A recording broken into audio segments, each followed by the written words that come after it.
Yeah, what's up, bud?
Notification stream like you launch up. Nice.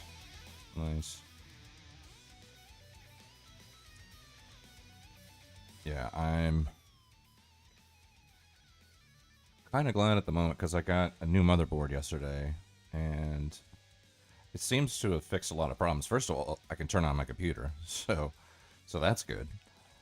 But then,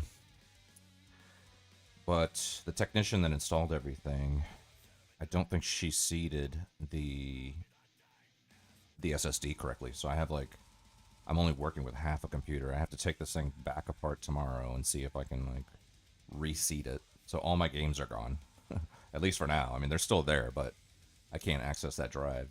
Only game I can access right now is New Vegas, and I think I'm gonna play some of that tonight.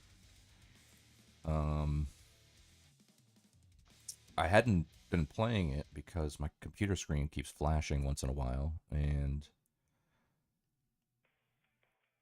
with any other game that's fine, but for some reason with New Vegas it just completely crashes the game. So, but I don't, hopefully my computer has not doing any of that weird flashy shit at all, so maybe I could just play some New Vegas and hang out, watch some videos.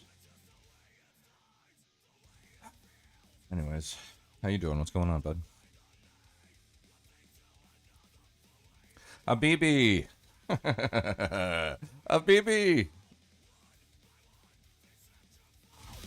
Habibi!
Maybe get like a conversation with Augustus again.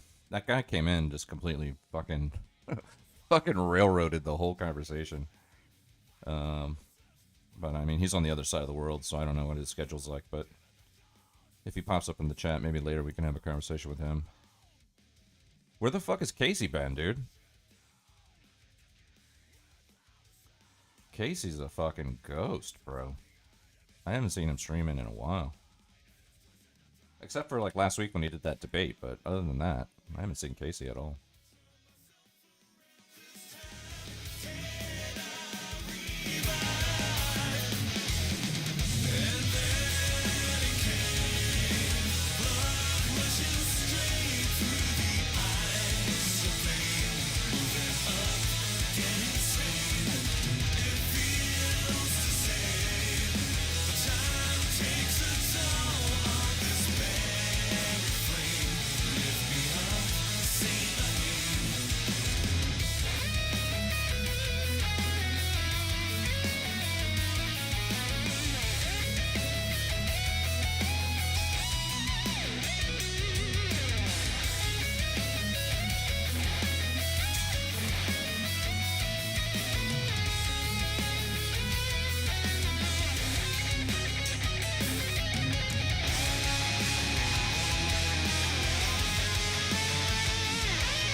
Yeah, what up, bud?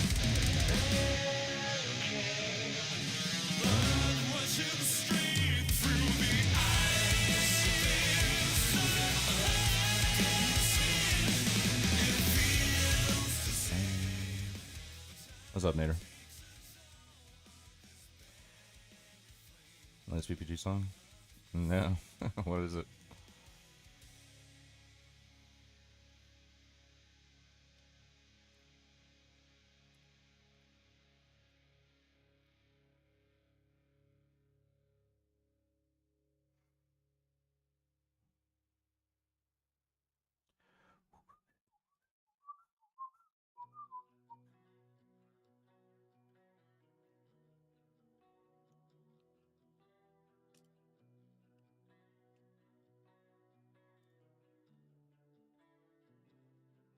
Picked up a Discord during stream. He has come out since then. Yeah. Yeah, I mean, last time I saw him was that debate, but that's about it. Put it in memes. Okay. Oh, what's up, Croneko?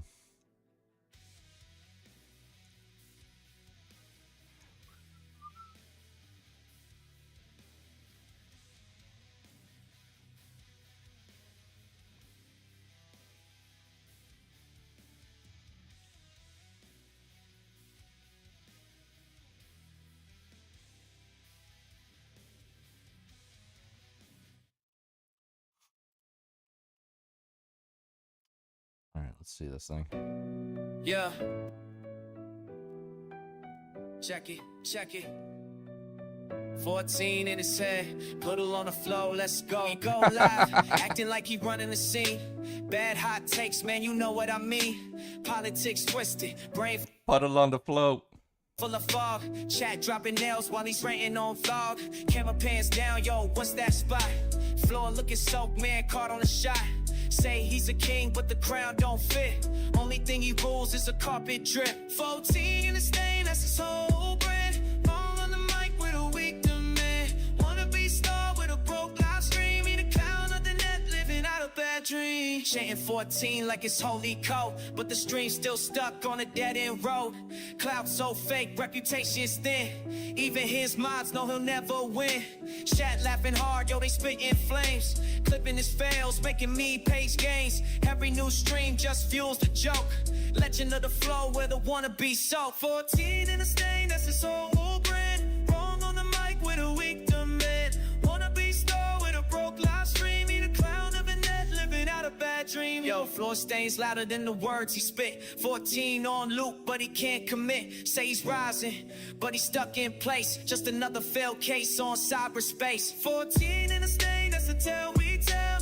Wannabe streamer, man, ring that bell. From the bad taste down to the dirty floor. He's a punchline forever, nothing more. Yeah, 14 is vague. Death and leprosy, extra shade.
Oh my god, what happened here?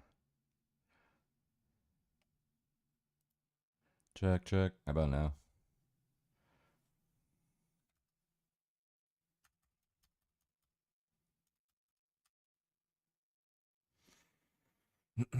Yeah, it's a good song. I was saying you should like have an alt on Discord and then go in there and just drop it in his main channel, and just let everybody listen to it. Because I know he banned you. He was talking mad shit about you the other day. He was like, I never liked that guy. I never liked him. No, I don't know why people like Nader. I never liked him. He's a warmongering baby killer. Yeah, he did. Yeah, he did. Oh my god, now my screen's doing that flickering thing again. No. No, it was doing so good. What happened?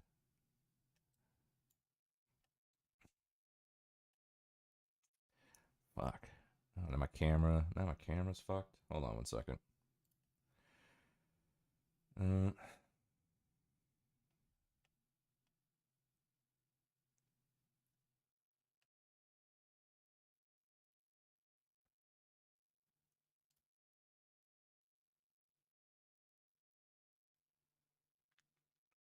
What is going on here? What in the fuck?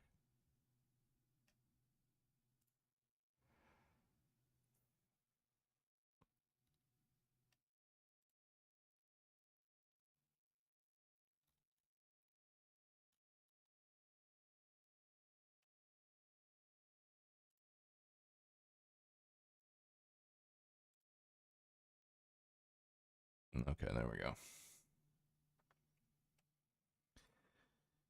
Yeah, he banned the shit out of you. I'm loving it though. I mean, the thing is that all I knew it was just a matter of time, right? It was just a matter of time. I knew this whole shit was gonna happen anyway. You know, people want to say this doesn't mean he's technically not a pedophile. Fuck that, bro. Fuck that, and fuck that guy. He's a lying sack of shit. I would never trust anything that guy ever says about anything. Anything. He could come up to me and be like, yo, Legate, I'm so sorry about everything that happened back in the day, and I just want to, like, fucking be normal again. I'd be like, fuck you, bro. How am I supposed to believe anything you say, dude? How am I supposed to believe anything you ever say to anybody? You're the biggest fucking liar on the internet. Yeah. It's another one.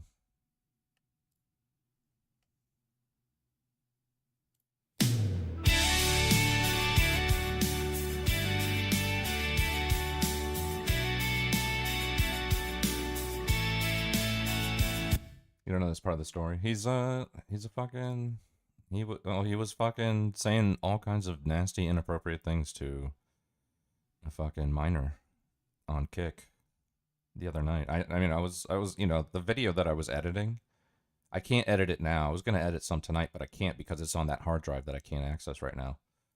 I have a copy of it. I have a backup copy of it on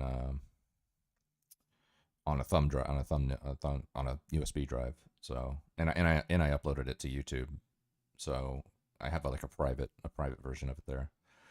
But I can't edit it right now because all my stuff, everything for Premiere was on that drive that I can't access until tomorrow. Hopefully I can get to it tomorrow.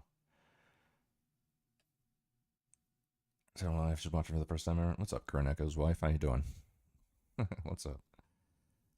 Lesbian Hostels wants the receipts. Oh, really? Okay. Yeah. Like I said, the thing is, so I have the whole stream recorded. I did jump around a lot because there was a lot of like dead air and him talking about politics and gambling and stuff that's just not part of the story. So I did jump around in terms of like the actual recording, but I'm gonna cut all that out anyway, and I have to lace in the parts where he mutes the audio for the people for the stream, which means you can't hear the people talking in his Discord, which is Jigs and Turbo and everybody else. And I'm going to go into the other VODs and basically just lace those together so that you can hear the audio. He's such an idiot because he didn't realize that you can still hear the audio. You can still hear them talking through his whatever speaker he has. It's coming through his microphone, but he's such an idiot that he didn't realize that. But it doesn't matter because I was watching Jig stream anyway and Turbo stream. You know, there was audio all over the place. Like Nader was there. We had like a 3 or 4 stream circle jerk of just nothing but audio where we heard like loops and loops and repeats of everything we were saying, everything they were saying.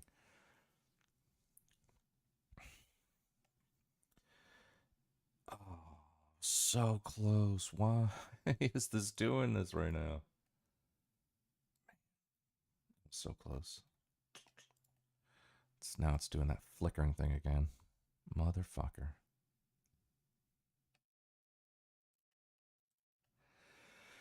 Hold on, let's play this song real quick. He goes live every night. He muted it because he didn't want us to hear what they were saying. He knew they were saying something damaging, so he would mute it. But he didn't realize we could still kind of hear it. We could also hear it on the other streams anyway, so it didn't matter. He just doesn't. He's not technically savvy enough to know that you can't just push a button and all your problems go away, you know. Cameras aimed at his face, dropping hot takes that are all out of place. From politics to history, he's always sure he's right, but the facts don't agree, and shall last all night. He's a local moving proud on a live stream stage, turning every bad opinion into an internet rage. Still this dream lost control, now the chat's keeping score, cause he urinated on his bedroom floor. He's shouting at the screen, thinks he's owning the libs, but he's lost in the sauce, can't find his own ribs. Mods can't keep up, the clown shows in gear, each drum take louder than the one last year. He's a loco ruin proud on a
Nice.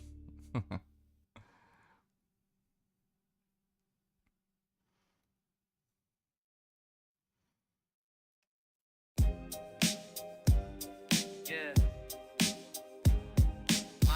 Mic check. Clown stream alive, let's go. He logs on loud like he's preaching truth, but every hot take's just missing the proof. Politics wild, man, he's lost in the fog. Talking big game, but he's wrong on the vlog. Mess in the room, dirty floor, no pride. 10 folks watching, they laugh on the side. Saying he's the future, saying he'll blow, but his fame is for stains on the carpet, bro. Floor stains and hot takes. Ayy, whole chat laughing at the mess you make. Wanna be streamer, but it's all too late. You the king of bad calls in your own debate. Floor stains and hot takes. Ayy, whole chat laughing at the mess you make. Wanna be streamer, but it's all too late. You the king of bad calls in your own debate. Can't tilt it down, yeah, the vibes all cursed. Spitting out nonsense, opinion is the worst. Calling it rise, but you stuck in the pit. Even your mods say they done with the shit. Trying to flex with a secondhand mic, but your floorboard puddle is your real highlight. Chat span L, man, they know the score. You and can't content, you just mopping the floor. Floor stains and hot takes. Ayy, whole chat laughing at the mess you make. Wanna be streamer, but it's all too late. You the king of bad calls in your own debate. Floor stains and hot takes. Ayy, whole chat laughing at the mess you make. Wanna be streamer, but it's all too late. You the king of bad calls in your own debate. Yo, rage on stream, but you still can't cope. You a live stream meme, you a walking joke. Your career like a glitch, just a bad display. Floor stains a legacy you leave one day. Floor stains and hot takes. Ayy, all your clouds just a big mistake. Wanna be star with the broken game, but the only thing will trend is your floorboard shame. Yeah. Keep streaming, man. We need the laughs.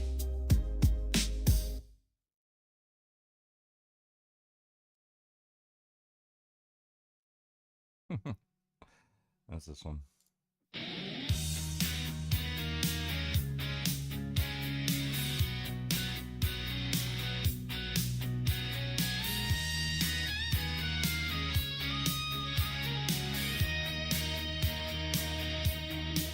He goes live with a crooked grin. 10 viewers watch the chaos begin. Shouting his politics, all of them bad. Every single take's the worst you've ever had. Chat's rolling eyes, they're begging for more, while he's screaming at shadows and peeing on the floor. Floor stains and hot takes.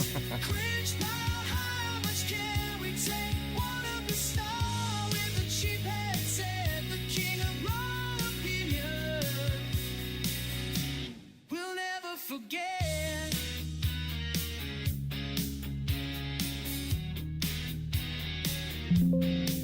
Camera shakes on his dirty room. Everyone's a disaster, a digital doom. Says he's rising, but he's stuck at the start. Streaming mediocrity is his only art. Mo took away, they can't even cope. This clown of a man is a walking bad joke.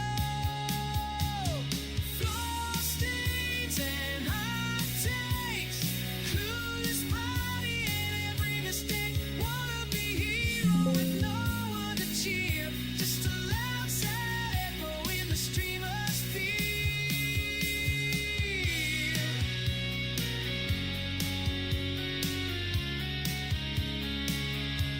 Oh, the mic cuts out. All this rage cuts in.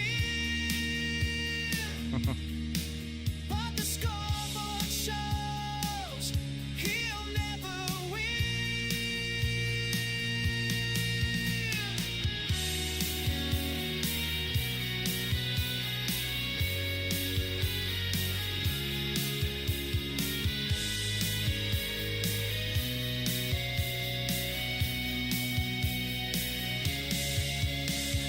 Floor stains and hot takes.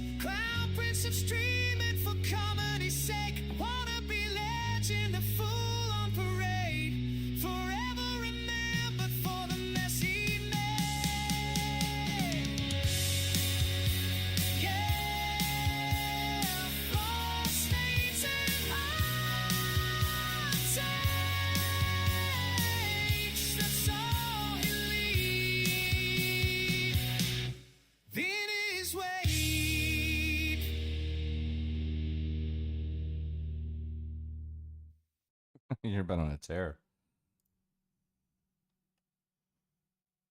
Alright, last one. Last one.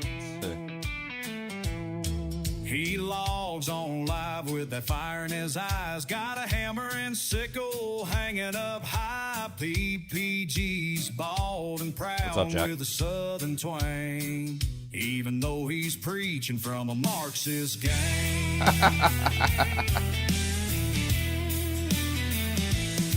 Born south of the border, raised with pride, but now he's yelling, eat the rich worldwide. Chat's going nuts while he rants about greed. Then he stands up slow and he waters the feed. PPG, let it flow right down on the floor. Mid-speech about labor and the working poor. Didn't hit and you didn't miss a beat. He peed on the carpet like he owned the street. No breaks for the cause, no shame in his roar. Yeah, PPG, let it flow on the floor.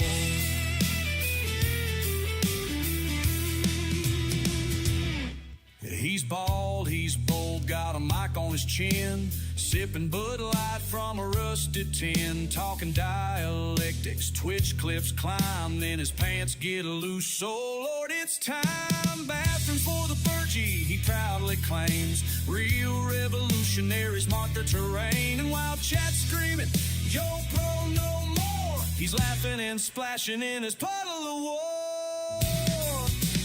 PPG that flow didn't kill at a damn. Livingston 880 straight into the camp. Talking about Schlossy while it floods the mat. Ban or no ban, he ain't stopping that. Freedom don't wait, neither does he. That's full-bladed communism, courtesy PPG.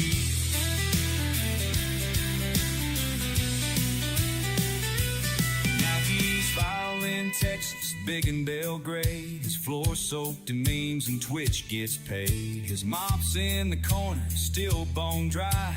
Cause PPG streaming till the day he dies.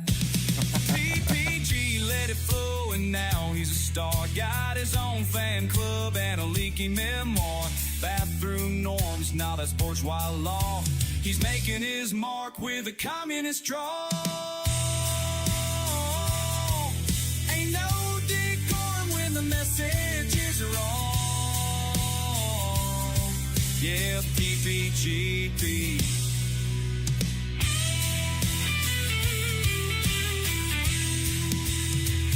On the floor.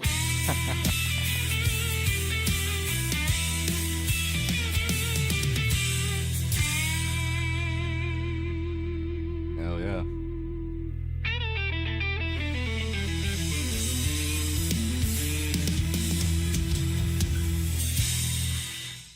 Yep. Yeah. Communist man. Yeah, The communist man who wants you to pay your taxes, put it on stream. Hold on. but when it comes to his taxes, What? They're asking me for my taxes. I don't pay taxes, motherfucker. I don't pay taxes, motherfucker. Of course you don't. Well, it's such cope because like 4 hours after he said this, people were accusing him of not paying taxes, and he was like, "I pay my taxes. I pay my taxes." taxes. I don't pay taxes, motherfucker. I don't pay taxes, motherfucker. Of course you don't. Well, I'm Mexican, dude. I don't have to You're pay Mexican. taxes. Yeah. I know. Oh, PPG, you thought this video would never see the light of day ever again. Well, you were wrong, buddy. I got the VOD. Motherfucker. Pays directly to AOC. Yeah, he gives to AOC, he gives to the Democrat Socialists of America, he gives to TYT, and he's also a simp for a bunch of female streamers. So he's doing his part, comrades. Okay. OnlyFans whores, yeah, exactly. Yep.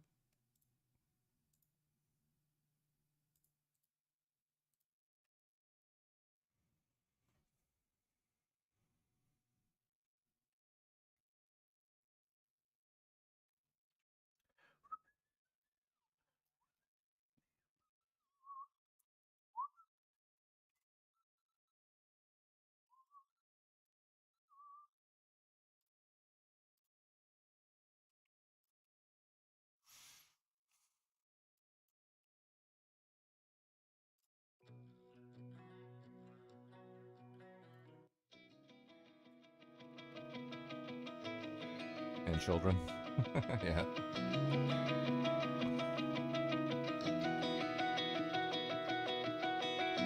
Well, I don't even think I can play fucking New Vegas tonight because I'm gonna wait another 5 or 10 minutes to see if if my screen does that flicker thing one more time. There's no way that I can play New Vegas because it'll just crash the game. But the only game that I can play right now is fucking Starfield because it's the only game that I have installed on my normal hard drive. Everything else is on my SSD.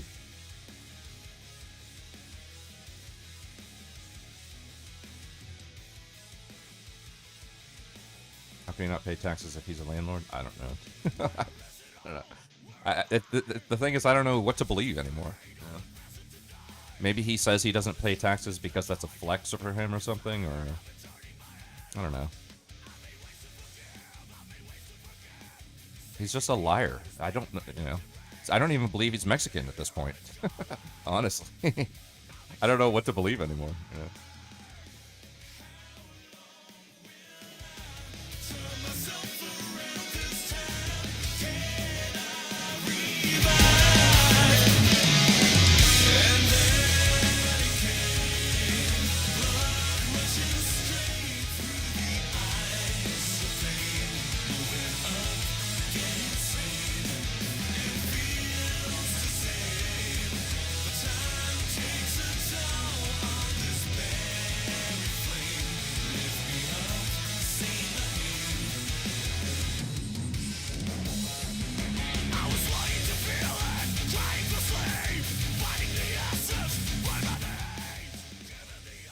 He listens to Mexican music? Well, that clearly means he's Mexican.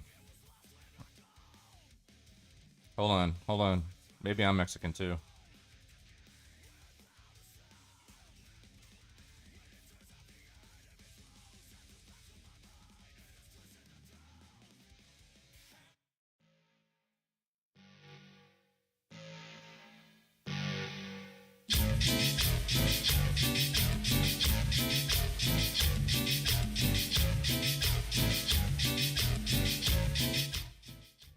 Leggett Lannis Jr. presente Los Reyes de los Sonidos.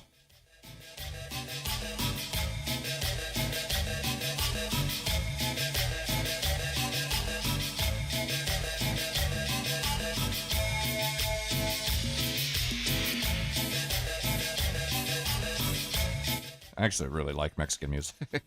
I think it's fucking, it's just real. Need the VOD ASAP because I reached out to Rosen and Gideon. I need to get them the evidence before they will do anything.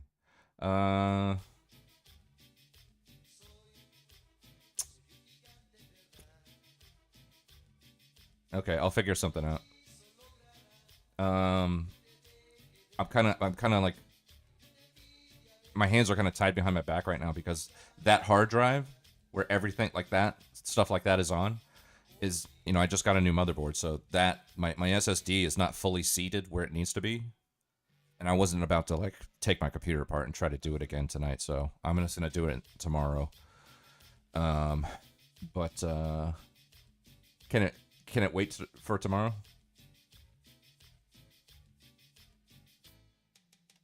Okay, yeah.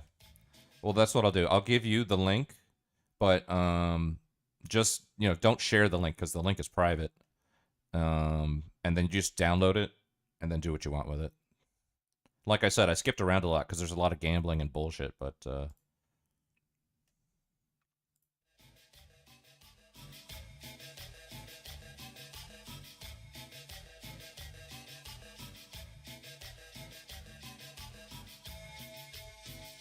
right. Yeah, I got you. I'll send it to you now.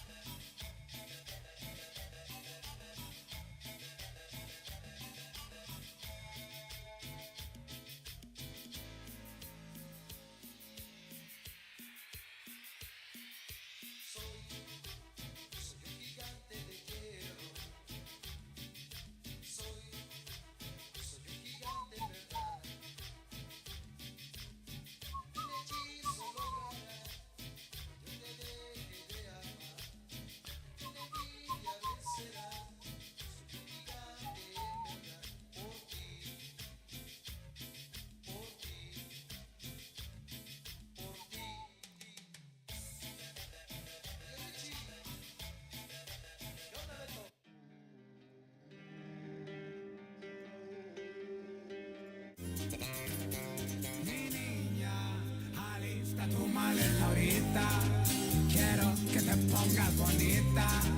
Ya le marqué el pinche piloto. Ya dile al tonto que ya te vas. Cabrona buena pa' mentira. Y esa boquita me fascina. Baby, tú eres para un loco. Y como este loco no hay como yo. Qué bonito chingarte en las nubes bandidas. El piloto pura verga baja la mira.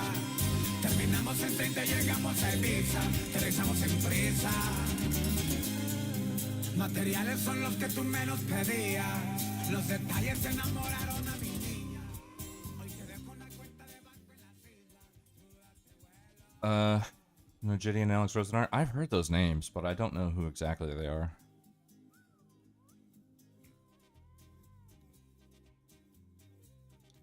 Are they like lolcow people or something, or? I've definitely heard those names though.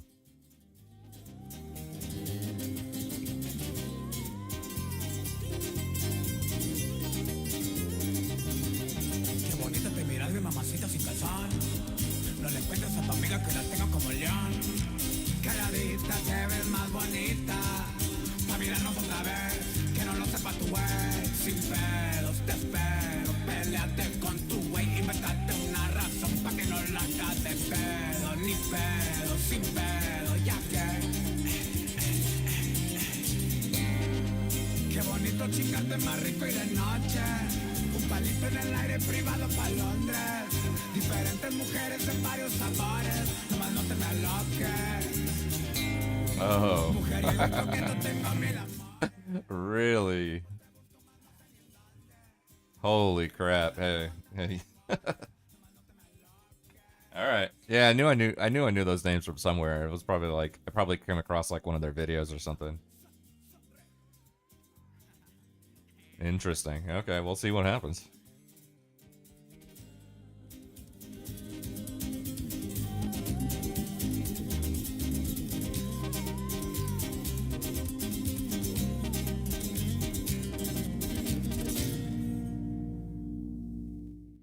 Yeah, I jam with Mexican music, but I guess that makes me that makes me Mexican now.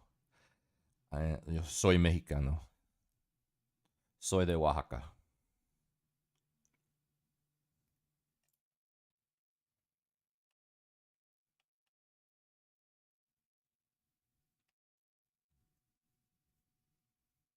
Yeah, well, we'll see. We'll see.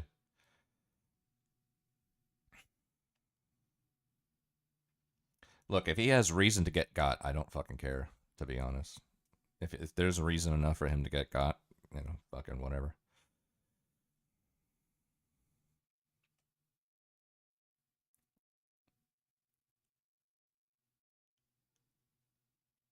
Like, it's one thing if people don't like each other. It's one thing if people are mean or nice or whatever. I mean, you know, the you know, the dynamics of how we all relate to each other vary from personality to personality. But it's one thing to be that, right? It's another thing. It's one thing to be a dick. It's one thing to be mean. It's one thing to fucking, you know, be aggressive. You know, it's one thing to do all those things, and it's another thing to be the most toxic, lying piece of shit, scumbag, degenerate fucker on the internet. That's a completely different thing, you know.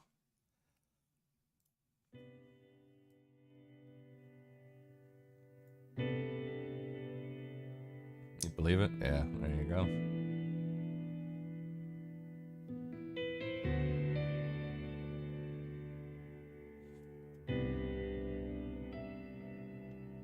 The thing is, like, you could believe it, but the moment I spoke Spanish to anybody that actually speaks Spanish, they wouldn't believe that I was Mexican for 1 second, because my Spanish is way too Cuban. They would pick up on my accent immediately and be like, "Okay, dude, you're definitely not Mexican."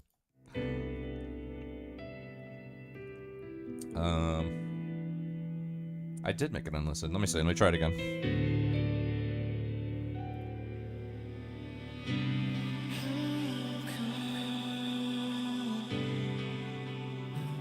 Okay, try it now. I think I forgot to save it. Just try it now. Q-Boy, definitely, yeah.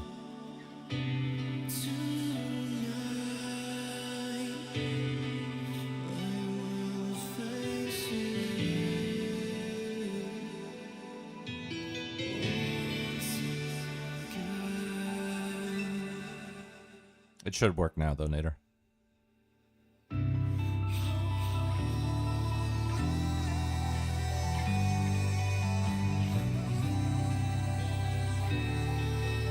it was. That's all I needed to see. I got the screen flicker. I knew I just had to wait like 5 or 10 minutes and I would get one. No New Vegas tonight. I'm just gonna play Starfield because that's all I can play.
What the hell is this?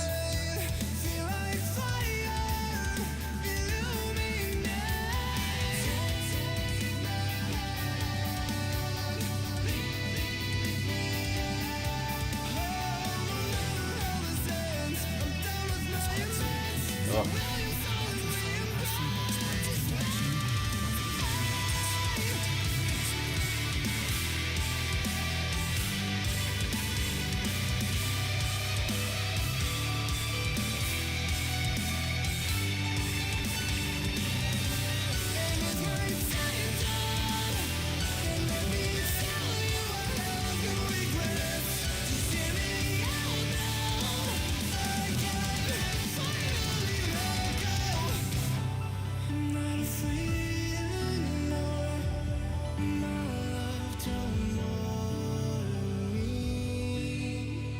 I'm not playing this, dude. There's no way I'm playing this. I'm not playing that, man. Fucking follow the dots or whatever the hell that is.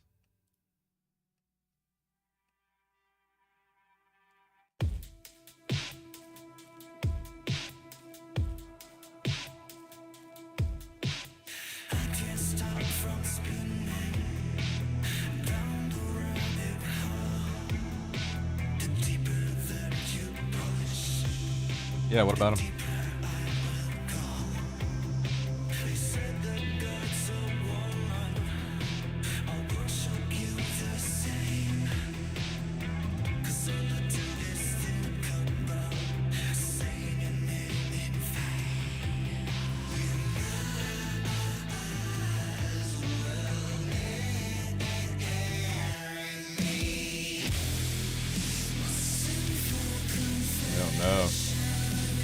Oh no, he's asking the forbidden question.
citizen of the United States of America. Spiritually, an American also holds the foundational American belief that self-government is possible and opens the door to greater prosperity for each of us. It doesn't guarantee it, it opens the door to it. An American, therefore, has faith in the American dream, thus articulated, and keeps his or her end of the covenant that it entails. And that makes it more than a dream. It makes it a promise. And he uses his American liberty to pursue the dream and the blessings of liberty that are held out in promise for the faithful and responsible citizens who will sacrifice to obtain them. Your participation is necessary. Faith without works is dead. You can't believe in the American dream and get rich. You've got to work for it too.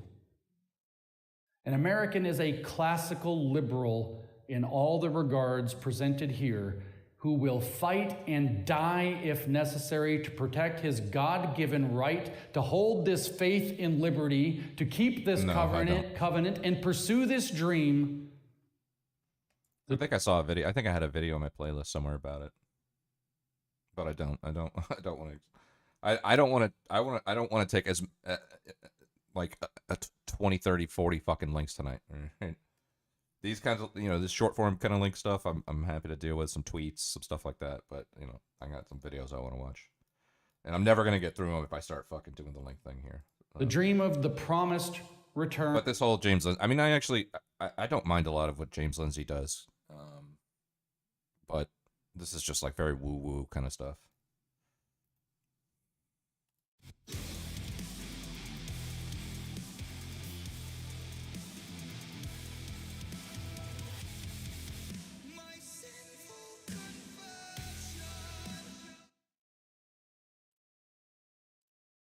Live in France, but you cannot become a Frenchman. You can go to live in Germany or Turkey or Japan, but you cannot become a German, a Turk, or Japanese.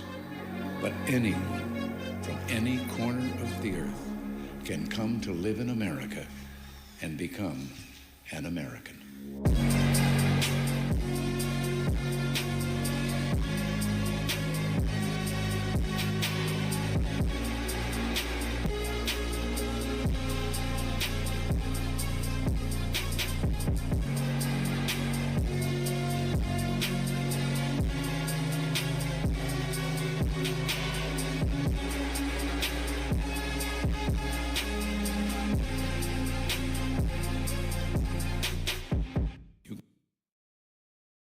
Oh, look at that. Vivek. Look at Vivek, man. Holy shit. That is the most griftiest thing I've ever seen in my life. Holy moly. Look at that. Oh, no.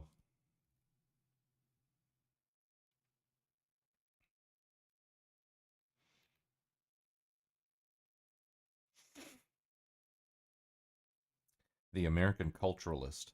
I can't define it, but I know one when I see one.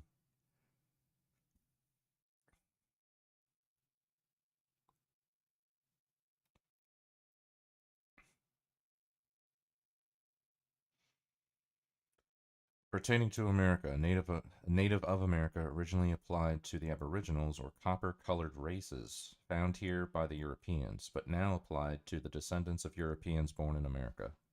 The name American must always exalt the pride of patriotism.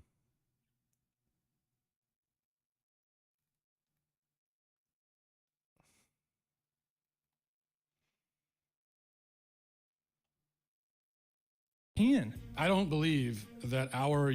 Why is it wrong to want to preserve our heritage, the country that our ancestors founded, European? I don't believe that our unifying principle was ever race, skin color, ethnicity. Our unifying principle was essentially a doctrine. It was the doctrine of human rights. I think it's un-American, is what I would say. But why would it be immoral? It would really depend on what motivates that. And if you're saying that it's not motivated by bigotry, all I can do is trust you on that. I can't look inside your soul. I mean, it sounds like it, but I don't know. I don't know why you want me to do that. I can't read your mind.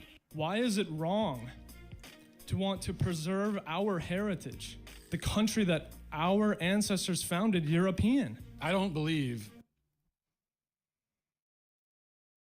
Mm-mm.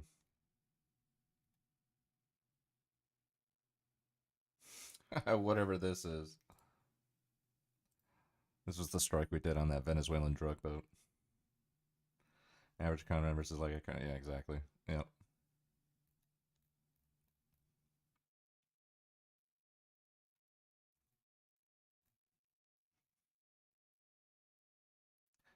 The genetic ancestry of American Americans.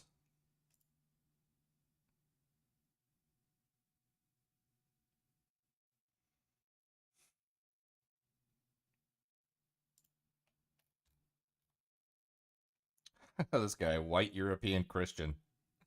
Oh no.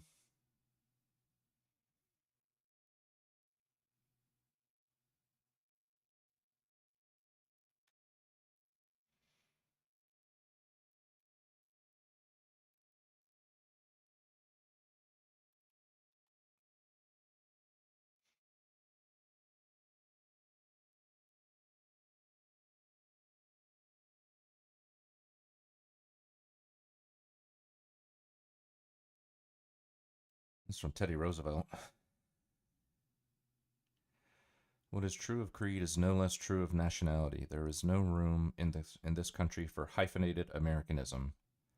When I refer to hyphenated Americans, I do not refer to naturalized Americans. Some of the very best Americans I have ever known were naturalized Americans, Americans born abroad.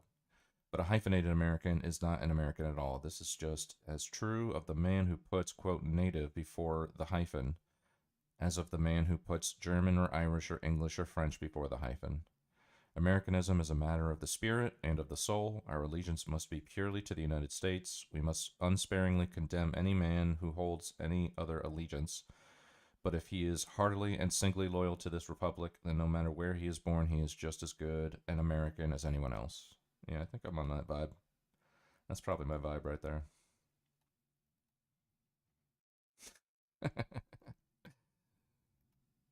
Oh yeah, that's an American right there. It's definitely an American. Like 8 nationalism? Yeah. Yeah.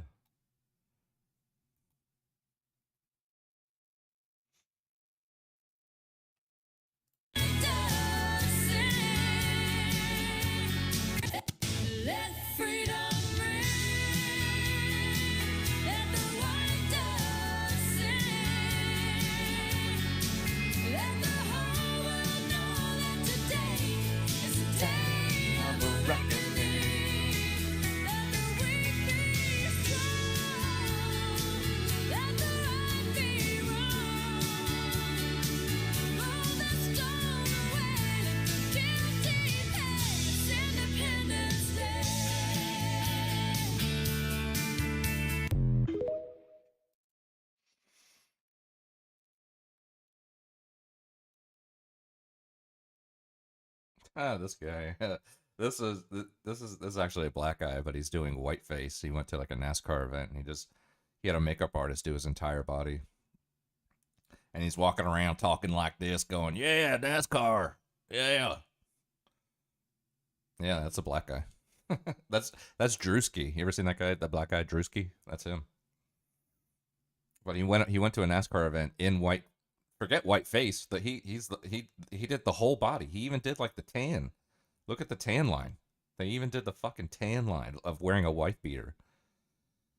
And he just went around the whole thing being like, "Yep. Can't believe it. I'm white and I'm at a NASCAR event, you know." And it's like nobody heard about this. You know, you might have seen a reel or two on TikTok, but that's it. Nobody was talking about this. But if it was the other way around, oh no. You'd be hearing about it if it was the other way around. That's for sure. Oh yeah. I don't think this guy's American. I think this guy's probably German, to be honest. This guy. He's either German or Irish. It's hard to tell.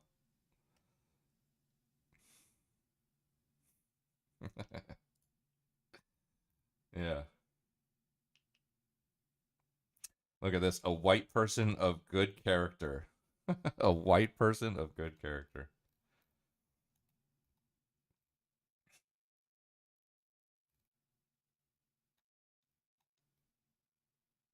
Yeah, that's based. What kind of American are you? That's fucking based. I love that.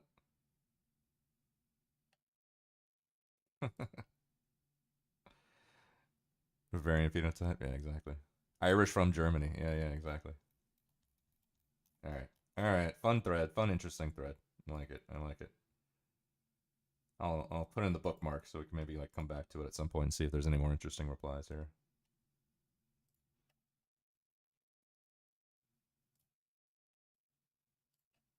Alright.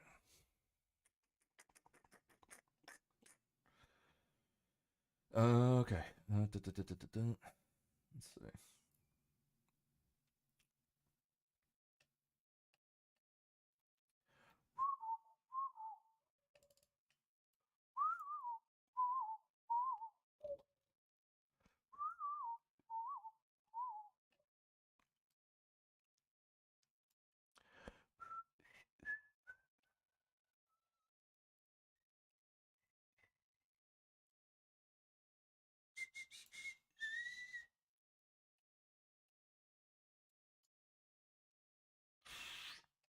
Let's see.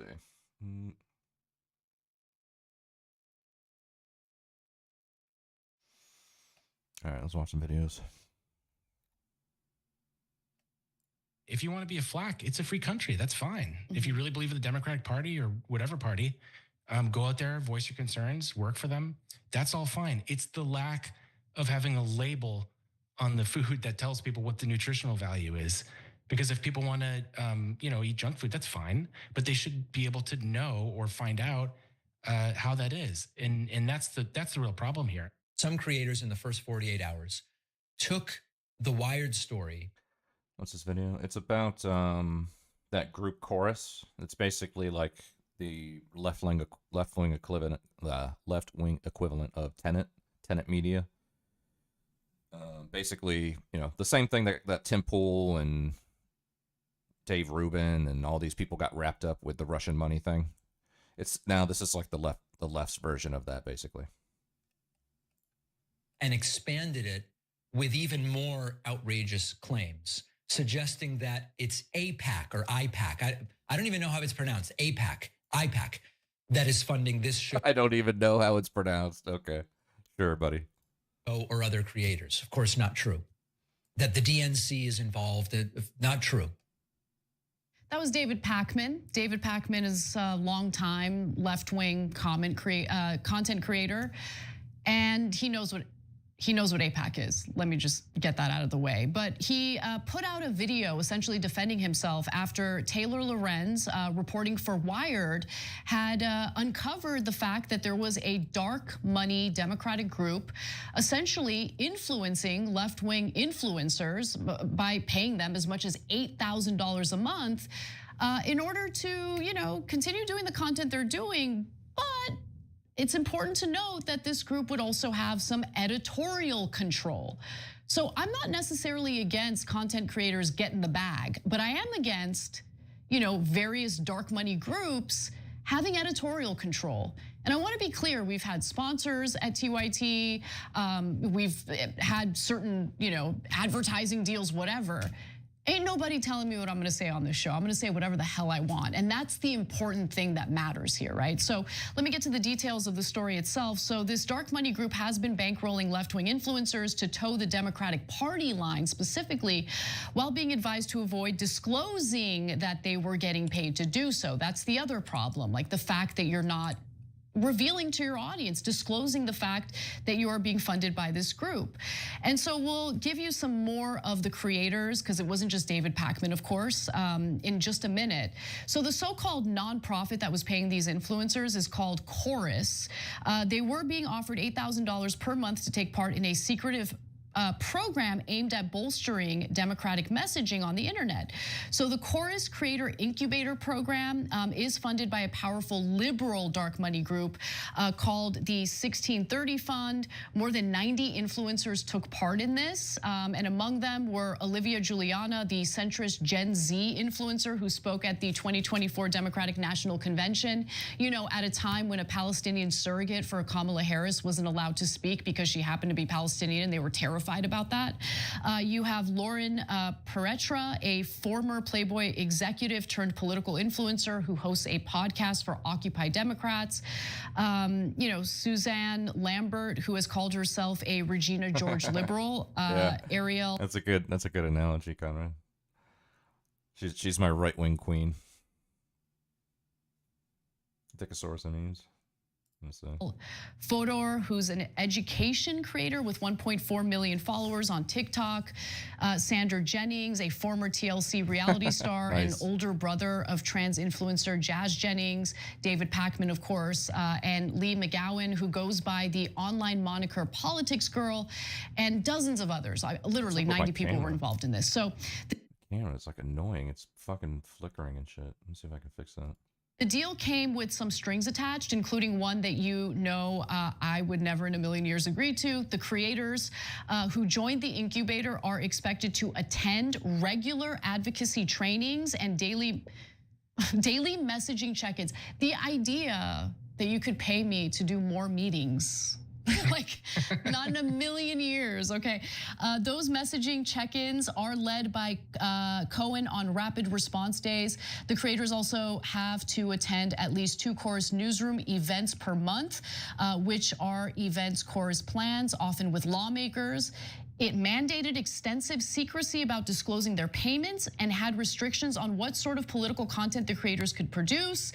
And the dark money group also wanted editorial control, and that's really like the heart of the issue here, okay? So according to copies of the contract with which Taylor Lorenz obtained, okay, she's got the receipts, that's important here. Creators in the program must funnel all bookings with lawmakers and political leaders through Chorus. Creators also have to loop Chorus in on any independently organized engagements with government officials or political leaders. One creator who asked not to be named told Wired the following: "If I want to work with another politician, I have to fully collaborate with them. If I get, meaning with Chorus, if I get Zoran Mamdani and he wants to do an interview with me, I don't want to give them that." And they weren't allowed to disclose that they were being funded. The contract stipulated that they'd be kicked out and essentially cut off financially if they even so much as acknowledged that they were part of the program. Some creators also raised concerns about a slew of restrictive clauses in the contract. So I could go on and on. Please read the original reporting by Taylor Lorenz. You know, whatever you might think about her, put that aside. She did a really good job in uncovering what was going on with this dark money liberal group and the influence they had over content creators, and the fact that it wasn't even being disclosed to audiences. So Ken, you know, our audience might not know about your thoughts on this. You've been vocal about it on X and other platforms, but what are your thoughts? Yeah, I think the major issue here is the lack of transparency around the money. If you want to be a flack, it's a free country. That's fine. If you really believe in the Democratic Party or whatever party, go out there, voice your concerns, work for them. That's all fine. It's the lack of having a label on the food that tells people what the nutritional value is.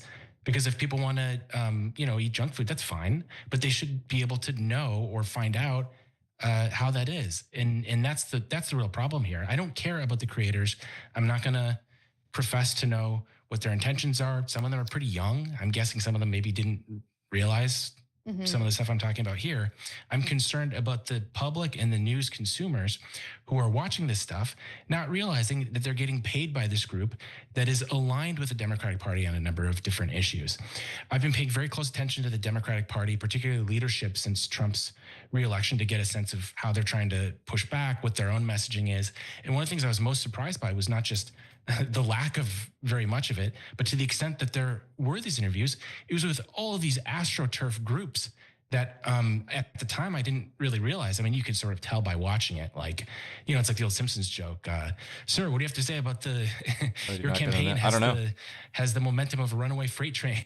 I don't know if he was big enough. I mean, he might be. Because there was other streamers that were caught up in this. Like Hutch was caught up in this. Who else was it?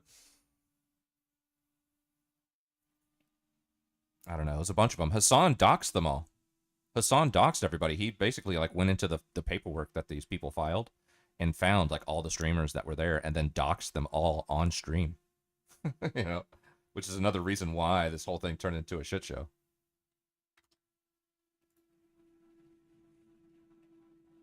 That's kind of the vibe of a lot of these AstroTurf shows. And so after reading this story, I'm not saying that they're getting money from this group in particular, but there's clearly some kind of a relationship. And so Schumer and Jeffries are happy to go on that. You can go on YouTube now and find these shows with kind of fake questions, never have a difficult question. I hate scams, especially the ones that target seniors, and Medicare's chock full of them. Between commission hungry.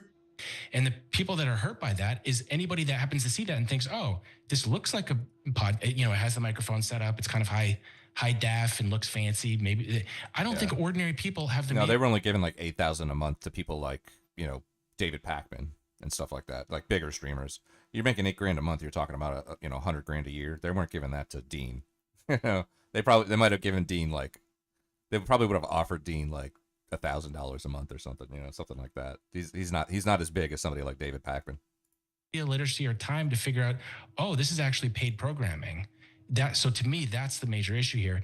And not just that, when the Democratic Party ends up talking to itself in an echo chamber of someone who they paid essentially, maybe not directly from the party, but from a group that's aligned with the party to softball these questions, that's how you end up getting Hakeem Jeffries having to actually go and give a press conference and looking like, wait, you're going to ask me these questions about Mamdani? This is what I'm used to. They've had no practice in a hostile. I mean, you go on interviews where you strongly disagree with people, and that helps to strengthen your arguments, right? And makes you it helps you to make a better case for things. So not only is it bad for the public, I think it's bad for the party too. 100%. So I don't understand why it's tolerated. Yes, 100%. Because rather than understanding like why they lost the last presidential election, what they could do differently, how they can be a stronger party that represents the average Democratic voter, they're essentially manufacturing like a, you know, like supportive insulation, like to insulate them from, you know, bad negative coverage about what they're up to. And Hakeem Jeffries is a complete and utter disaster for the Democratic Party. He's trying to be, if the Democrats manage to get a majority. Oh, there he is. There he is. The old Casinator.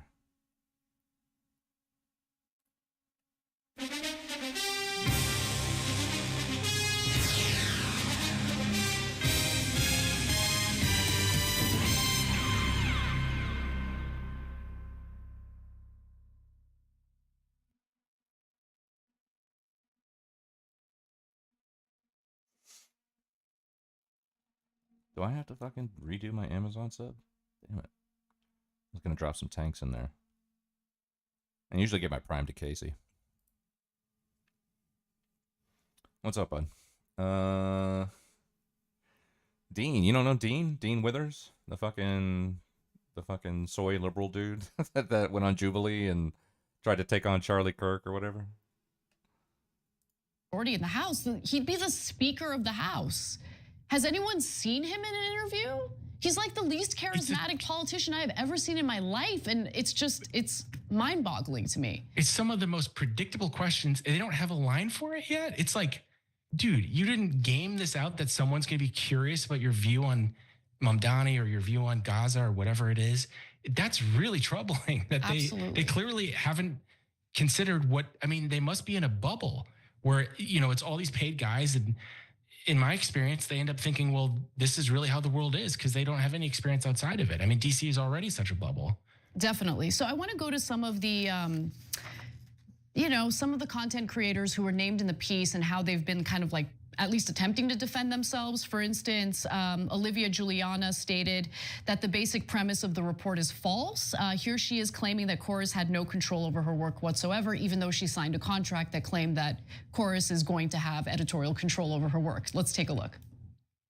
We are not paid to make content. We are not paid by the Democratic Party. Corus does not have any creative control over any of the content that I make, over any of the people that I talk to, and they have never and will never tell me what I can or cannot say. The contract that we sign does not pay us for content. It is the same as somebody giving seed money to a small business to build their infrastructure so that that business can go on to be self-sustaining in the future. I have absolutely no shame about being part of Corus. I am someone who has been on my own, working and busting my ass. I think this chick was the one that they tapped to essentially figure out how to talk to men. You know, they decided, let's get this. I'm not even gonna label her. Let's get this person right here to figure out how to talk to men. Since I was 19 years old, to be able to build a better life for my children and give them the safety and security I never had. And next year, when I go back to college and I'm able to finish and become the first person in my family to graduate from college, I will have absolutely no guilt in accepting money to make myself more independent in the future. I want to go to graphic 8 here. It's an excerpt from Taylor Lorenz's reporting. And again, she has the receipt. She has the contract, okay, that these creators signed. And part of it, this is what it stipulates. They also forbid creators from disclosing the identity of any funder and give Corus the ability to force creators to remove or correct content based solely on the organization's discretion if that content was made at a Corus organized event. That sounds like editorial control to me, but I could be mistaken. What are your thoughts, Ken? Yeah, I'm actually more concerned about the soft forms of influence that exist. That, you know, in complete candor, when I was younger, I didn't fully understand, because you don't quite understand how power flows and why people are motivated to do certain things. And just, you know, I lived in Washington for several years, which is where many of these creators are, North Virginia, that kind of area. And when you're getting checks from a group and you're socializing with other creators in that group, and everyone you know is in that world, it's the influence that I see exercise over people isn't often overt, where it's like, well, on page 12, I agree to this. It's more, well, everybody else is doing this, so this must be how it's done. And so, and the way in which a lot of the creators mentioned are pretty young and probably pretty green behind the ears and probably still learning how things work. If you can keep their world contained in this little bubble of other creators like that, you could give the impression that doing stuff that I think from the outside a lot of people would see as icky. You give them the sense that, well, this is how it's done. This is how things work. And there's a lot of justifications given for that. Oh, you know, we're facing this unprecedented fascist takeover, so unprecedented measures have to be taken. That's one of the most common responses I've gotten when I've just posted on social about this stuff is, well, they're up against this unprecedented enemy, so therefore we have to be as ruthless as they are. And that's completely true, that there are right-wing groups, including ones that are taken from foreign governments. So there's no question that the same is happening on the right, and in some cases worse, at least than we know. But to me, do you want to participate in this race? Who has to be PPG? Who are you talking about?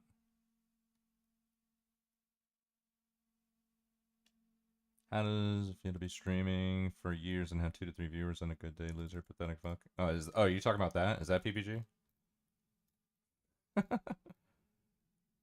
Is that who you're talking about? Oh no.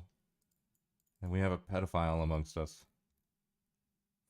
Oh no. Yeah. Check it. 14 in his head, put it on the floor, let's go. He go live, acting like he running the scene. Bad hot takes, man, you know what I mean. Politics twisted, brain full of fog. Chat dropping nails while he's ranting on vlog. Camera pans down, yo, what's that spot?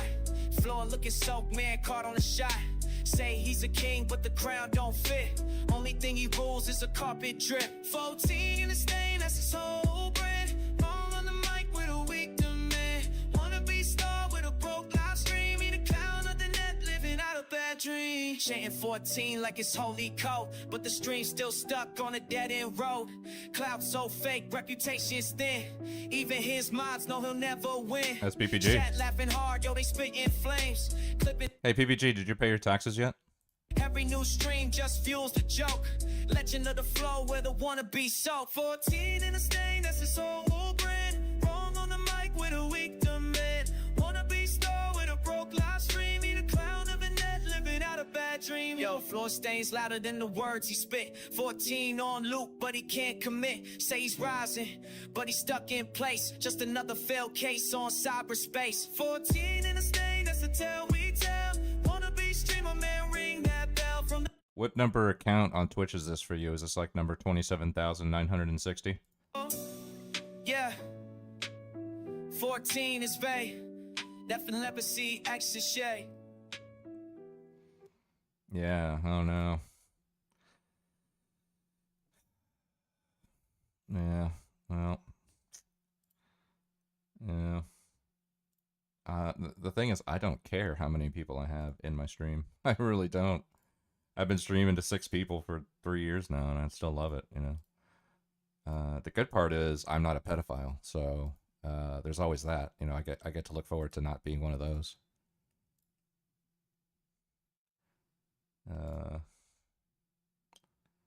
But it was fun talking to you, bud. See you later.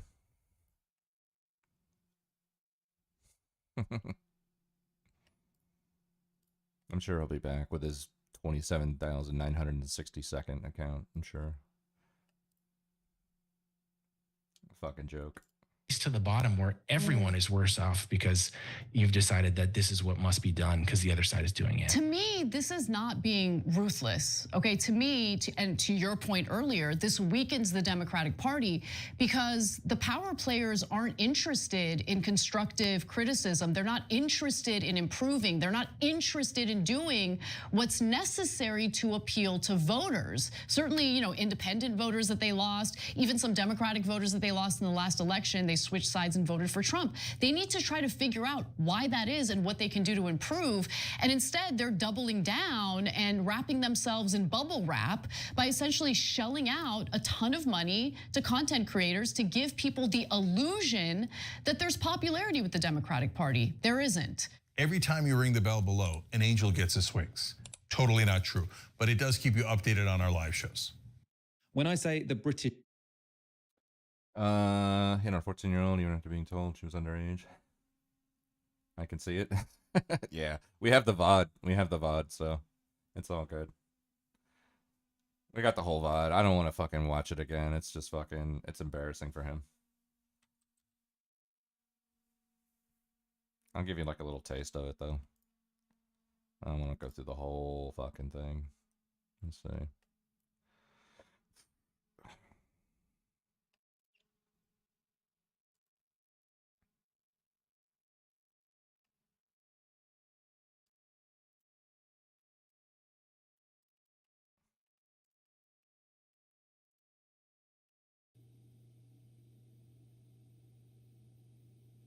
What? They're asking me for my taxes. I don't pay taxes, motherfucker. I don't pay taxes, motherfucker. Of course you don't. Well, I'm Mexican, dude. I don't have to You're pay Mexican. taxes. Yeah. Exactly, I know. I know that. So I figured. The 22-year-old virgin is in the house. I'm Chris Hansen. You're working on fucking Whoa, Labor whoa, Day? whoa. Before anybody leaves, let me just read this real quick. She's way too hot to... Ah, this is when he muted her. This is when he muted her. This is great. She's 16, you fucking sick perp, blah, blah, blah. That's what... No, I didn't. Do you want to see the chat logs? Okay, what they're gonna pull up, and let me say it, okay? And I'm gonna mute them. No, He's Nader, gonna no, tell he you didn't. that he didn't know, stop, blah, blah, stop. blah. But you can see that he knew because he said in the chat logs, "You're lying. She's older than that," and then he kept going. Okay, well, hold on, because I'm gonna mute her and I'm gonna say what I said. I came in there and I saw her cousin and her, and I said, "Oh, suck my dick and lick my balls," and then that's when Jake said, "She's 16, you fucking sick perp, blah blah blah." That's when I said, in the beginning, I was fucking around. I was like, "No way, no way, no way." Then when she was like, Not only do I have this VOD, but I also have all of the chat logs from the stream that he was typing in. The girl that he's talking to right now, she was streaming on Kick. I downloaded all of the chat logs and I took out everything that's PPG and I put it in its own file. And I read the whole thing and it's fucking gross. Like the way he was talking to this chick was fucking like, you know, completely uncalled for, out of pocket, inappropriate. "You serious?" Then that's when I brought her into the call and everybody was here. That's when I brought her into the call and I said, "You're exposing your 16-year-old fucking cousin to Omega Law." Where Now this is when he's coping because what the girl that's streaming that he's talking to, she has her 16-year-old cousin next to her, right? And what they do on Kick is they go on Omegle and they go just, you know, chat rouletting all around the place. But what PPG is saying is that she's the irresponsible one for exposing her cousin to Omegle because there's dudes jerking off on Omegle or whatever. So he's trying to act like he's concerned for her safety when you should have read the stuff he was saying in the chat to her. Literally older dudes jerk off on Omega Law, and I didn't say anything else. And you can go back on the fucking, mod. Yeah, on I'll the send VOD, you the log. and I'm gonna leave it up here so you can see. That's all I said. None of the shit that she's saying is said. So if you want to consider it sexually hitting on the girl, when I came in there and I just said, "Oh, suck my dick," the first message is what I said. God. Do you understand? Oh my God. Do you understand? I just went in there and I said, "Suck my dick," as in, like, you just show up, right? And Oh, I then don't that's know when if I she was have like, it. "Oh, you're 16 now." I said, "Oh, okay, now, bro, you're exposing." yeah, Okay, yeah. if she is 16, you're exposing her to Omega Law. That's how it went down. So if she has the chat logs, that's what's gonna be popped up. I'm honest to everybody. This is the truth. No, I was not hitting on her. She's not here. I don't hit on 16-year-old fucking girls. I'm currently banging a 25-year-old. I don't need to hit on a 16-year-old on the fucking internet. Okay? PV, you understand? That's such cope. Listen how his like voice starts to escalate because he's mad. Suck my dick, as in, like, you just show up, right? And then that's when she was like, "Oh, you're 16 now." I said, "Oh, okay, now, bro, you're exposing." Okay, if she is 16, you're exposing her to Omega Law. That's how it went down. So if she has the chat logs, that's what's gonna be popped up. I'm honest to everybody. This is the truth. No, I was not hitting on her. She's not here. I don't hit on 16-year-old fucking girls. I'm currently banging a 25-year-old. I just sent you the logs, Nader. So if she has the chat logs, that's what's gonna be popped up. I'm honest to everybody. This is the truth. No, I was not hitting on her. She's not here. I don't hit on 16-year-old fucking girls. This is the logs that I sent you, Nader, is everything that he said. But if you want the entire logs with everything that everybody said, I can send you that too.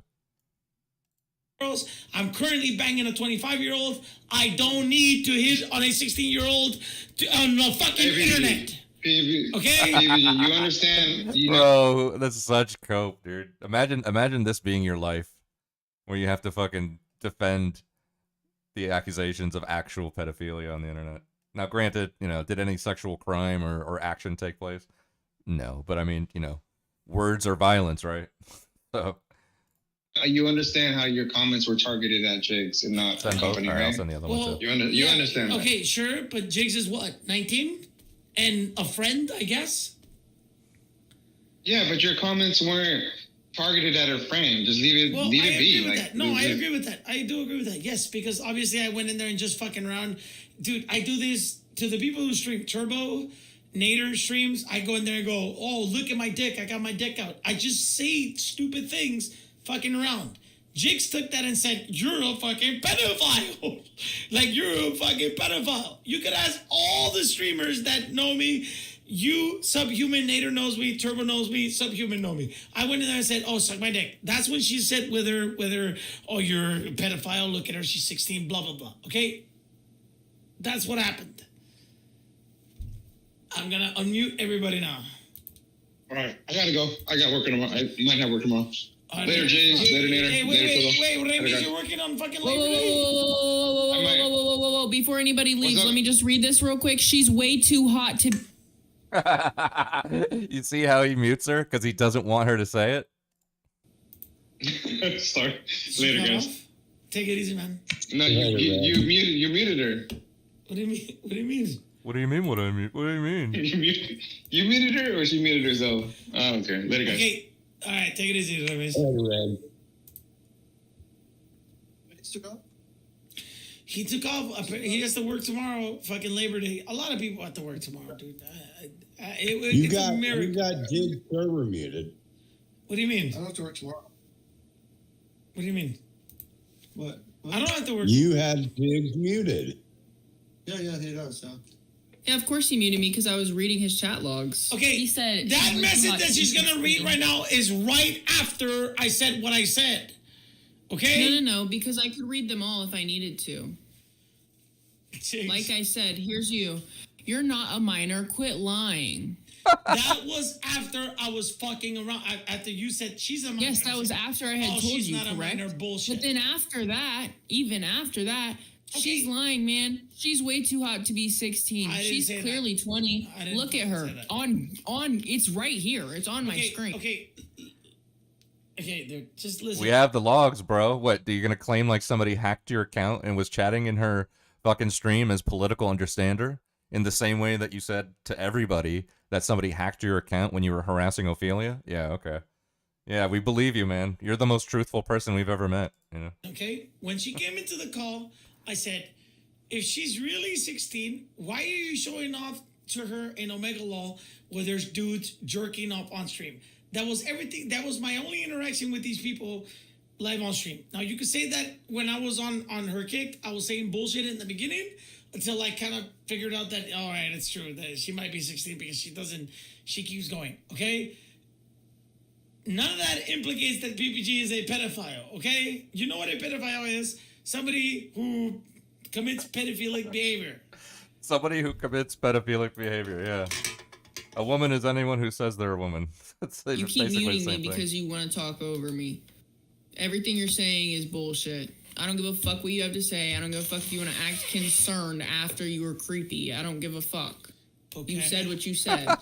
Okay, well... Are you dumb? You know what I am? I'm gonna... A retard? I'm not gonna talk to an 18-year-old girl who's sitting, or whatever, 16-year-old girl sitting next to you, and a 19-year-old girl who keeps lying. You have anything I'm not else lying. to say? I pulled up You your have anything chat else log. to say, Jigs? They can go back in your stream Thanks, and look Sean. at you deep in your phone typing these things, and then they can go to my stream and see the times that you sent the things you did. I don't know how I'm lying. I was showing it. I have no reason to lie. Yep, I literally got those logs, bud. I don't have to lie about you to make you look bad. It's very easy. Do you have anything else to say, Jigs? Because I'm about to hit the... Nope, I feel like I said everything I need to. I think everyone's aware. Okay, bye-bye. Oh, PPG, that's There we go. No, it's okay. We got rid of it. It's fine. Why would you get rid of her? I didn't kick her. She left. I don't mean I am a minor. What do you mean? People dox you, and no, I didn't It record doesn't... it on my. I don't care about me, you Someone fucking was ape. Do you streaming, and I understand had what you're it doing? on my iPad. No, So, no, you yeah, didn't. there's clips No, of you that didn't, that you I fucking did, cunt. but it's You 8 ended your a.m. and stream, and we So- talked for real, and I gave you a little life lesson. So next time you know. Shut up. So I can get that clip for you probably like I do tomorrow it. when he's awake. Oh, So wow. Okay. I didn't save his whole stream to my phone. He saved that part of the conversation, and it's somewhere. I don't have it, but I don't need it. Like, I don't know. I mean, I can easily pull it up whenever. PPG, I you're get not it. defending yourself. Everybody knows you're a pedo at Like, this point. there's no point. Like, you can say whatever you I'm want. not trying to defend what anybody thinks of me because I know, and anybody Then that why has a you- brain knows that I'm not a pedo. What do you mean? You are one to talk. I'm not sure if there's anything up in there. I Okay. feel like if I knocked on your head, it would sound hollow. Okay, stop. What? What does that mean, dude? Are you making a sex It joke? means that you are brainless fucking retard. Look, you couldn't even make that connection. Like, that's how I know. Okay, hold on. Can you tell me why I'm a pedo? You, other person. Can you tell me why I'm You a pedo? hit on me and I am a minor. What do you mean? Okay, do you not, can you show me the evidence where I hit on you, where it clearly wasn't a joke? After you guys were like, oh, obviously, blah blah blah blah blah. That makes me a pedophile. Literally, publicly fucking around, dude. Shut up. You weren't fucking around. You think I'm gonna hit on a 16-year-old publicly? I watched you, and she's not even 16. I never said her age. I said she was a minor. I don't know why you keep saying 16-year-old. 17. No. No, I'm lower than that. Wrong. It's worse. Doubt. I'm gonna hit X for doubt. Okay. Well, you're losing all your money. The court won't think so much. Okay. Well, sue me. Sue me now. Let's see if you win the case. Sue me if you win the case. Okay. You do know that. Like I'll give you an example. Destiny actually fucked a 17-year-old. Do you know how to speak like? Do you know how to speak like calmly? Like, do you know how to lower your fucking tone? Are you now changing the subject because you don't got dog shit? Have such an enraged, annoying ass, pitched ass fucking voice. It's so fucking annoying. You know what I have? I'm gonna go to sleep. I'm gonna go to sleep because I actually have a life and I gotta do shit tomorrow when it comes to work. He doesn't have to do. There's another lie too, because he spent the earlier in the stream talking about how he doesn't have to work because it's Labor Day. So it's another fucking lie. It's just lie after lie after lie, dude. You phony, you supposed underage girl and 19-year-old lifeless fucking tattoo artist. You can do whatever. You can stream all night. I can't do that. I have to go to work. I gotta do a lot of shit. It's literally Labor Day. He doesn't have to work. What? Do you actually work though? Do you actually have a good paying Whatever. job that pays you? It's just like this is hours and hours and hours of this shit over and over again. That is not as interesting. Well, no, I mean it is still interesting, but it was the stream after that I think was pretty telling. Oh, he's live. He's live. Air now suffers from mountains in the where he helped trees stand the it Kane met argue your self-destructive and tyrannical position. Cheap manipulation tech. That's what happened. I'm not justifying it. I'm just describing to you what happened. Operation Barbarossa started in 1941, long before.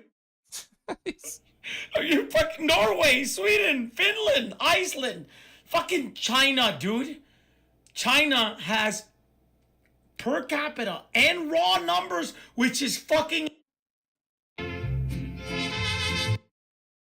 not talking about what happened, dude. Nader's not coming back. Nader's been completely banned.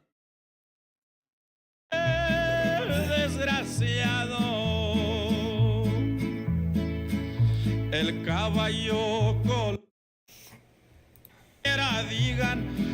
I don't like my diet is pretty clean considering, dude. It's the beer. We'll talk about that, dude. No worries. But I never liked this person. You guys treated this person good. He is a horrible human being, dude. Okay? She's gone. Nader's completely banned, dude.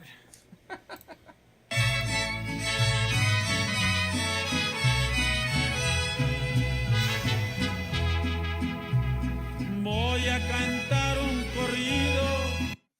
There's a shit show in Discord Giga Chat. I think I might have to ban him. Oh, I gotta see this. What was it?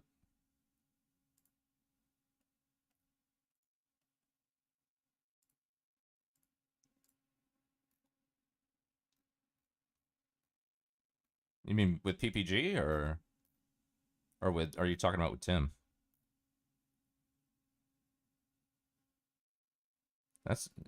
You're talking about with Tim or PPG? Oh, with Tim. Okay. Yeah. Well, I mean, look, Tim is definitely not everybody's cup of tea. You know, the cat. I can't believe the cat made it back into your fucking Discord. Okay, I thought you were talking about PPG. He's banned already? Okay, gotcha. I'll get some water.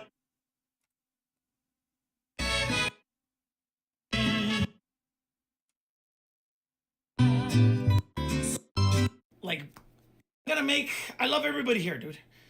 All right, but Sir Manifestos, the bond that me and Sir Manifestos have is like crazy, right? So Sir Manifestos is actually, and Halabil, dude, Halabil too. I'm gonna make Sir Manifestos and Halabil full mods, complete mods, dude. I know. I gotta make Sir Manifestos. So this was after that stream. This was the next day. And then maybe Remais later. Actually, I might actually make Remais so it could be a 3-man vote, a 3-man council or whatever. The power is out of my hands, dude. The power is out of my hands. You guys get to, if somebody says some shit on Discord and you say, the 3 of you agree that nobody should be saying that or putting that shit up, get them out. Or some shit like that. That's on you guys, dude. If you guys want to be, you don't, then fuck it. Or end here.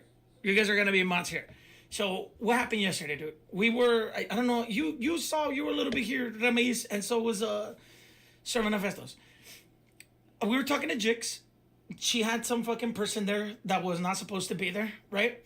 Obviously, I was fucking around, dude. The entire time I was fucking around. I was not hitting on this person. I don't hit on people on the internet, dude. I don't need that in my life.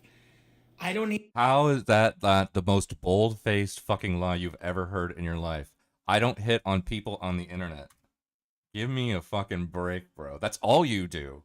That's all you do, dude. That's like the biggest lie you probably ever told right there. Dude, the entire time I was fucking around. I was not hitting on this person. I don't hit on people on the internet, dude. I don't need that in my life. I don't need any of that in my life. It was obviously content. I was bullshitting the entire time, right? Now you have these dipshits going around, people that have been here for a while, dude, going around saying that PPG is a pedophile, all this shit. I'm not even gonna deal with it. I'm not even gonna, especially to the people that I really don't like. Turbo, I really like Turbo, dude, but if he comes in here and starts saying all that shit, he's gonna get banned, dude. Okay, now we could argue it. Arguing it is fine. Having a baby killing warmonger who still advocates for war, like in Iran, and killing socialists and doing all this shit. You know who I'm talking about? I'm not gonna take shit from that person, dude. So he's banned. I didn't even hesitate. I was like, all right, I don't even like Nader, dude. I never liked Nader ever. So I banned him. Nader's gone, dude. Okay. Now if you guys want to talk about it, we could talk about it. I don't care. We could talk about it, dude. I don't run away from anything, and you won't be banned. I don't care a fuck about that. That's what happened yesterday, dude. But you know what? Since Halabil tried to warn me, and I actually do respect Halabil, dude, really, and I feel shitty for him. I don't even feel shitty for me. I didn't do anything wrong. But I feel shitty for Halabil. I'm never gonna interact with Jigs ever again. I unfollowed her. I blocked her on Discord. Gone. There you go. You guys win, dude. No more doing the bullshit that I did. Yeah, this is the guy that just said a minute and 30 seconds ago that he never runs away. He's not the type that runs away. He fucking blocks her on everything. It's okay. It's okay. No, because you guys did try to warn me because look, to me, this is just internet bullshit, dude. I'm not trying to hit on a 14-year-old.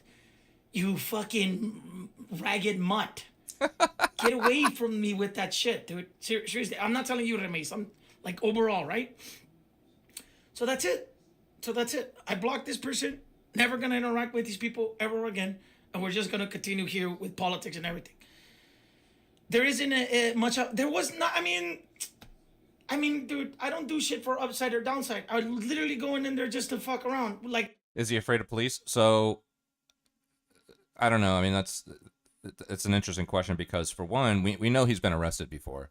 I'm pretty sure he's even admitted, I think, that he's gotten a DUI. So he does have a record, but so who knows what else is on his record? But besides that, he's also said that his brother is a cop. So imagine if your brother's a cop, right? First of all, he knows that he's been doxxed. People know who he is.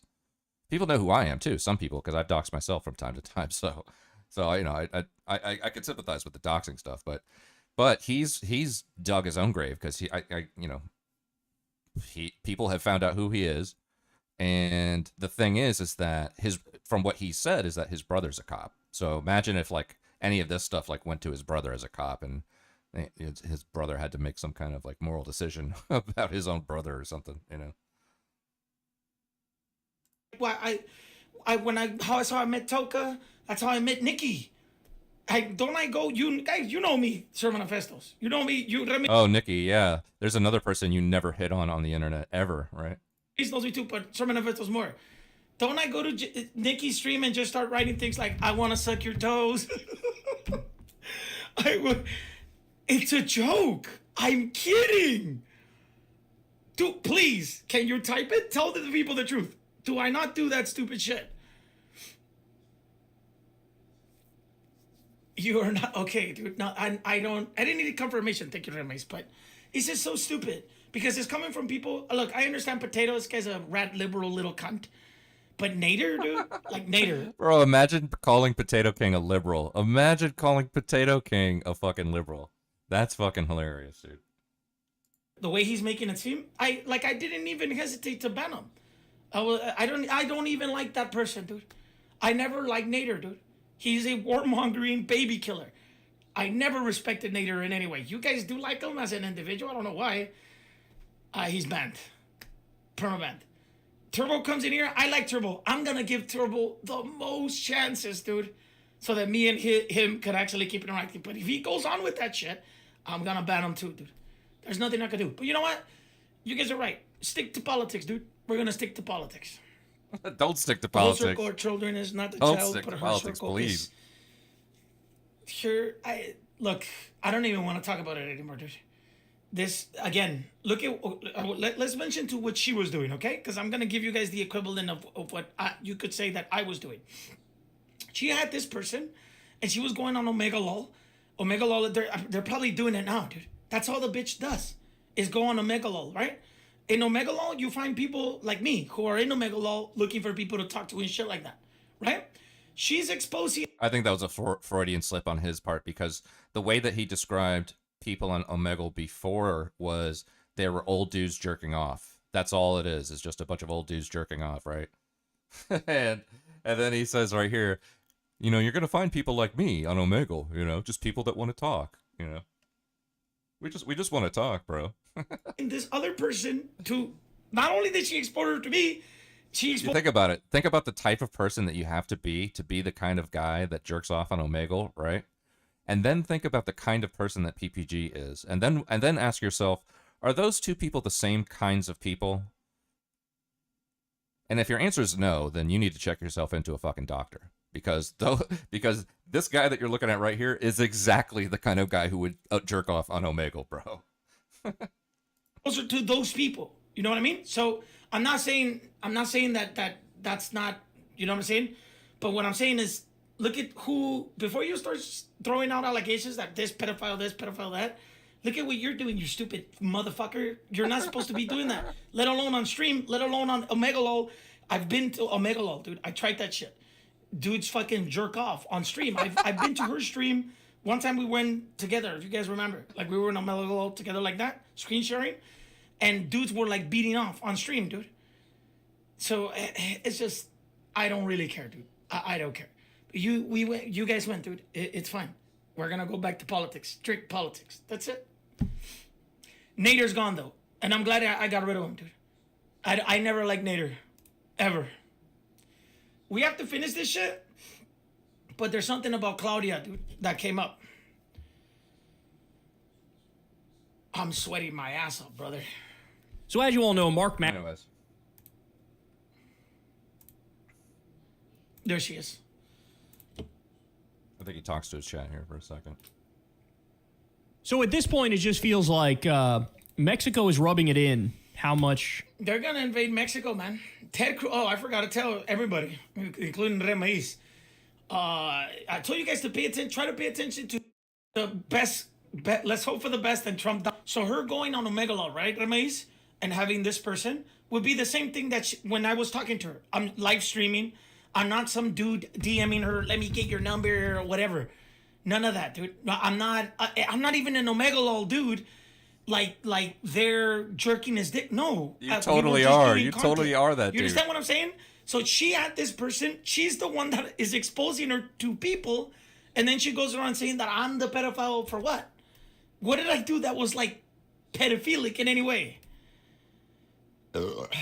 Say it. Say it. I know. Don't look at me as a friend. Don't take it easy. Say it, dude. I'm not gonna ban you or anything. We're gonna talk about it. Yeah, they are freaking it down there. They really are. Take a look at this. Take cover or whatever. Holy shit, man. God, today was the hottest day. Nader isn't. Nader is not a schizo. He's a retard, but he's not a schizo like Turbo. So I could forgive Nader for saying, I could forgive Turbo for saying bullshit like that. I'm not going to forgive Nader, dude. Gone. Anyways. Is over. Anyways, hopefully, Casey, that catches you up, all right? That, hopefully that does exactly what it needed to do.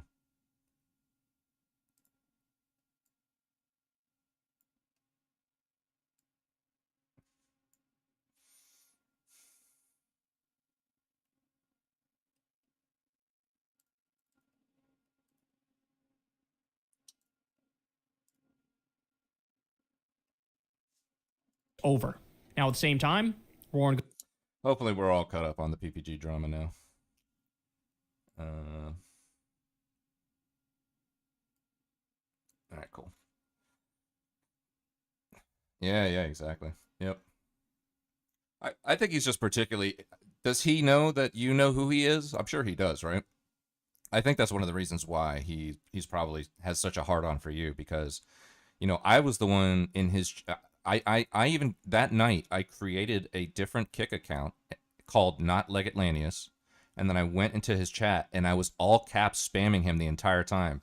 You get what you fucking deserve. You're a fucking sick, lying, twisted, degenerate fuck. Stop being such a pedo. Like, all caps, like, spamming his chat. Hardcore, bro. and he let me do it. He let me do it for a long time.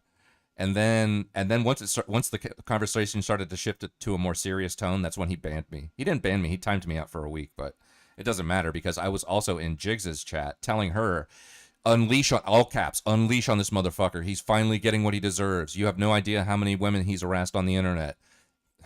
This is finally his time. You know, like I was totally going on like, and I was dropping her like 10 subs, and then I'd type a bunch of shit and I'd drop 10 subs again, and she was loving it because she's like, this is great, like I'm making money and this is content. And I'm like, I love this too. I'm gonna keep giving you fucking subs. Just fucking tear into him, okay? And she did. It was fucking awesome. So that's one of the reasons why he wasn't his usual chummy self, because it was pretty much a shit show the whole time. Anyways, I had to go to the bathroom real quick, so I'll be right back. British right. What words come to mind?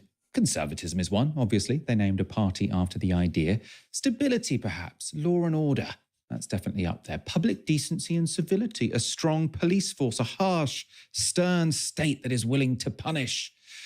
Now, you might not agree with those values, but not all of that is actively malicious. And when somebody defrauds your grandmother or assaults your friend, you certainly see the value in the law being applied swiftly and judiciously.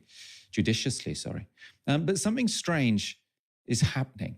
As much of the British right turns its backs on the core things they once claimed to care about. Now, it started with graffiti, as they cheered on painting St. George flags on roundabouts, zebra crossings, and even people's homes, without homeowners' consent, it should be added. Now, normally British Conservatives would be aghast at such behaviour. Deal with these drunken yobs daubing red paint on the front of that elderly lady's flat. Except now, many of them are cheering graffiti and criminal damage on because they perceive it as advancing a certain agenda they like. Here was a video that was widely shared over the weekend. Hey, so are we doing it? Doing it, mate. Are we doing it round here, Ralph? Get up there! What are we doing? Painting the Tamarind! Go on, the boys! Next one. Next one! Get up! Where it goes up? Send it! The boys are going mad. Oh, you want to get up here, get amongst it, or what? Hey! You get him right. He's a liar! Jesus come out the Indian, he wants one above the shop. You guys are crazy, man. How long have you been doing this for? Half hour. Born and bred fucking geezers. I'm an Englishman, I'll do it till I die, sweetheart. Get up. On to the next one. Let's go. Spread them all the way across. No, can't. It's for the country, you know? Yeah, for your future. Your future, sweetheart. All these ragged Palestinians. Now, you'll have heard the word raghead at the end there, which is racist and obviously appalling. Also, these guys are painting on people's houses. Now, that's criminal damage. Now, by the way, those people may even agree with painting zebra crosses. Who knows? But yet, right-wing accounts, which are normally so fixated with private property rights and vandalism, suddenly didn't appear to have much of a problem, right? So, so long as it's a St. George's flag, suddenly vandalism, suddenly graffiti is okay. In a similar vein, though even worse, I think, was the sharing of this video from Scotland over the weekend. You have a nice... You don't! Hey, I'm fucking 12 me! You're fucking batting kids! Why are you fucking with us? You're fucking kid bashers! Show the knife! Show the knife! Show the knife! Fuck away from her! Show the knife! Show the knife! Don't touch her! That's it! That's it! Show the knife! Don't touch my leg! Star! Show the knife! That's it! Don't fucking touch my little sister! She ain't fucking 12! Where's her fucking catching me? She's fucking 12 and you just battered me, mate! Where's her fucking catching me? Yeah, show the knife! Maracha! Don't touch her down to me! Don't touch her!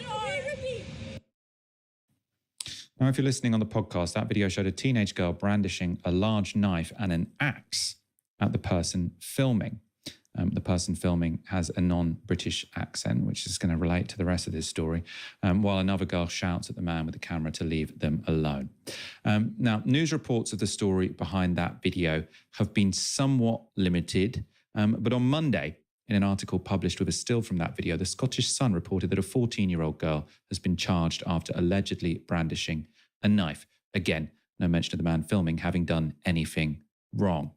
Now, as this is an ongoing criminal case and one apparently involving a minor, there's not much more we can say about it, but we can give you an update from Scottish paper The National today. They say the Scottish police have issued a misinformation warning after a girl aged 12 was charged in Dundee. This is the statement from Police Scotland. We are aware of misinformation being shared on social media in relation to an incident where a Bulgarian couple were approached by youths in St Anne Lane, Dundee on Saturday, the 23rd of August, 2025. A 12-year-old girl has been charged with being in possession of offensive weapons. She will be referred to the relevant authorities and our inquiries are ongoing. We would like to thank the local community for their help with our investigation and would urge the public not to share misinformation about this incident or speculate on the circumstances. Now, as for the misinformation, you really can't overstate how much misinformation there was about this case, because right-wing Twitter loved this video and they were quick to jump to conclusions. So an account called Right Angle News Network said, breaking, police have arrested and charged a 14-year-old girl after she was forced to brandish a what's up, Wappa? Knife to defend herself and her friend against a migrant who attempted to assault her. And then in reply to that, Elon Musk has said, insane. And whenever Elon Musk replies to something, it gets lots of views. So this has had 18,000 retweets, 88,000 likes, 20 million views, with something that seems, it's completely made up, essentially. Britain's far right were quick to jump onto that narrative. Of course, Paul Golding leads the far right Britain First. He also has 250,000 followers on Twitter. So he said, young Scottish girl shouted at migrant pervert. So we've got no idea who the person filming is, recording them before brandishing an axe and a knife to warn him off. Is this what our country has come to? Is this what our girls have to do to protect themselves? Now, according to the National, or according to the Scottish police, actually, this was a Bulgarian couple. There's no suggestion they've done anything wrong whatsoever. Again, no evidence. What Golding said in that tweet was true. In fact, lots of evidence it probably wasn't. The video was also shared by Tommy Robinson, whose framing was more cautious, as befits a man who's been on the wrong end of Britain's defamation law. So he said, very concerning video out of Dundee. What do you know about the Venezuela stuff? They better watch out. That's what I know. They better watch the fuck out, bro.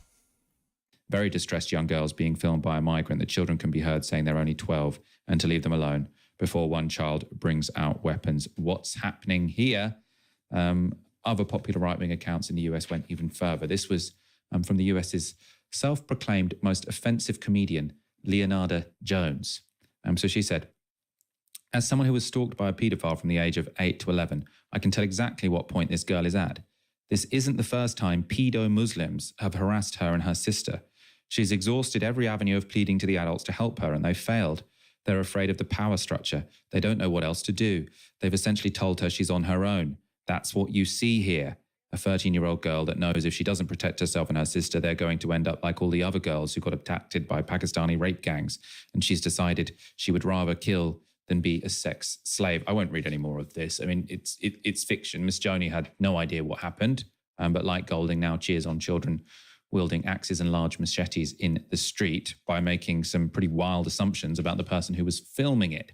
Now, again, in case you're wondering why we're showing you all of these people, this isn't just a random Twitter account. Leonarda Joni has 230,000 followers, and that tweet, this is significant, had 23,000 retweets. It's not just 23,000 people looked at it, 23,000 people looked at it and retweeted it. Well, I say people. We've obviously got no idea what proportion of that is bots, but we could presume a significant number of those people were, or significant number of those accounts, let's say, were real people. And so this innuendo got spread far and wide. Actual US politicians amplified the claims too. So Republican Congresswoman Nancy Mace said this while posting the young girl staring into the camera while holding an axe and a knife. So she said, hero. Again, there were no facts known about why this girl was wielding an axe and a knife at the time. There still isn't, although the suggestion that this was a Bulgarian couple that they walked up to suggests it could have been. It could have been. Again, we don't know. It could have been the case that the reason the man got out the camera to film it is because he saw a girl with a knife and an axe. And then what do you do when you see a camera? You think, oh, I've got to make an excuse for why I've got this knife and axe. Again, this is speculation. Beyond feeding a racist narrative, though, which all of these tweets certainly did, championing the wielding of axes and knives is not a great idea.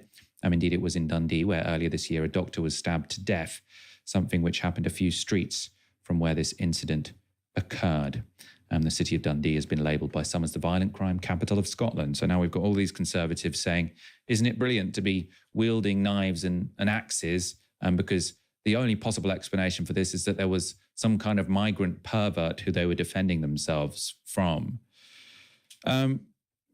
Barry, I suppose my question to you initially is about Twitter, I suppose, because we've seen, I think, a really dramatic shift to the right in terms of public discourse in this country, which has gone right up to sort of politicians. It includes sort of justifications of criminal damage, justifications of vigilante violence, and it definitely includes sort of a massive moral panic about migrants, sort of just making out that every male migrant is a rapist, essentially. To what extent do you think Twitter, and Elon Musk specifically buying Twitter, has been the key variable in that political shift in Britain and also across the West? First, can I say that these men painting zebra crossings, have you ever seen anything so pathetic? What's the expression? I see your dad's taking the divorce well. But onto the Twitter thing. I used to be very sort of reluctant to say that, Twitter was the real world. I mean, it's not the real world, but to make that, to think that Twitter had such an impact on the real world. But I think it's inescapable now that it is having a hugely negative impact, and it is partly driving these conversations, and that is translating to the streets and translating to incidents like this. And of course, it's gotten worse since Elon Musk sort of, allowed it to be a cesspit again. You can go on there and you can be as racist as you want, and you can be as threatening as you want. And, no matter how many times people report these tweets, there's no issue. The complaints are rejected by Twitter. I think we've seen it in Southport that people looked at tweets and it essentially riled them up and got them onto the streets. I mean, that's huge. There are people with gigantic followings who can rile people up to the extent that they will go out and engage in violence. I'm usually based in London, but I'm on a holiday in my homeland here. And we had this exact same thing happen in Ireland a few weeks ago. I mean, it's almost a mirror image. There is really disturbingly here a focus on the Indian community. I'm not sure exactly where it's come from, but you know, again, a lot of people on Twitter.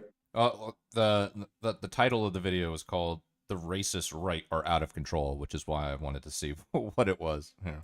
Are talking about how there are a lot of Indian people moving to Ireland. They're taking jobs. They're taking, I mean, the usual nonsense. But what it's meant is that there have been several attacks against the Indian population here. And in one case, it was like with these two girls in Scotland, which one of the things that really disturbs me about that as well is that the far right are cheering on children brandishing an axe and a machete. You know, it would be bad enough if it was adults, but children. But it was the exact same thing in Ireland. It was a group of young teenagers who, riled up by posts that they'd seen online, which I think originated on Twitter, but then migrated to Snapchat. So I think that's also happening too. You have maybe older members of the far right who make claims on Twitter, and then those claims and videos are cross-posted to platforms where you'll also find younger people hanging out. So riled up by these posts about the Indian community, a group of young teenagers in Dublin attacked an innocent Indian man on the pretext that he was flashing in a playground. Irish police said that there was absolutely no truth to that whatsoever. The attack on the man was really, really brutal and horrific. And if it wasn't for a brave woman who stopped her car and made these guys stop. So I've heard this narrative that this guy was Bulgarian or whatever. People have been saying like this is, you know, just a dog whistle or whatever. But I don't know, Conrad, you're saying you got something different there? You're saying it was a gypsy Muslim? Oh, you know, it was horrific. So yeah, I think it's really clear that it is having a real world impact, and you know that needs to be taken incredibly seriously. And Twitter certainly has no will to do anything about it. Quite the opposite. The owner of the platform is amplifying the nonsense. People found his Instagram? Okay, gotcha. CDC stuff. Do you care about the vaccines? Any takes on getting kids vaccinated? I mean, you know, dude, I was in the army, man. They pumped me so full of fucking shots. You know, I have I have no right to be fucking anti-vax, but I wasn't anti-vax to begin with.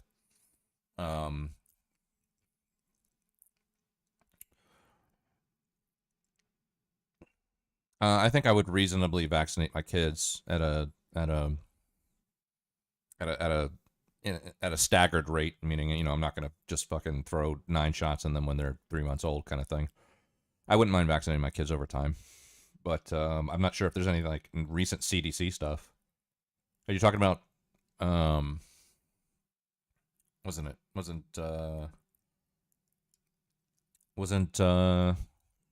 Kennedy on, didn't he do like was he on the Senate floor or something, or a committee meeting recently? I think I saw like a video of him being asked questions by the Senate or the House.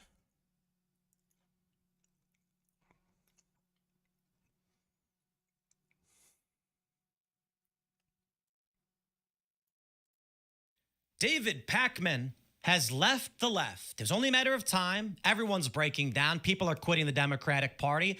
It is not surprising to see that someone like David would finally recognize what all of us honest actors recognized a long time ago.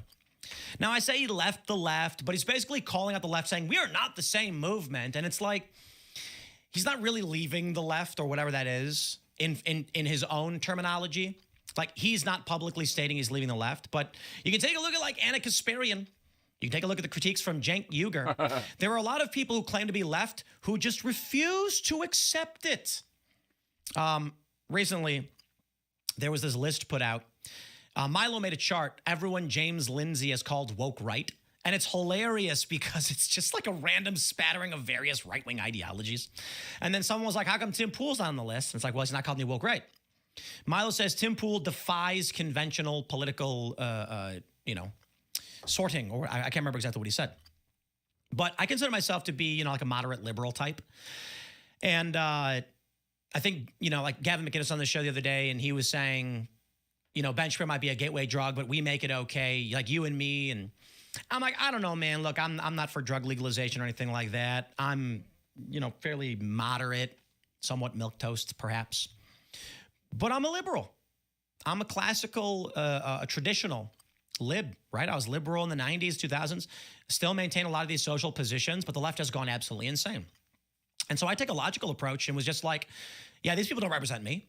There is no movement for which I'm a part of the left. They chose. David Pakman is now stating just as much. I no longer believe we are all part of the same movement. There's the governance-focused Big Tent win elections and pass laws left, where I am, and then there's the purity test left. David Pakman has left the left. Have not changed in terms of my views. What me neither, David. Has changed, as I pointed out yesterday, is I no longer believe we are all part of the same movement. There's the governance-focused Big Tent win elections and pass laws left. That's where I am. Sure. And then there's this purity test left. The ones who don't really care if we lose and sometimes seem to like it so they can say, I told you so. Yep. As long as they feel morally untainted. Yep. They treat compromise as corruption. They think we need a better... Bro, a lot of these guys have been going through this lately. Pakman's going through this. Hutch is going through this. They're all getting, like, accosted by, either, like, Marxist-Leninists or people that voted for Cornel West or whatever, and just saying, and like, Hutch and Pakman and all these liberal types, they can't take it anymore. They're like, we're sick of these fucking people, bro. I love seeing this unfold. Media ecosystem must mean install CIA-approved thought leaders or something like that. So maybe we were never really part of the same movement. If I've been red-pilled about anything, maybe it's that. We overlapped when convenient. Red-pilled. And that was it. But I'm not getting red-pilled. I'm done pretending that everyone with a left-wing label is on the same page. You can stand for progress in a lot of different ways. You can want change. That's a good name for it, Conrad. Without torching everyone who's only 98% on your side. But no, I am not having a political awakening. I am not the next Dave Rubin. Yeah, none of that is happening. See, this is the game of wokeness. David Pakman outright calls out the left for much of the same reason many of us have. They weren't actually trying to win on liberal values. It was purity testing woke psychotic garbage. And David, you were a part of that all the same. Now all of a sudden you're like, if I've been red-pilled, it's on that. But not like Dave Rubin. Sure. Dave Rubin now says he's conservative. I think so. And he's taken stronger stances closer. But let me tell you this. We're not going to talk about Dave Rubin. How about me? You're going to call me right-wing? Even though I'm probably to the left of David Pakman on a bunch of issues. No joke. I say this all the time. Like even Steve Bannon is to the left of him on some issues, on some.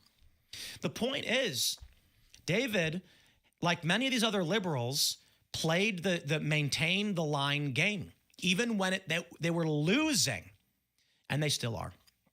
Did Biden actually issue any victories? No. It was ridiculous. Trump is getting me some of the best liberal victories I've ever seen. How about Bill Clinton, Barack Obama, Hillary Clinton, Bernie Sanders, who were all critical of mass migration? Donald Trump's delivering. Donald Trump is delivering on a promise that Hillary Clinton had made back in the 2000s. She wanted to build a border barrier. Was that liberal? So now you say that's right-wing now. Yes, because the left has gone so far off the deep end, they don't even advocate for the working class anymore.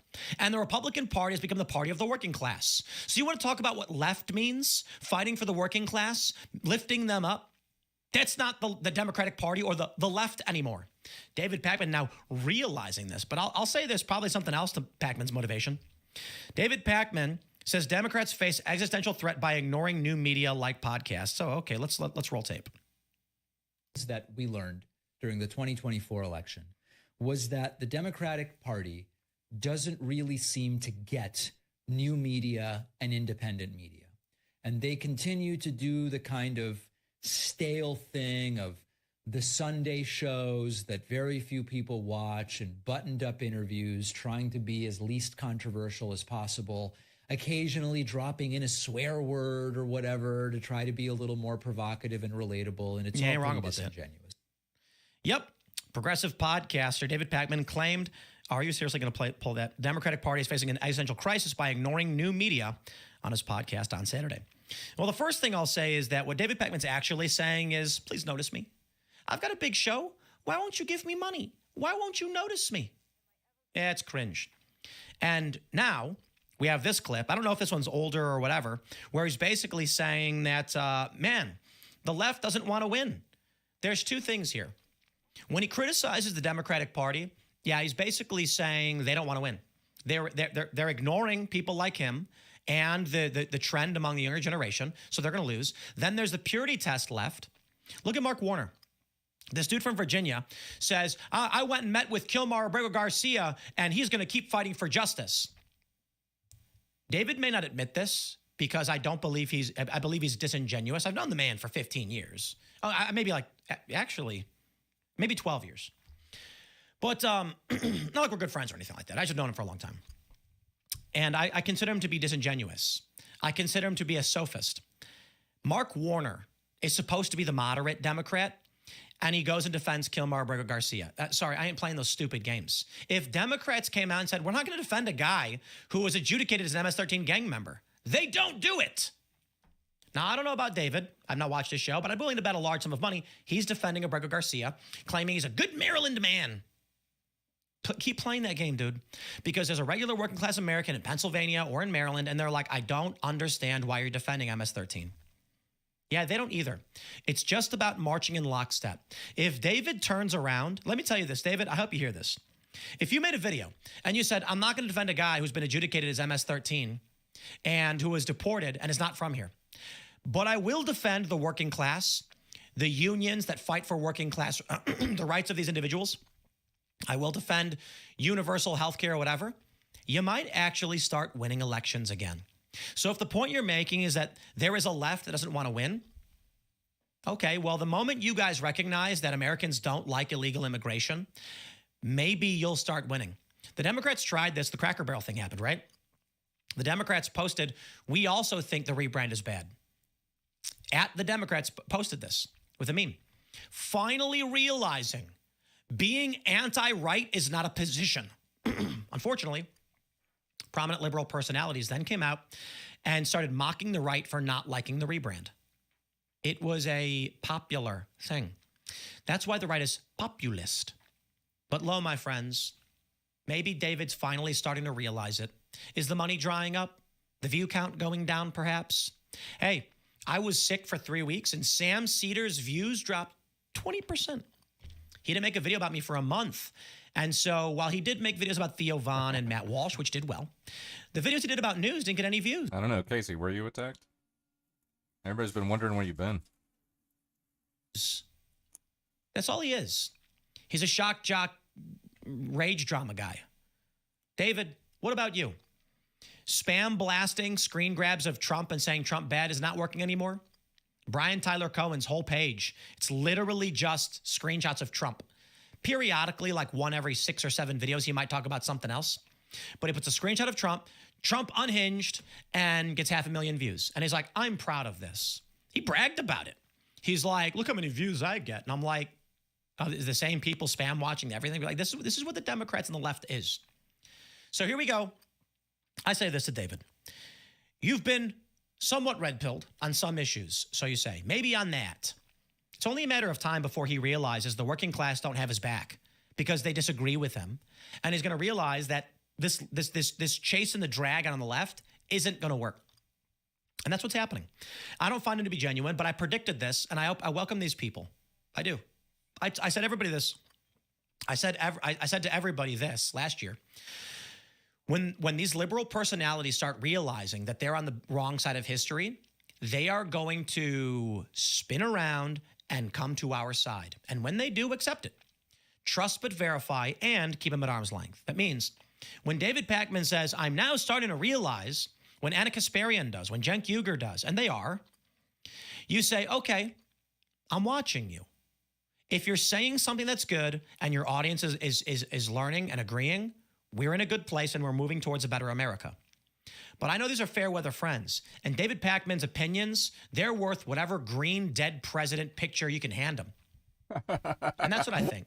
He was accused of taking money from that scam, like that scandal. Sorry, not scam, scandal. Wasn't a scam.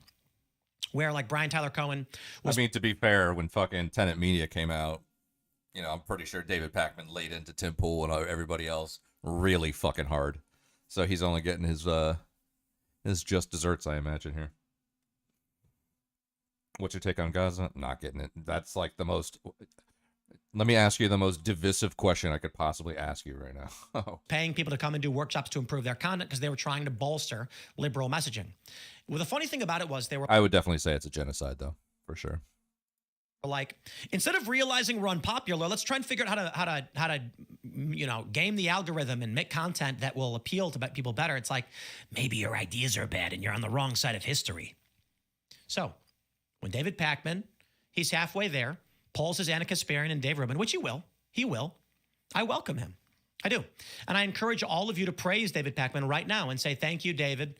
Many of us went through the same journey, and we ended up here. And it's not that we support Republicans or like it, but we know the Democrats aren't even trying to win, and they're not going to win. And they're pushing ideas that are antithetical to American liberal values. And then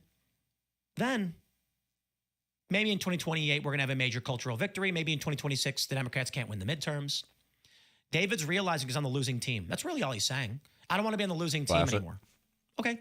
Who was the one that got banned for saying Glass Israel? Was that Vosh?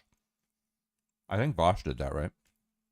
Come to the winning team, baby, with arms wide open. So I warn you this. Anybody on the right who would insult David over this, you're making a huge mistake. Now's the time to say thank you for finally acknowledging this. Many of us feel similarly. The door is always open. I'm not saying trust him in the long run, but we're better off if he's got a big channel and he's saying, you know what? I got issues with Trump, but he's certainly not as bad as Joe Biden. Maybe when he gets to that point, What happened? Oh yeah, I'm pretty sure Vosh said like Glass Israel or something. That was it.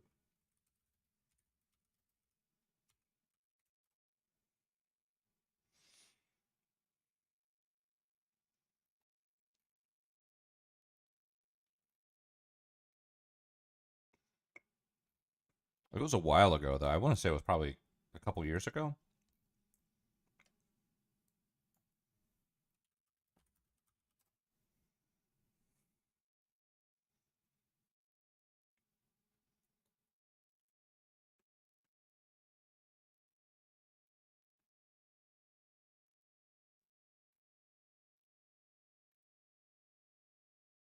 My banned from Twitch.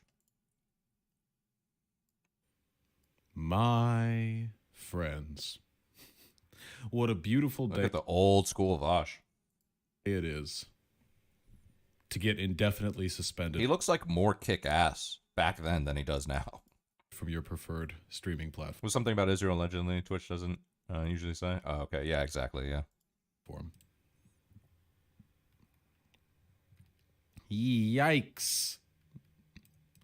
The gist of it is that I was streaming on Twitch. Hundreds of people watching. 400 people. Spectacular stream. As good as they come. Really phenomenal.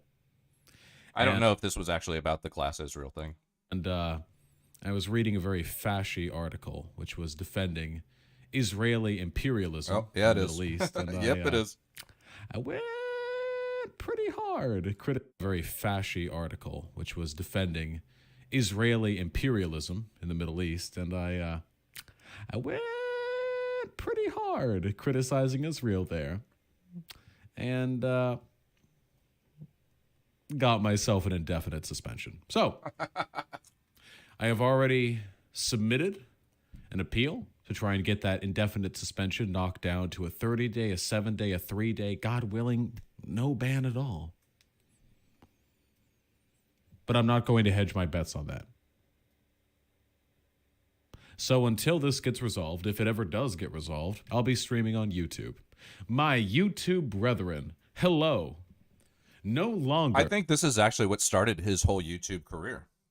I think this was it, because I don't think he even went back to Twitch after this. Where you have to click a link and go to a different website to see me live. Now you can do it right here, from the comfort of the YouTube He's still banned, homepage. yeah. I'll be starting tomorrow morning actually, at 9 a.m. No, I think his ban got lifted, and he had to make a choice about whether or not he wanted to go back, and he just decided that he was like, "Fuck it, I'm not going back. Like, there's no point. Everybody already moved over to YouTube anyway." I think they lifted the ban on him. PST. We're gonna keep. I think going. so. I think so. Fascism doesn't sleep, and neither should I.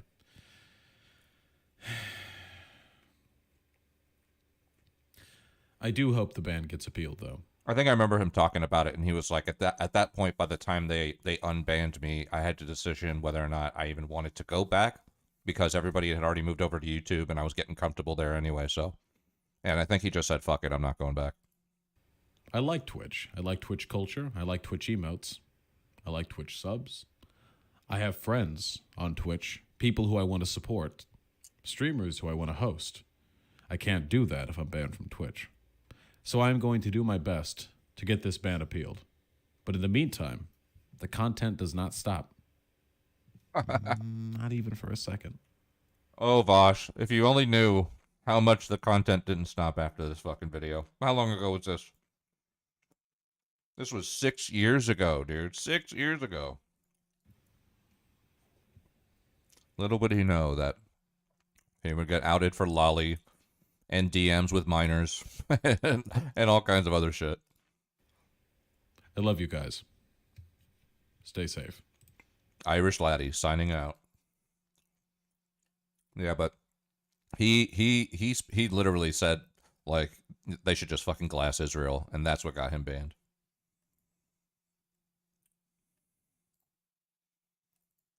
So we'll see.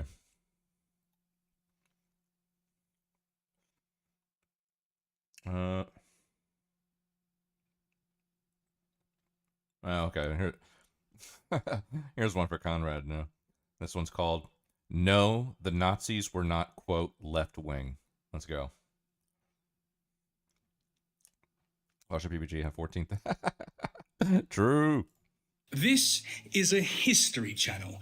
I usually focus on historical events, not modern politics, and that's a choice. But today, I'm going to make an exception to that choice, because the more content I make on the Second World War, the more I get people in the comments saying things like, Nazis were National Socialist. Let's not forget their far left political element. Or, in another flavour, socialists are leftists, including Nazis. And I think this is wrong. Not just politically wrong, but historically wrong. Now, of course, it doesn't help that terms like left and right are abstractions of quite complex political beliefs, but it is the best we have, and even so, Nazi Germany fits quite comfortably on the right side of this divide. So today I'm going to try and prove that to anyone who's on the fence. I will leave aside my personal feeling that it's a sad reflection of our times that this has become a matter of debate, but there you are. That said, let's begin. So the most common arguments I've seen are ones that go like this one. Commies always say Nazis was the right wing when the term is short for National Socialism. And this is actually true. National Socialism is where we get the term Nazi. And fun fact, when Hitler was doing his tour of Germany to rustle up popular support, he would actually subtly change the title depending on his audience. If, say, he was addressing a trade union in Berlin, he would capitalize the S in socialism, emphasizing his solidarity with workers. But then the next day in Munich, when addressing conservatives, he'd make the S lowercase and capitalize the N in nationalism. He knew how to be a man for all sides. But in any case, the point does stand. It's literally in the name, National Socialist. Therefore, the Nazis were left-wing. Now, I don't want to spend too long on this argument because I think we can all see the problem with it. Things aren't always what they call themselves, which is why North Korea, despite being the most repressive nation on earth, still officially calls itself the Democratic People's Republic of Korea. It's false advertisement and, taken too literally, it'll get ya. Dry clothing works by getting your clothes wet, just with chemicals instead of water. French fries come from Belgium, not France. You get the idea. But by that same virtue, some things are exactly what they're called. The United States of America is a series of states united in America. So just saying the Nazis weren't socialist doesn't actually make that true. I'm going to have to prove it to you, and in order to do that, we need to look at politics in the early 20th century. So, before the outbreak of the First World War, there was one ideological game in town: imperialist capitalism. Free markets, traditional values, expansion of territory, colonial ambitions, private property, all that stuff. Now, I'm not saying capitalism is always imperialist, but at this specific time, it usually was. But then, in 1917, just before the end of the First World War, a brand new ideology emerged from the shadows and took over an entire country.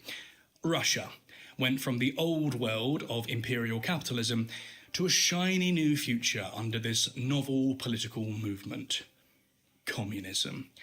Communists saw the defining features of capitalism as fundamental injustices and instead offered a new way: a classless society where property was collectively owned and distributed among the workers, where the church was stripped of its power and influence, and where the only war left to fight was between the workers who were oppressed and the capitalists who did the oppressing. This sudden bifurcation of political philosophy in 20th century Europe created a bit of a hoo-ha, both between, but especially within, nations. Nowhere was this more prevalent than in Germany, which had just been destroyed after the chaos of the First World War. Internationally humiliated and desperate at home, Germans started to squabble about which direction the country should take: the new left or the old right. This squabbling then led to a series of street fights between communists, desperate to bring Germany into the shiny new communist utopia, and the conservative factions, determined to keep communism at bay, restore Germany's national pride, and return to the politics of the old world. One of these right-wing anti-communist factions, which was particularly violent, was the Freikorps, and it's from this organisation that the Nazis would go on to fill their ranks, including major figures such as Ernst Röhm, Rudolf Hess, Reinhard Heydrich, Karl Ernst, and Martin Bormann. The ranks of the Nazi Party were firmly and comfortably drawn from the right of the political spectrum, not the left. But that's not the point I actually want to make. Not yet, at least. What I'm really trying to say is that by the 1920s, there were two ideological games in town: old world capitalism and new world communism. And as I said, this two-sided struggle created a lot of hoo-ha across Europe as countries agonized over which side to pick: the devil you know or the devil you don't. And all that was until 1922, when a man named Benito Mussolini marched on Rome with a brand new offer: a third option. Not communism, but not exactly capitalism either. Under Il Duce, you'd get the best of both worlds. A strong state that preserved national pride, but whilst also having a hand in the economic market that would make sure that the workers would be well fed and without all that hassle of abolishing private property. Everybody wins. Mussolini called it fascism, named after fasces from ancient Rome, which were used to symbolize political power. And for a while, the world was pretty smitten. International coverage was positive, and Il Duce's third way seemed to be going quite well for Italy, at least in the beginning. Hitler saw all this going down and started to model himself on Mussolini's speeches and rhetoric, adopting this third way. In fact, when the two men actually met for the first time, Mussolini would even joke that Hitler made for a pretty uninspiring tribute act. In the end, of course, it would be Hitler making fun of Il Duce, but history loves irony. In any case, with fascism, a new political movement was born in Europe, and over the decades it would pop up in Spain, Germany, Croatia, Hungary, and Romania. Some say it hasn't completely left us yet. Unfortunately, though, as we've mentioned, things don't always perform as advertised, and before long, this third way between the new and the old, the left and the right, just became a more extreme version of the old and the right. And this happened both in Italy, but most importantly, since we're judging the Nazis, it happened in Germany too. Instead of boldly planting a confident step into a brave new world, Hitler's first move was to go old school and allied himself with the church. On July 20th, 1933, Hitler signed the Reichskonkordat with the Roman Catholic Church. The deal was that if the church backed Hitler in the Reich, then they'd have special privileges in German society, most crucially, in education. National Socialism was suddenly starting to look a bit more Christian nationalist. Meanwhile, on the left side of Europe, communist Russia was openly hostile to the church. Religious education was banned, churches were destroyed, and monks were imprisoned. The institution of religion was completely uprooted from society. The right allied with the church, the left destroyed it. But that's not the full picture, of course, so let's get to the nitty-gritty that we all think things are defined by: economic policy. After all, the fascists were supposed to intervene in the economy in order to protect workers' rights. In reality, not so. Hitler did get his mittens in the market, but unlike the left, where capitalists were thrown out and industry was collectivized, under the Nazis, the capitalists and industrialists were allowed to stick around so long as they helped build the war machine. This is why Nazi Germany had a nasty collection of war profiteers who made themselves extremely rich from feeding the insatiable beast. I.G. Farben, which made Zyklon B, and Krupp being prime examples. But whilst capitalists were able to accrue obscene wealth under the Nazi regime, trade unions, a staple of the left-leaning workers' movement, were abolished. Literally. Under Hitler, all trade unions were banned, leaders were whisked off to concentration camps, and a new organization called... What is this?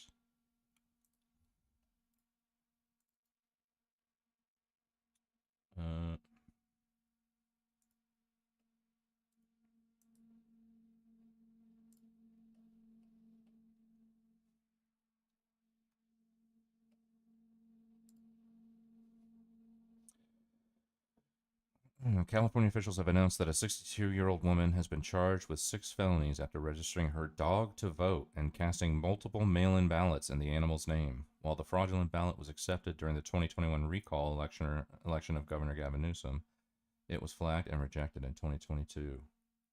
Jesus.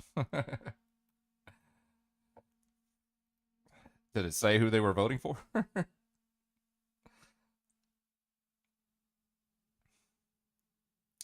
People have even tried using birds, turtles, and goldfish to vote in the past.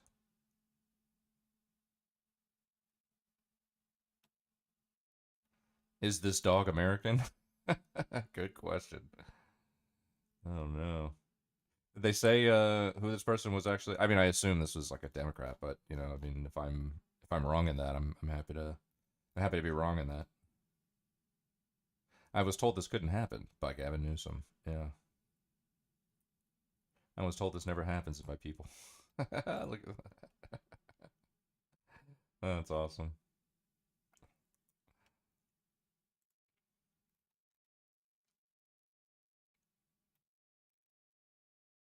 Yeah. Interesting. Called the German Labour Front was established instead, but that was actually a puppet of the Nazi regime. The whole time, profits flowed handsomely. Okay, so wait, before we keep going with this, does anybody here think the Nazis were left-wing? The title of this, no. The title of the video is no, the Nazis were not, quote, left-wing. But does anybody out there think that they actually were? And the working class remained underpaid. Not very left-wing. You'll argue that? Now, Okay. that's not to say that the working class got a taste of utopia in the Soviet Union either. That experiment turned out to be a horrific failure for the working class as well, just for very different reasons. I mean, I'm not surprised, though, Nader. I'm not surprised at all. Away from economics, though, you can also look at the behaviour of Nazi Germany on the international stage to get a flavour of their politics. Every time the Nazi Party took a stance on global affairs, they protected the right and aggressively hindered the left. You need only look at the Spanish Civil War, where Franco was able to steamroll the Spanish communists, but only with the help of German weapons, most famously at the Guernica, bombed by German planes. And if you're still in doubt, just ask the Führer himself. In Mein Kampf, he couldn't be clearer. The revolution of the proletariat, led by the Jews, is a mortal danger to the German nation and must be crushed with uncompromising force. So, yes, very anti-communist, even from the horse's mouth. But that quote actually brings us to the last point I want to talk about, which is that although both the communist regimes and fascist regimes had an awful track record of human rights, for the communists, the enemy was the capitalist, the bourgeoisie, the rich oppressor. But for the Nazis, the enemy wasn't economic, it was racial. Non-Aryans and Jews were the enemy. Similarly, communism saw itself as an international movement, workers first. Nazism, by contrast, was a nationalist movement, Germany first.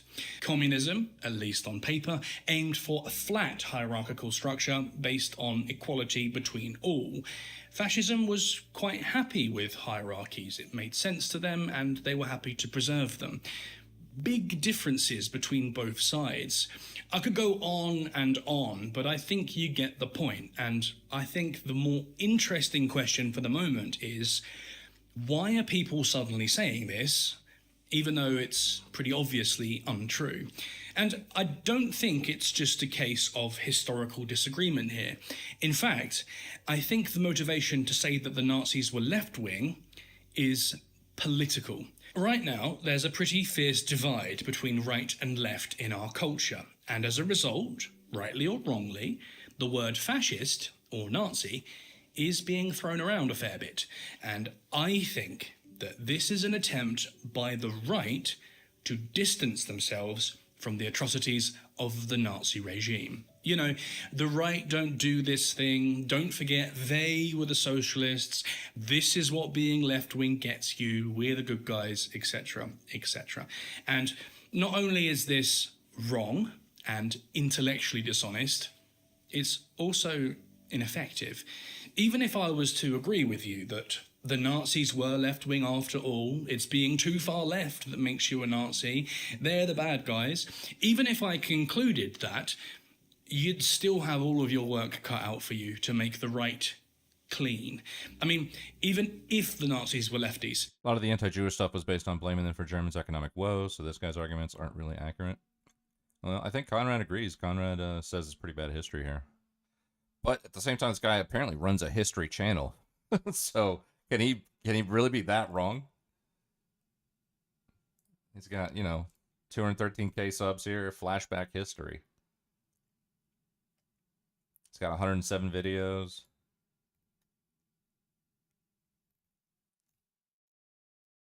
Is he just wrong, or is it like, ideological bent? This is the first video I've ever seen from him, so I'm not sure. But it's all, he's got an entire channel of history here. How do you explain the Japanese Empire with their atrocities in China, their racial dogma, their literal god king on the throne, and militaristic corporatism? Would you say that they were left-wing too? How would you account for Ante Pavelic in Croatia, who took power under the guise of Catholic nationalism and went on to commit crimes against humanity so depraved that it shocked even the SS? Was this also left-wing? Of course not. The Croatian Ustasha, Imperial Japan, and Nazi Germany were right-wing. And no matter how much you might hate that fact, it's still true. And that doesn't mean you should be left-wing, by the way. I'm not trying to make the case for the left or against the right. Extremes on any side can be dangerous. What I'm really trying to say is that you're not helping the right or owning the libs when you lie about history. Instead, you're hurting all of us by obscuring our knowledge of the past and making us more likely to repeat our worst mistakes. Mistakes which could, at the end of the day, affect you. Without honesty and a genuine respect for the truth, we'll never learn to share this planet with each other without more tragedy and bloodshed. In the meantime, guys, take care of each other and have a great summer. Bye-bye.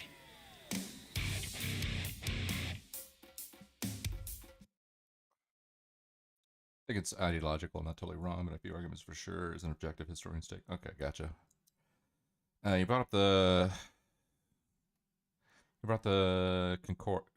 Concord Act with Rome. The context of Germany's agreement with the Pope is that the Catholic Church was seen as a national threat. That's why they had to come to a settlement and an agreement. Natsocks were generally anti-Christianity. They even invented a Christian heresy called positive Christianity, implying that regular Christianity is negative. Okay. I've never heard of that one before. It's pretty good in history, but he's got leans left. Okay. He's a historian. We should at least expect the correct context for the facts, but I've seen his Holocaust video, even his facts were plain wrong. Okay. Okay. All right.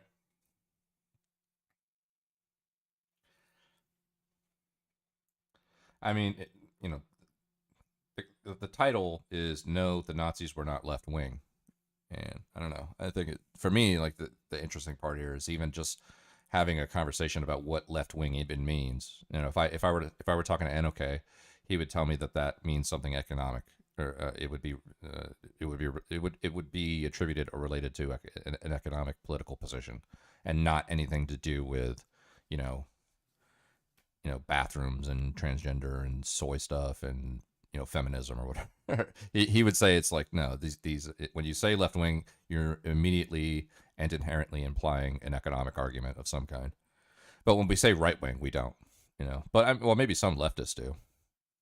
If you're right wing, you support capitalism to some leftists, but it's so mixed up, because if you say right wing, when I say right wing, I think Tucker Carlson, Ted Cruz. That's what I think of when I think of right wing. I don't think of capitalism the moment I hear right wing. That's the most important part is when talking about Nazis and fascism, we aren't usually talking about economics. Yeah, exactly.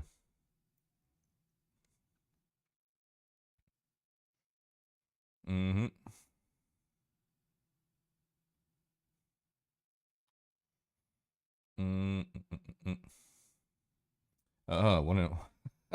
One of Casey's favorite people. So Tectone's taking a break.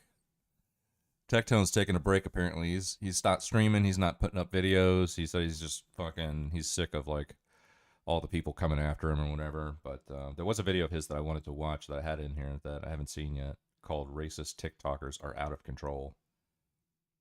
And I know Casey loves Tectone, so. Did you see Rob Noor is part of the D&D crew on Sundays? No. No, I did not. The only thing I know Rob Noor is a part of essentially now is the Crucible, right? Because I think he's working with Andrew Wilson. But I didn't know he's doing D&D with you guys. Right-wing and German Reich would have been the conservatives, the people, the aristocratic class, who were pro-monarchy in the German Empire. Natsocks were democratic in the sense that they didn't discriminate between workers and nobility. They were the workers and the farmers. Oh, nobility. The nobility rabbit hole. Interesting. You can find the TikTok tick history video for the bias other side. The argument. Yeah, I'm sure. I'm sure. No, I want to see this racist TikTokers thing. Plus, it has Tectone, which is one of Casey's favorite streamers here. So let's check it out real quick. Losing your job for wanting to burn white people. Yeah, I sure hope you would. Losing your job for wanting to burn white people. Yeah, I sure hope you would. It was a couple months ago where a guy got on social media and proudly proclaimed that the black people should be fighting back against those evil whites, but he wanted other people to do the work for him first. That Can we just like stop pretending that like black people Okay, yeah, have it I'll hard stop on by. the internet? Like, let's be real. Like 100%, black people had it hard 200 years ago in real life. But now I feel like white people are like getting punished for shit that they didn't fucking do 200 years later on the internet. Like, let's just be real, man. White people and Indian people, you can say whatever the fuck you want about them on social media right now, and you will get spammed in W's. You do any of that shit to any other race, and people are down your fucking throat. And if, okay, all right. And so if you don't believe me, why don't you go on Twitter and say that you want to burn all, you know, and guys, here you go. You can go ahead and say, crackers. Try that. Right, I want to remind you. Oh, I saw the video where he was like saying, you know, his like temporary goodbye. He said it might be a week, it might be a month, it might be longer, but he's got to like figure out who he is, and then he wants to become that person for the rest of his life, and he can't do it while he's streaming. And there's all these people coming after him, like fucking, I don't know, Denims or Hassan or whatever. So it's just, I mean, but every streamer does this. Every streamer does this thing where it's like, I got to take a break from streaming for a bit. You know, I've done it. I'm obviously not to the scale of engagement that somebody like Tectone is, but there's been times where I've like, yeah, I'm just going to take a break from streaming. I think the first break that I took from streaming was after the whole PPG Ophelia thing, because I was I didn't want to engage with PPG at all after the Ophelia stuff. And I knew that he had like 27,000 accounts, and he could just come in and pretend to be whoever he wanted to be. And I just didn't have like the mental fortitude to treat new people who I haven't seen before as if they were normal people, instead of PPG pretending to be that person, you know? And I was just like, you know what? I'm just going to take a couple weeks off. This whole Ophelia drama has just got me like not in the right frame of mind to fucking stream, you know? And then I came back after a couple weeks, and then everybody forgave PPG. After a couple weeks, everybody forgave PPG, including me. And then I even defended him. You know, I defended him against people that fucking talk shit about him. And what an idiot I turned out to be by doing that. Holy fuck. Kill all crackers. And by the way, that guy is still streaming here today. But I want to remind you that even Bruce Dropomoff went on stream and held up a sign, say, kill all crackers. And by the way, that guy is still streaming here today. It's only bad if you use the hard R cracker. Now, why don't you try to one for black people, and we'll see how that goes. We'll see if you're not permabanned off the platform. Now, let's go ahead. By the way, I even lost like 3 fucking OnlyFans girls that lost their mind and blocked me because I said it's okay to be white. And by the way, all of these OnlyFans girls were white, and they said that me saying that was a alt-right take. I don't know how that's like a hard opinion to have. It's okay to be white, guys. I think white people are cool. But now the problem is you have all these fucking lib white women who want to be seen as one of the good ones to where they infight on their own race. It's like, bro, what are you doing? What? Jesus. That way he could just sit behind. What did you do to Ophelia besides be a sex pest? Well, it was just all those DMs. I think they're still all probably somewhere in the Neutral Waters chats. Right? I don't know if NOK ever took them down or whatever, but I think, or maybe, I don't know if I got them in DMs. I thought they were in the Neutral Waters chat, but there was like there was screenshots of everything he was fucking telling Ophelia, and I remember it being pretty harsh. But then PPG, like, you know, apologized, quote unquote, to Ophelia. Yeah, I think it might be in Neutral Waters. You might have to look back like a year. I don't know. When was that? When was that drama? That was like a year ago, basically, I think. I think it might have been last summer. It's mostly sex pesting, but the DMs were pretty bad because she was like, stop, and he kept going. Yeah, exactly. Yeah. Yeah, I think it was about a year ago. If you go back to Neutral Waters about a year ago, you might find some stuff. But yeah, but I mean, after that, nobody was for PPG at that point, because there was also the Gorp stuff too. He was talking weird stuff about Gorp, and then he was also like, you know, sex pesting Nikki, and just nobody wanted to be around PPG. So he kind of like saved face, you know, built bridges back with everybody slowly but surely, came into everybody's good graces because they are charitable and generous, and he's a lying piece of shit. And then he just goes on to fucking re-burn all those bridges over the course of, I don't know, 6 months to a year. A fucking loser. And them from a distance and say, hey, I'm a part of this too, because that is what a lot of people online like to do. They like to pretend like they're fighting for the revolution, but they just want to sit on their hands and knees with their mouth open, waiting for that revolutionary to get in their mouth just so that they can say they participated in any way, shape, or form. And as you are well aware, it's kind of been a recurring theme every so often where we have somebody who doesn't really care about their finances, their money, their job security, any of that, and they get on social media and they say and do something very bombastic, it goes viral, and then all of a sudden, surprise, surprise, you lose your job. Well, we're combining those two things into one, because Big Mac over here decided they were going to get on social media. And to be fair, a guilty pleasure of mine is seeing an OnlyFans girl post a photo of them and get 50,000 likes, and then them post about anything about what they're going through or their real life and them not getting 50 likes. It's a guilty pleasure of mine.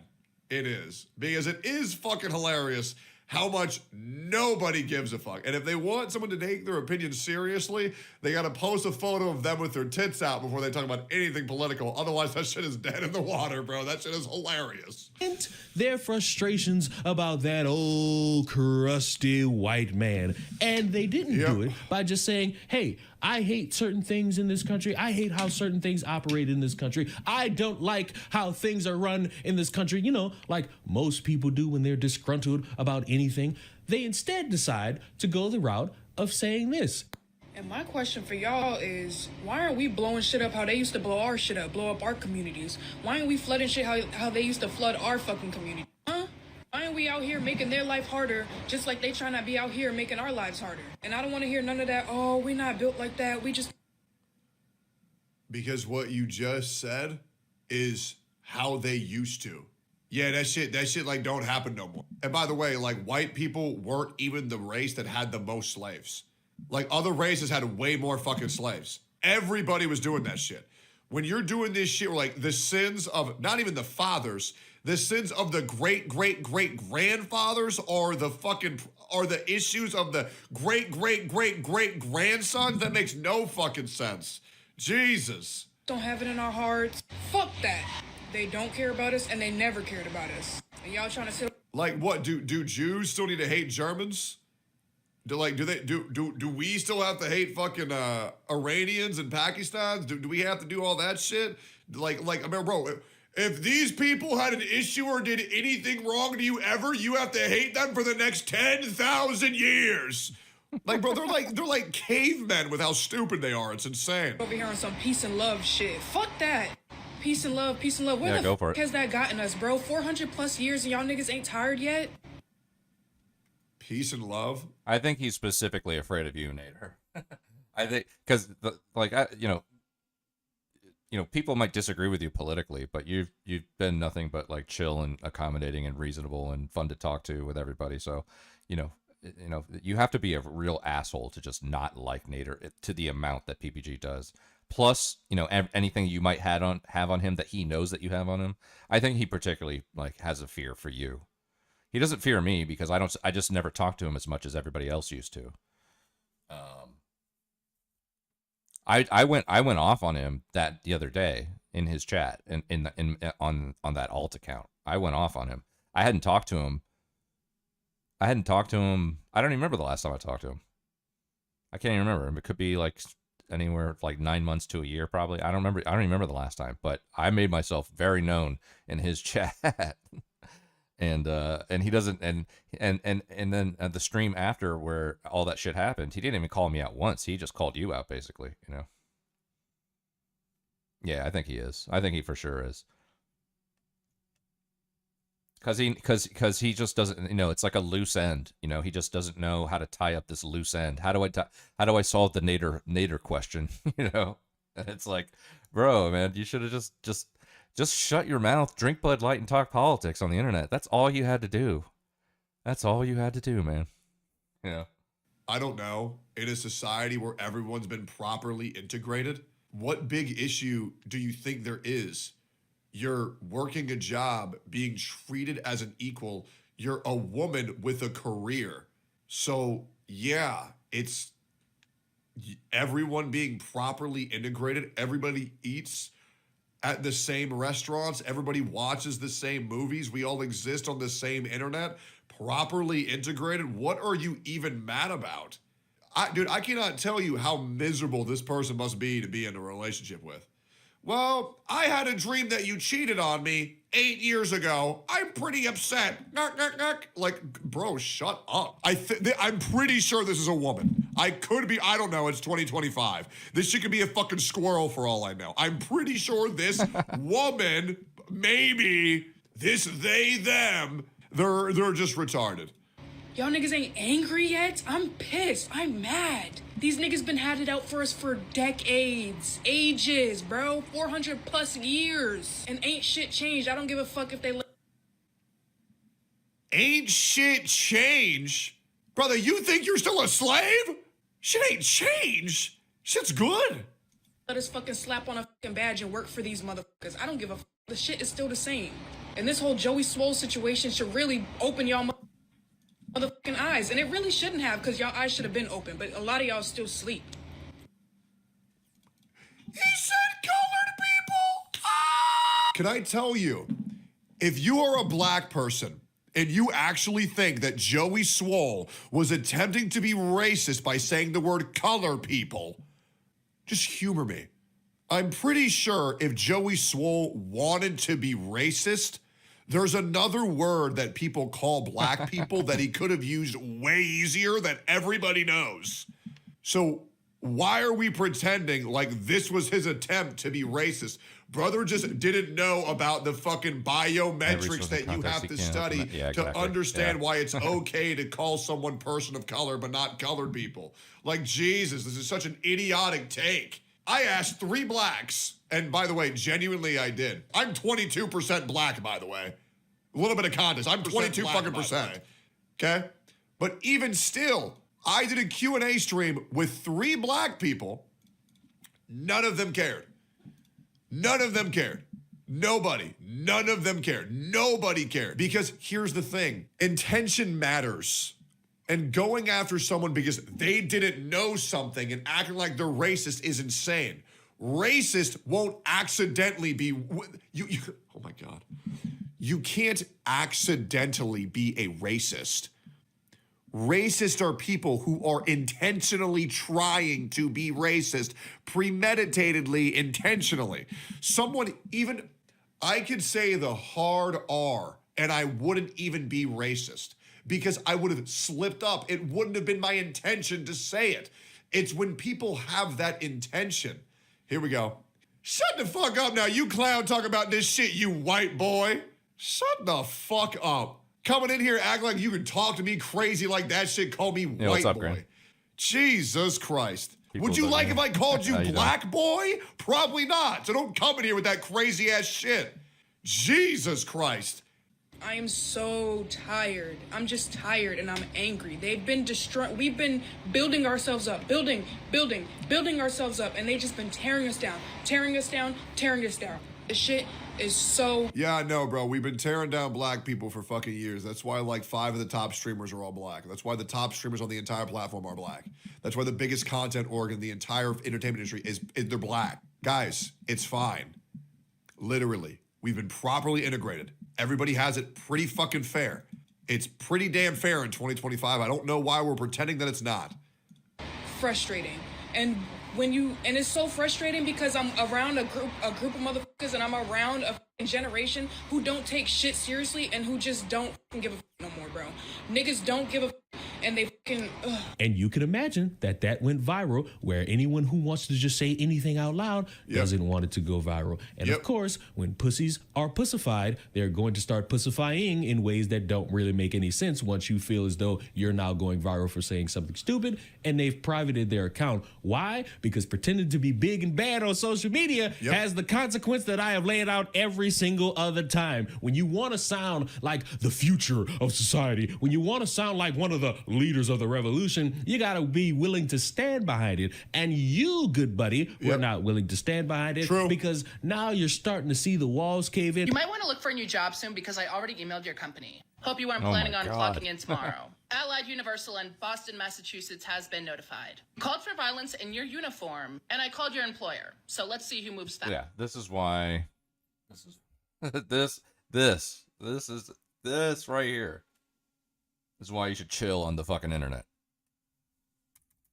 Because now you're starting to see the walls cave in. You might want to look for a new job soon because I already emailed your company. Hope you aren't planning on clocking in tomorrow. Allied Universal in Boston, Massachusetts has been notified. Called for violence in your uniform, and I called your employer. So let's see who moves faster. If it was a white security guard talking about flooding black neighborhoods or blowing them up, it would make national news. Job gone, life ruined. But she says it in uniform on the clock. That's not justice. That's privilege. You're screaming oppression while carrying a badge on the clock, getting a paycheck. Yep. That's not resistance. That's called entitlement. And the fact that no one in her comments or around her batted an eye says it all. It's not even just what she said. Yep. It's how normal it's become to say it. If Yep. you flip the roles, it would be called radicalization.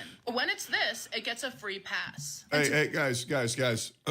Sydney Sweeney does a jean commercial for denims. Internet loses their mind. Beyonce does the same commercials. Nobody gives a fuck.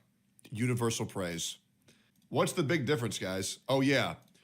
White people. It's the same thing with this. Like, I just saw this one too. This one.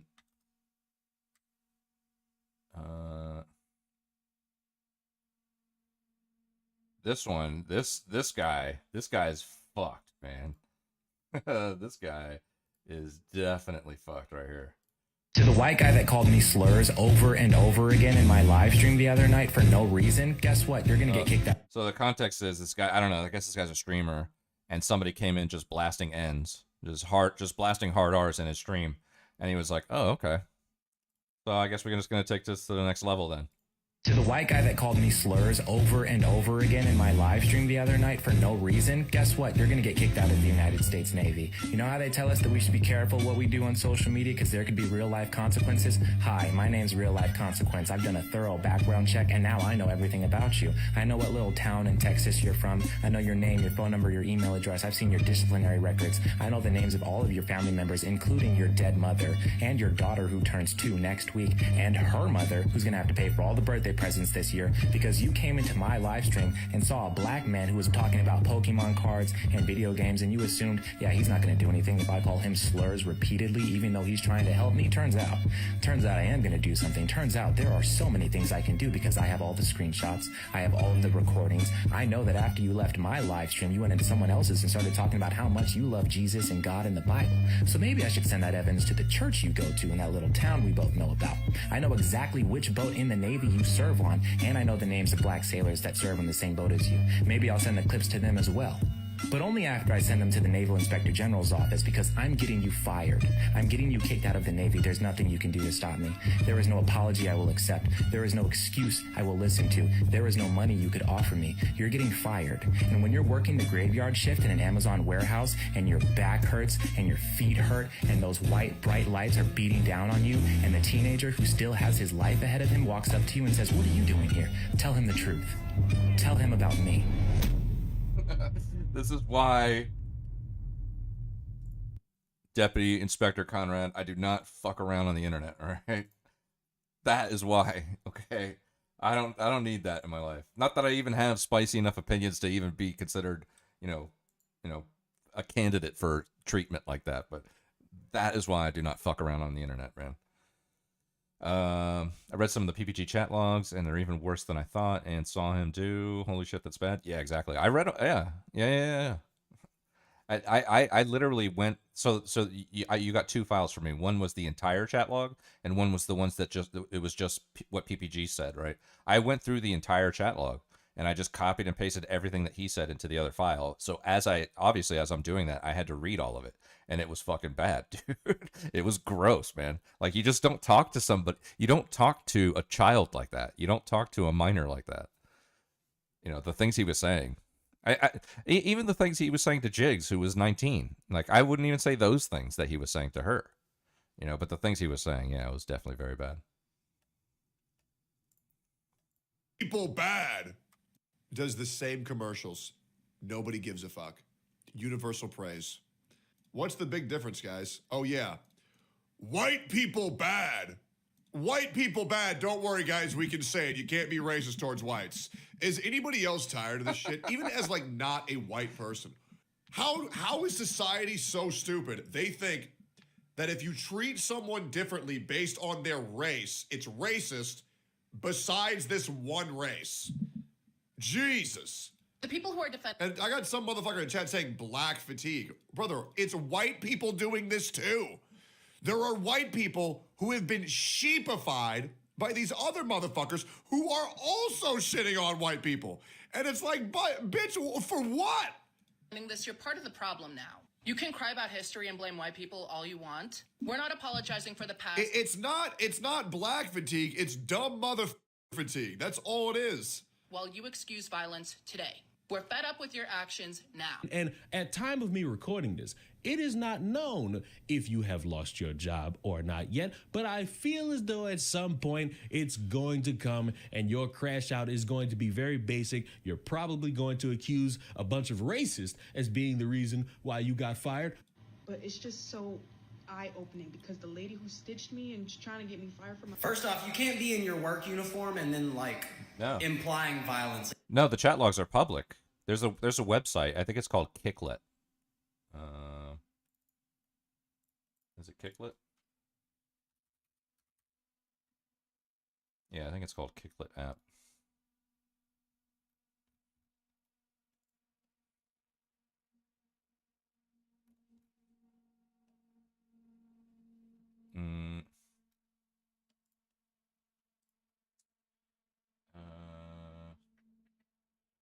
I think so. I think this was the website, but whatever. I mean, I think this is it. Kicklet. Let's see, get started.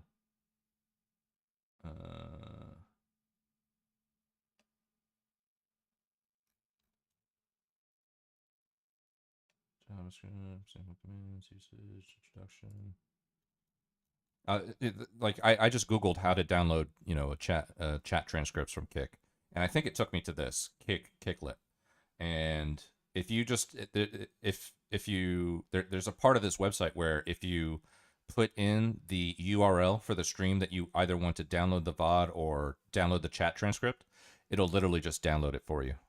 You know, so I just got the link for Jigs's VOD from that night, and then I just put it in there, and it downloaded the whole JSON file for the entire chat transcript. So it's already public. You know, you could do whatever you want. I mean, here, if you could just do me a favor personally and not share the actual file that I sent you, because I don't know if there's any like metadata there that might like point back to me some way, but you know, like just copy it into your own file and then save that and then share it. I think that'd be better. As long as you do that, I don't care. But everything's public. Like, it's literally, you could just go to this website and then fucking, you can download anybody's chat transcript from any VOD, basically, you know. So by all means, have a field day, bud. Have a field day, bud. Against another group of people. You just can't do that. Yep. You can't incite it, imply it, say, we should probably do this, or why aren't we doing this? I understand you didn't say we should be, but you can't really say that kind of shit at work, dude. Say it in the comfort of your own home, yes, but don't be in your work uniform at your desk saying that stuff. Yep. It's pretty self-explanatory. Secondly, you went on to say all these undereducated or uneducated people, no, dude, you're trying to talk about stuff that I'm not talking about slavery. I'm talking about stuff that did happen in the last 150 years. But that has nothing to do with me besides my skin color. You gonna blame me for my skin color? Do you not see what you're doing here? Yep. Why aren't we hurting people that look like them because of what other people that look like them did? Are you seeing what you're doing? You're implying that going out and hurting people and burning shit down because, hey, a white person's here, a white person owns this. You're implying that that's not only not wrong, but it's something that should be maybe tried. That has nothing to do with me or you. Yep. Literally. You might say, oh, well, this guy's white. He doesn't know what he's talking about. I was the only white kid in my entire neighborhood until I was 7. Hey, no, okay, so I was amongst whites until 3rd grade, and then I was majorly in Mexican and black communities, pretty much until like a firm 17 years of being like the token white kid. The only white kid, and I did pay for it, almost with my life because of my skin color. So would I wish racism on anyone? No. Including white people. I wouldn't wish it on white people. Wouldn't wish it on black people. Wouldn't wish it on anyone. Maybe you should get with the program and understand that's how a normal person thinks. When it is indeed your fault and your fault alone. Do you understand? People, listen to me. I might get on my knees, but you know what? My knees are sore right now, so I might not. I'm begging you. Can you actually give a damn about your job? There was a report that came out that a lot of people don't really have jobs right now. The employment rate is going up. And so people need to start valuing their jobs. I don't care where you work. I don't care if the social pressure of working at McDonald's has you embarrassed by your friends. I don't care if you're a janitor. I don't care if you're a nurse, doctor, practitioner. There's nothing wrong with working at McDonald's. There's nothing wrong with working at fast food. Any job is better than no job. Work experience is work experience. Money's money. Who cares? Just get payment any way you can, because this world is a very hard place to exist without it. No, it don't matter. I want you to continue to make money. Exactly. I'm a janitor. Yeah, and that's a great job. It's needed. Okay, you are making sure that the people of that facility are nice and healthy and clean. That is a respectable fucking job. Any job is. Well, okay, I can think of some non-respectable job. Okay. OnlyFans? Being an OnlyFans girl is I like, knew it. okay, I you're knew making he was going money. to say You know, that. and to be fair, if I was a thick-ass white woman, maybe I'd whore myself out too. Who knows? Shake my ass for the camera once a day, make 10 grand. Sure, do it. Money's money. We all fucking need it. Get it any way you can.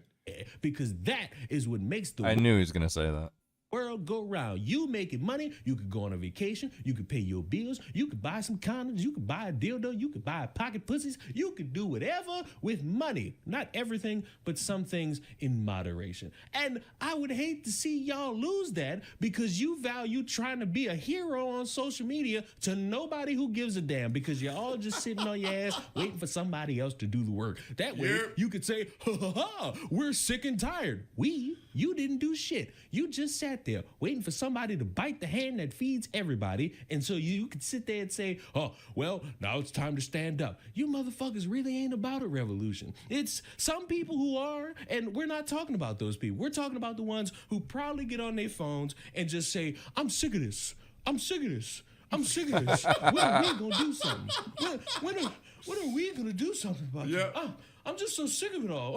Oh, when's everybody gonna do? You're not gonna do anything, because it's better to just sit there and complain rather than actually do something that could get you in trouble anyway. And guess what? You go to jail for something like that, you're not really the smartest in the room. You're the dumbest who broadcasted what you wanted to happen and then did it. And as you go to jail and as you sit there for a year, 5, 10, the world's still shitty and we all still got the same problems in it. And I'm gonna end this video like this.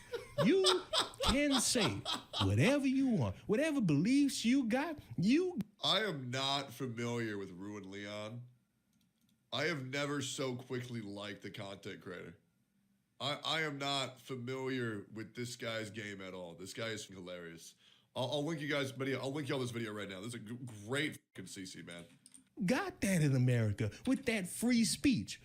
But a job does not give a fuck about that, and they are going to worry about their bottom line before they give a damn about you. And so if you remember that, maybe you'll think twice before you hit post on social media. And if you think twice about it and you decide, you know what, fuck it, I'm just gonna go write in a diary, that's better. But if you decide to hit post, don't be surprised when old social media comes knocking on your damn door. And no, it ain't got nothing to do with one side or the other, because both sides say stupid shit and motherfuckers get fired for that dumbass shit. Why? Because a job values their money more than they value their employees. True. 10 times out of 10 can't prove me otherwise. So now I leave it in your hands. What do you think about this? Do you think Big Back deserves to be fired? Do you think they deserve a promotion? Do you think that society will change with a bunch of motherfuckers sitting on their asses complaining about the world? Or do you think a lot of motherfuckers are lazy, hoping that they could suck on dick from a distance, thinking that they'll be viewed as a hero in the story in any capacity? Well, I'd call them lazy, but apparently calling black people lazy is like a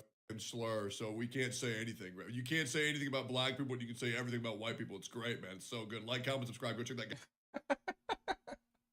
All right. Let's go. Let's go.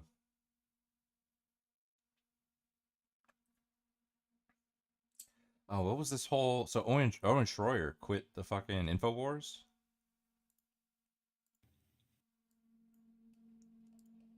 Oh boy, things are getting a little bit tense over at InfoWars. You are a snake. You are a rat. You are a fraud. You are a backstabber. You are a handbiter. You are a disgrace. But how do you really feel, Alex? As, of course, Owen Schroyer has just officially announced that he is leaving InfoWars, as he did a 5-hour-long live stream crowdfunding the new studio build of his new enterprise that he's starting, as, of course, he laid out some grievances against Alex, which Alex is now responding to. I, of course, know both of these gentlemen.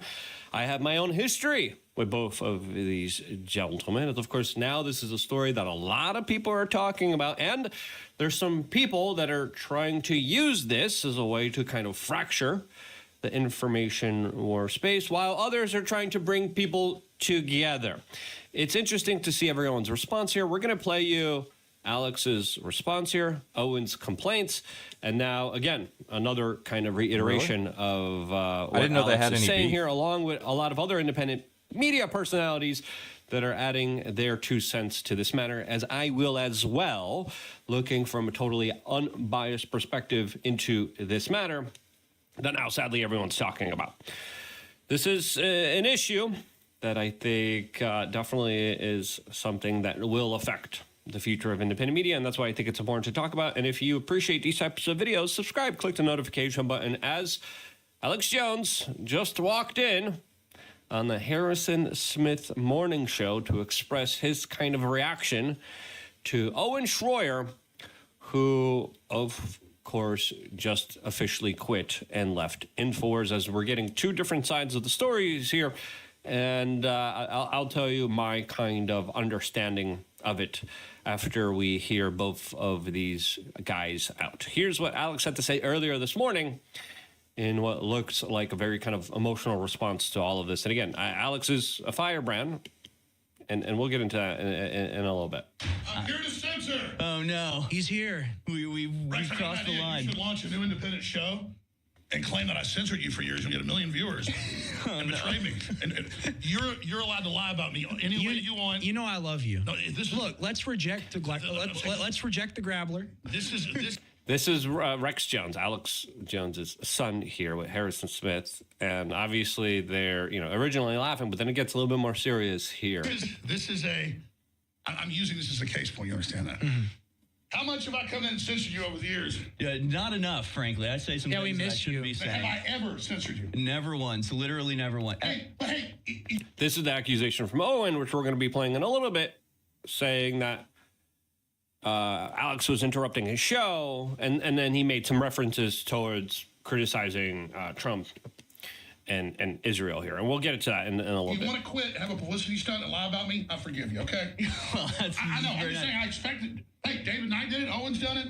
And I tell you, I was taking the high road till I actually started watching it. And it's like Anakin Skywalker's become Darth Vader. Can we sing a song? Hey, when I go on the air, I'm letting you have it, Schroyer. You stabbed your brother in this operation in the back, and you're a fucking liar. Can we sing a song? Fucking asshole. Can we sing a song? I'm kind of with Rex Jones here, to be quite honest with you. Obviously, Alex is a very emotional person, and that's what we love about him. We love his kind of firebrand personality. We love that he's able to actually speak his mind. Sometimes that's maybe not the right approach here, from what I would say, is now this is creating more of a Streisand effect and has more people talking about this particular issue. I'm with Rex Jones here. Can we take the high road here? And of course, a minute after that, Alex kind of comes back in and gets a little bit more heated and personal here. Go and do innuendo that you've been censored and controlled and gotta go because you're talking bad about Trump and this stuff. And then later, hours later, go, oh no, he didn't censor me. All set up to boost himself off of lying about me. I don't ever get involved in infighting, but I've known somebody 10 years and they've been my friend, but he's gotten really dark, didn't talk to the crew the last 2 years. You can see Alex is kind of taking this personally. And, you know, when you're dealing with this type of kind of enterprise and business, that's not always the best thing to do, to be quite honest with you. But you could see that his feelings are genuinely hurt here. And so it's like a different person. I'm not here to be the villain for somebody's lie. So wait till you hear his phone call to me yesterday. He literally talked to me like I was a crack whore and he was a pimp. He's like, yeah, well, if you're desperate, pay me more, I'll stay. But I'm going to promote my new show on InfoWars, huh? Let's take the high road. Really nice. I might do a week. I was like, man, this is really hurting my feelings, dude. I'm here with Rex. Where Rex is at, this is where I'm at. Now, there is a phone call, and Owen Schroyer talked about it. He talked about not being given a raise since 2018 and then complaining about the cost of living, and then he was fundraising off of this. And Alex is mentioning we did fundraisers for him and made sure that he, of course, you know, wouldn't go to jail. No, it's all right. You don't have to come in. I hung up, started fucking crying, and then he goes on fucking air and lies about me. Fuck you, you fucking piece of shit. I won't fucking take people stabbing me in the back anymore. Fuck you. Get ready. Man. So, because that'll be clipped, you can follow me at Rex Jones News.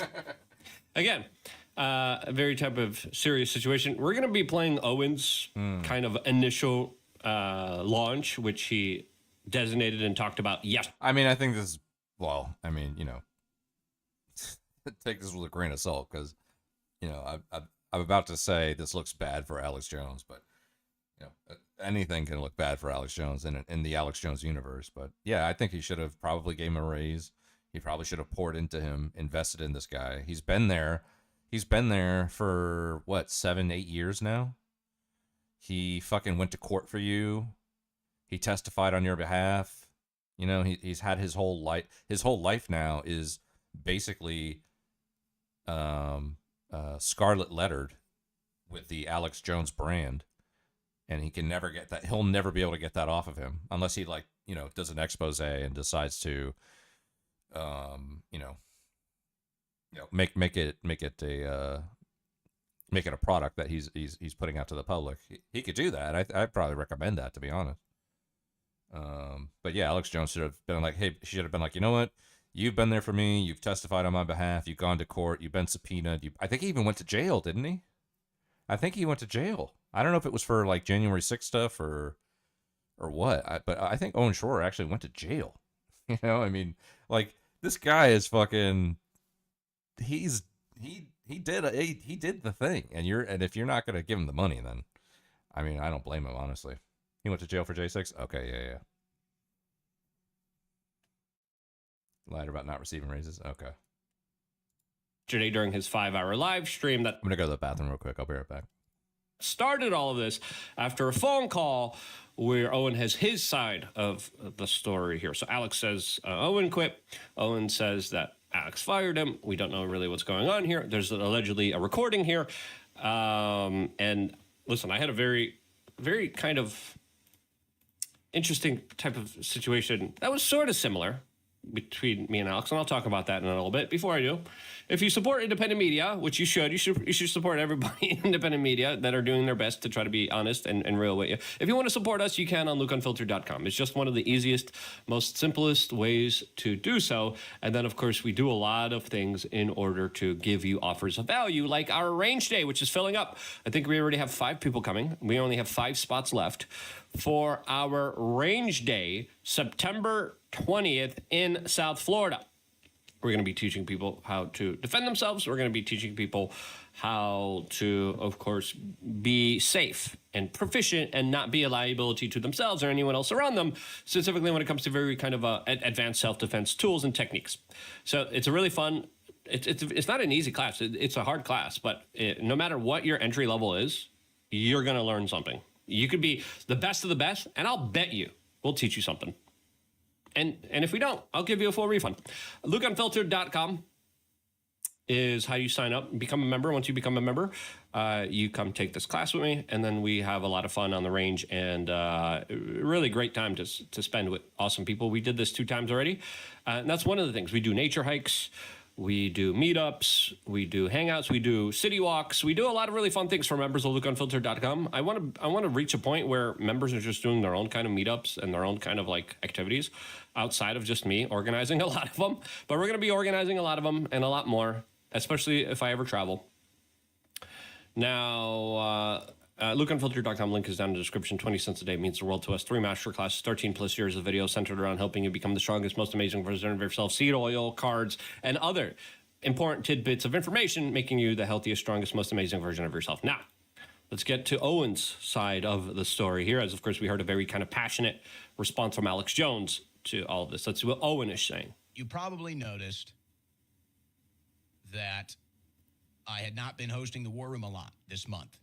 And, you know, Alex had been coming into my show and talking about how I'm negative and calling me a pessimist and all this other stuff, which is fine. You work for Alex, you're going to get hit with it a lot. Alex is not easy to work for, and that's fine. You know, that's okay. But, okay, he says I'm too negative. He says I'm a pessimist, whatever. I'm too anti-Trump. So I just said, all right, you know what? I'll just take some time off. I'll just disappear, and if Alex thinks I'm too negative, then maybe he's right.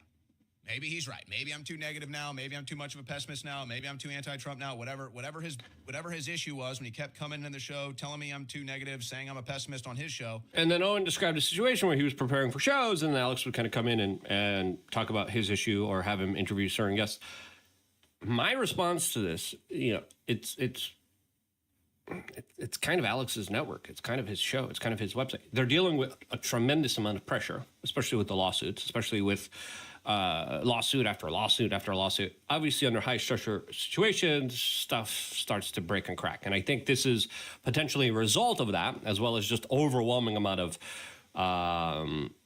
pressure from the outside. Now, Owen also talked about how he walked off of his show, and that was kind of the big thing that kind of led up to this. Now, if listen, it's Alex's studio. It's Alex's kind of whole entire enterprise that you're kind of working for.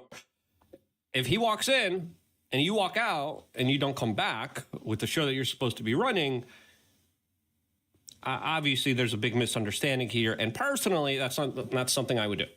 That's just me.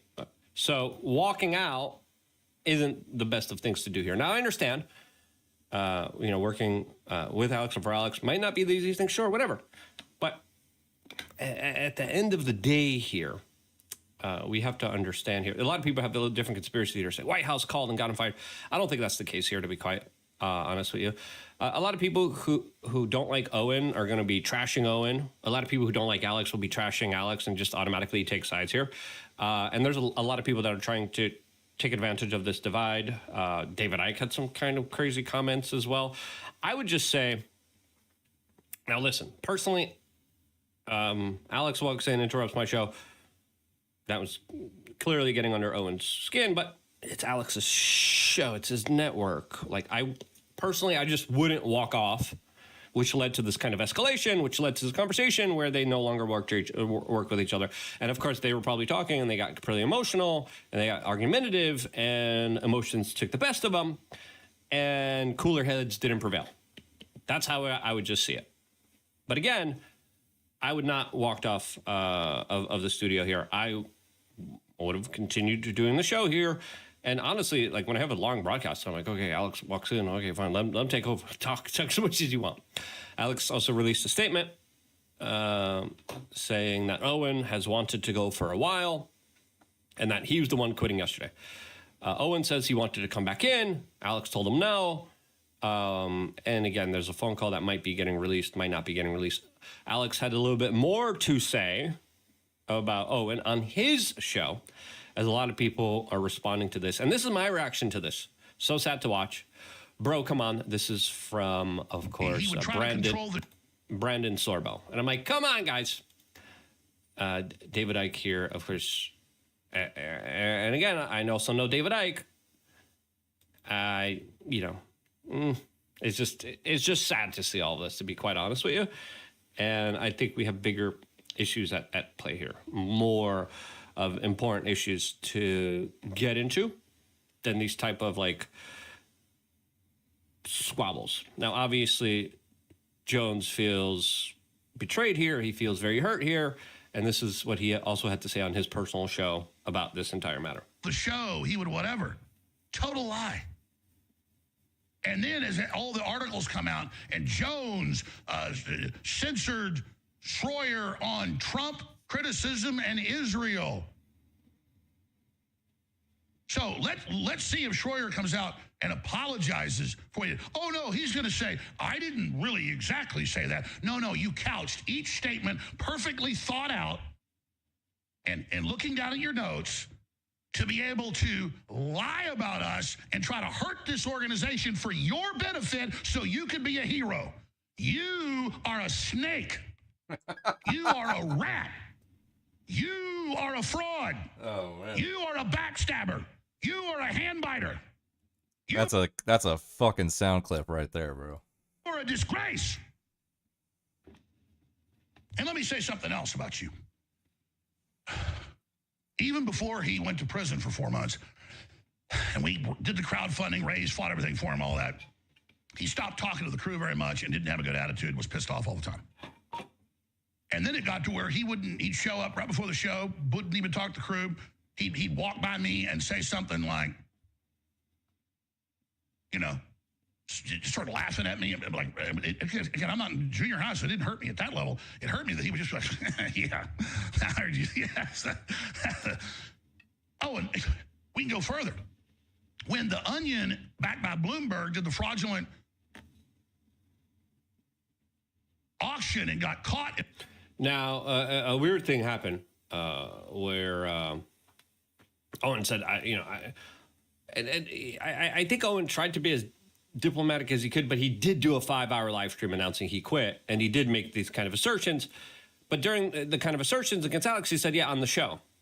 And if people are disagreeing on the show publicly, I don't see that as a big issue that a lot of people are now trying to make a big issue like David Icke is.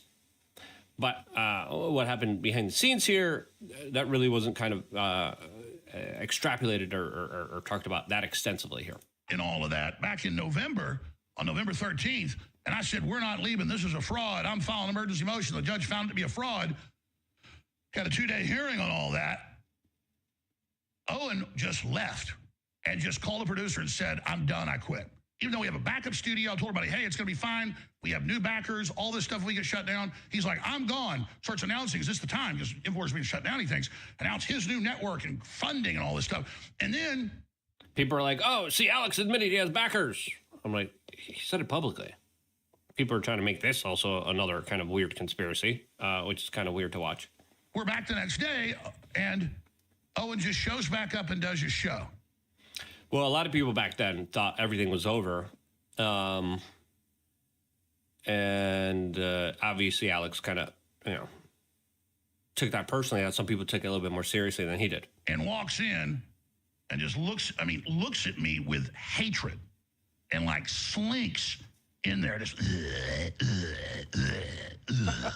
he really wanted me to fire him so he could be a victim. And I confided just in a few of the producers. I said, he wants to be a victim. I said, I'm going to have love and say prayers for him that he gets better. I'll be really nice to him, give him extra bonuses. Maybe he'll pull out of it. I tried to talk to him. He's never wanted to talk to me. And I said, he's going to stab me in the back. He's a new person. And I don't know if it's his personal life. I don't know if it's stuff he's smoking. But I've seen a lot of people get paranoid, they smoke pot and go nuts. But I can just tell you this right now, that I'm not here to be shit on or stabbed in the back. This crew isn't your punching bag, and we did nothing to you but be loyal. And your little 5-hour extravaganza of little puppy dog that doesn't know why, and he just wanted to come back and shake my hand and be nice, and then I kind of censored him and said, no, you don't need to host your show. You want to hear what he said in the phone call to me? I didn't record it. I was in the pool with my 8-year-old daughter playing with her Barbie dolls at whatever it was, 4 o'clock yesterday. You know, Now again, David Icke says, quote, this was inevitable, and it was only a matter of when. Owen has too much of a mind of his own for Alex Jones when it comes to Trump, and the clock has long been ticking. All the best, mate. I wish you well. David and Alex have been beefing. Alex has been asking David to be on the show. David has been beefing with me too. I'm like, David, let's go. Let's talk. Let's have a conversation. Let's come on the show. Nothing. But until there's actually any kind of legitimate proof, I don't think it's good to kind of go on that notion. Now, Schroyer did mention, he was like, I hope Alex never talks about me. I hope this never happens again. Some people would say that was bait. Some people say that was legitimate. But he did do a 5-hour live stream, and then he did fundraise. He raised about $10,000 on this. And again, I don't think there's any bad guys here. I just think this is the kind of clash of ego and emotions here. As I agree with Harrison Smith's type of comment here, saying, we are not a normal corporate media outlet. That's true. We do not do press releases and sound bites. We are in raw and visceral fight for the future of humanity against the forces of evil. Emotions run high, blood runs hot, and sometimes things get smashed. Yeah, exactly. If that makes you uncomfortable, I'm sorry, but we're human beings. Maybe robots are more your style, as he released a photo of Owen and Alex hugging from last December. As Owen also posted a video of him on InfoWars with some of the highlights throughout the years. And listen, Owen's reporting is really great. I think Alex is also really great as well. A lot of people had different kind of reactions to this. Harrison Smith again, this sucks, bro. Rob Dew, also part of InfoWars. Not the ending I expected, but moving out of Austin seems like a normal reaction. Owen is great. He will be fine. I'm excited to see how this quote ends here. Ian Carroll, damn, heartbreaking. Looking forward to what you do next, bro. Responding to, of course, Owen Schroyer here and a lot of other people. Alex Rosen, Savannah Hernandez, Morgan, Ariel, kind of siding on the side of Owen here. Now, I had my own personal type of beef with Alex about 12, 13, 14 years ago. And I felt like I was wronged. We had an argument. We went on the phone and we screamed at each other. There's a whole bunch of stuff deleted. All of our interviews, movies, documentaries, deleted. And I'm like, I had an option. I don't even know who this guy is. What is this guy? We Are Change.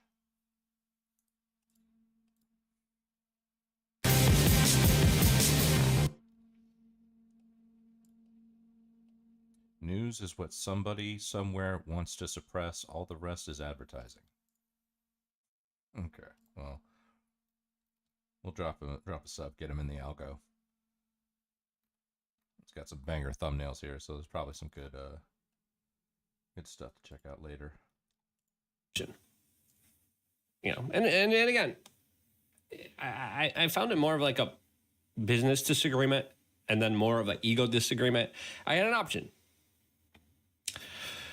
Do I make this a big public thing and go on an attack and an offensive? My response was, okay, I'll just let my work speak for itself.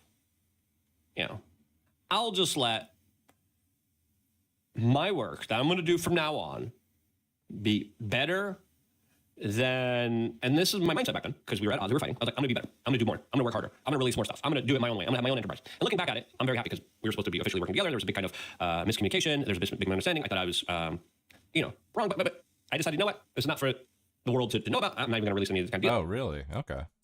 I don't think it's really that relevant. And I said, you know what? Whatever. I'll let the work speak for itself. Let's move on and let's get some good work done because we got a bigger fight ahead of us that is more important than just us kind of infighting. And I think that is the type of energy that I would prefer to see. That's just my 2 cents on this personal matter. I agree absolutely with Harrison here. Couldn't agree with him more, specifically when it comes to his kind of perspectives here and his type of insights, which I think are right on the money. Hopefully, the two stop fighting and they let their work speak for themselves, and we judge a person by the fruit of their labor. And I think that's the only thing that we can do. If you agree with that, share this video. I think we definitely need a lot less infighting. I think we got a big fight ahead of us, and I think the future is wherever we determine it to be based on how we react to certain situations. And I would just wish everyone well in this situation. And I think we just got to move forward in a more positive way. That's my opinion. I love you. Beautiful and amazing human beings. Stay tuned for more, all here on youtube.com. All right.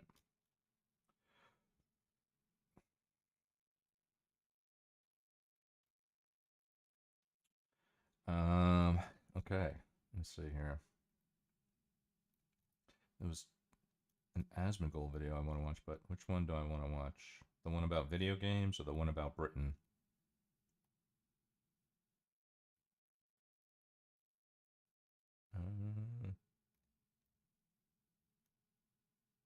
Let's do the one about video games, because I think it's him doing a review of like an Andy Pants video.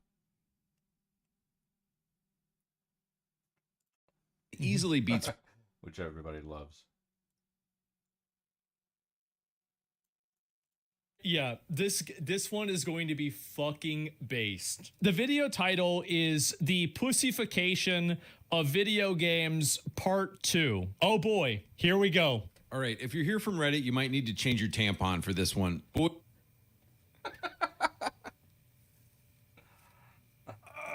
man. Oh, we're in for a good one, huh? All right, let's get it started. All I'm trying to figure out is how we went from games. By the way, Asmongold is not worse than Hitler, despite what you might hear on the old Discord. if you talk to certain people, yeah, it's just it's not true. It's like this. Yeah. I just lost my fucking brother, all right? You hear that? My brother. You and your tower and all this fucking emulsion can go to hell. Jesus. Dad, I really do. Here, you pointed in that direction. Nice. Nice. The wheels are in motion. Nice.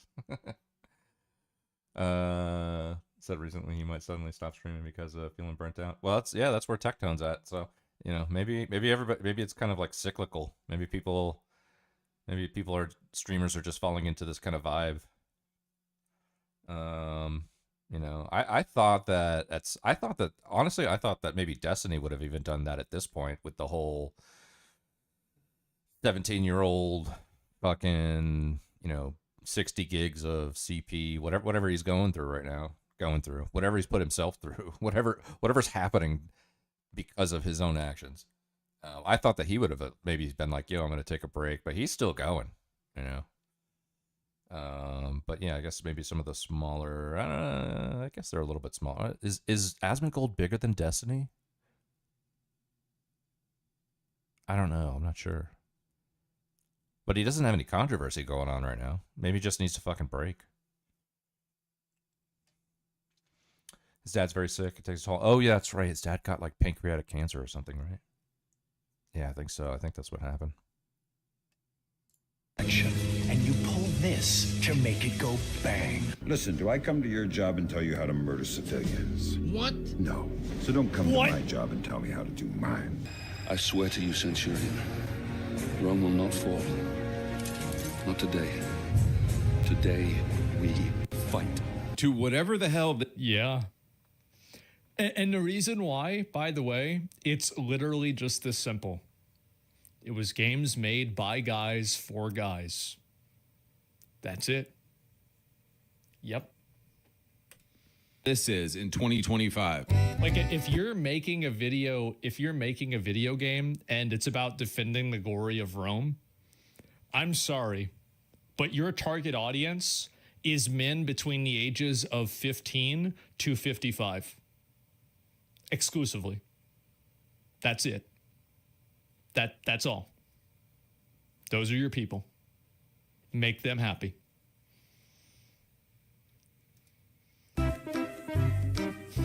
What's this? They say gay rainbow barf? Dead by Gaylight?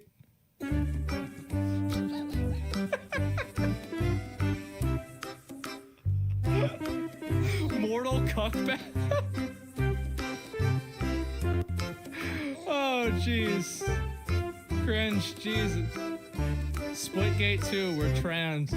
This is Call of Duty now? This needs to stop. This is one of the reasons Battlefield was popping off. Yo, dude, sorry, I think I dropped your gay card. I didn't drop my gay card, man. What do you mean? Can somebody explain to me why everything everywhere has to be gay now? Can I go 2 seconds without some degenerate, non-binary, Hello Kitty ass nonsense in my face telling me how their husband's boyfriend transitioned? I'm sorry if this hurts your fifis, but you can't be gay and masculine. Gayness and masculinity are... I don't know about that. I feel like Dion from Final Fantasy 16 was gay and masculine for sure. But I think that it's not the characters that are gay and masculine are the ones that being gay isn't the reason why you think about them. There's plenty of examples of that. I think I could probably think of more. I mean, it doesn't sound good if I can only think of one right now off the top of my head. But overall, I think that that's not really the reason why a character's bad. But Billy Harrington, I'm trying to even think. Hercules? Well, I don't know about that. Spartacus? I don't know about that. Soldier 76? Dumbledore? Yeah, but he wasn't really there, right? Either way, my point is that it's made by people that are just lame. They're lame and they're weird. And so their idea of representation is a minstrel version of a gay person or a minority. That's the reason why. They don't even they don't even know what they're like in real life. Who made Dumbledore gay? Barack Obama. Opposites. Get mad. Get real mad. When I was first getting into Xbox in 2001, every game was about war and about being a Chad. Now every game seems like it was made by women and dudes with weak arms. If you... I'm going to be honest. I agree with him. I do. I agree with him. I think that there is a massive amount. Like, I am a guy and I want video games made for guys. That means that the main character is, named, John Smith or John Wick, and he has a gun, and his primary goals are protecting his family, upholding his duty, and being able to protect his country or, his band of brothers. And every girl in the story is hot, except for the bad ones. They're also hot. They're goth, and so they're really hot. That's it. Look back at the 2000s, we really had everything. Dante and Devil May Cry, an absolute unit. GTA, Yakuza, Metal Gear, Chad of War, Uncharted, SOCOM. No, I mean, the thing... Do you think Asmongold has any interest to hire a nurse for himself or to hire an assistant to help him? I think that Asmongold is the kind of guy that doesn't like change. And to bring somebody in to take care of him or to clean his house or whatever, that's way too much change. He just strikes me as the kind of person where it's like, I just want everything to stay the same always. I don't want it to ever change. I got a routine. Don't come in here. Don't pick up my clothes from the floor. Don't clear off the 32 Dr. Pepper cups from Taco Bell that I have on my desk. Just leave everything where it is. I don't think he's gonna hire anybody to take care of him, basically. The Xbox was more shooter focused. Halo, Call of Duty, Gears. It was actually crazy. This is the fight against, I think her name is Minstrel, in Metal Gear Rising: Revengeance. It was crazy for me to play this game and realize how far we've fallen. I didn't realize how bad it was until I played Metal Gear Rising: Revengeance, and it was scary. Brothers in Arms, Splinter Cell. Last year, I made a video called "The Pussification of Video Games," and you People can got so mad about me watching that game. That video. They were so mad about that. Consider this part 2 to that video. Yeah. I want to give you some fresh examples of the pussification of modern video games and how this happened. You guys are probably tired of me talking about Red Dead 2 and Last of Us constantly, so I'm going to try to throw in some fresh examples. In this video, we're going to take a look at Spider-Man. How Peter got cooked, the pussification of Rainbow Six, and more modern slop. Great.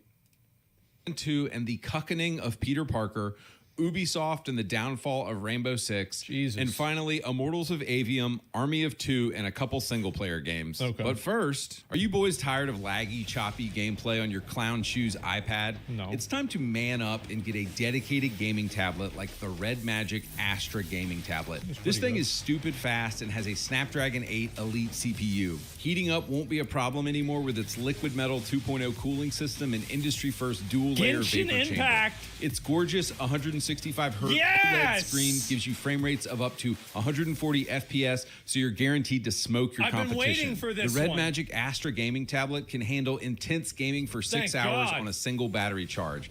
It has a 13 megapixel gorgeous rear camera I need and a one 9 one? megapixel Do front I? camera. Whether you're playing Genshin Impact, Delta Force, COD Mobile, or whatever, COD Steam Link, Mobile. Xbox Game Pass, PS Remote Play, all these are ready to go. You can play anything from anywhere on this bad boy. Finally, at $550, this thing is such a better deal than the iPad Pro 13 that's going to run you like $1,500. This shit's Click the expensive. links in the description to learn more about the Red iPads are Magic crazy Astra expensive. gaming tablet. All right, back to the video. One of the most egregious examples of the demasculinization of a man is 2023's Spider-Cuck 2 exclusively on the PS5. Spider-Man God. 2018 was much more of a 2000s game. Yeah. Peter was the hero of his own story. This is why I bought a box that says Spider-Man on it. I want to play. Is it true that in Spider-Man 2, one of the missions is running around as a deaf girl spray painting things on walls? Is that actually true?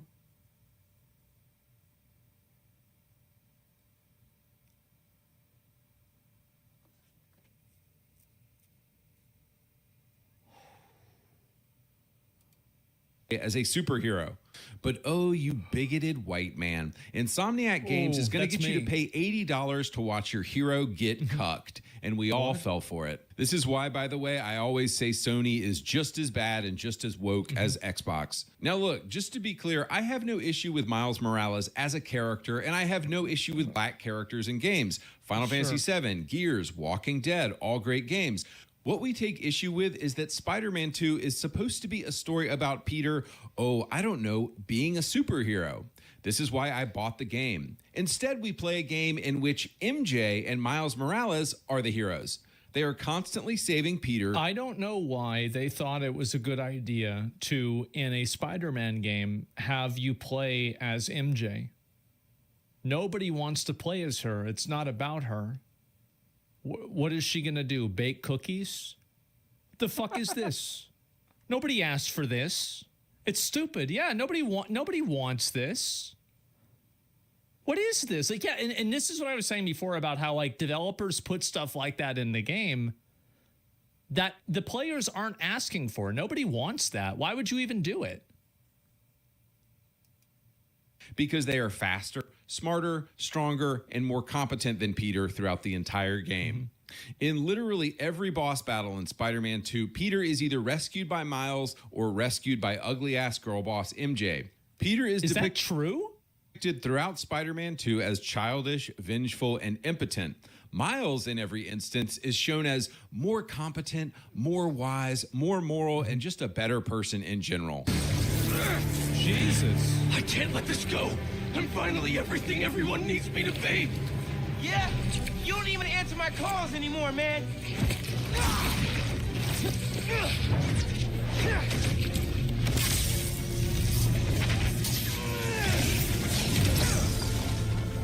And what about MJ? You could have killed her. I know you're hurting, Pete, but you're better than this. I know, but This is what the woke activists at Insomniac believe, though. They fetishize black people and say that black people are inherently better and more moral than white people.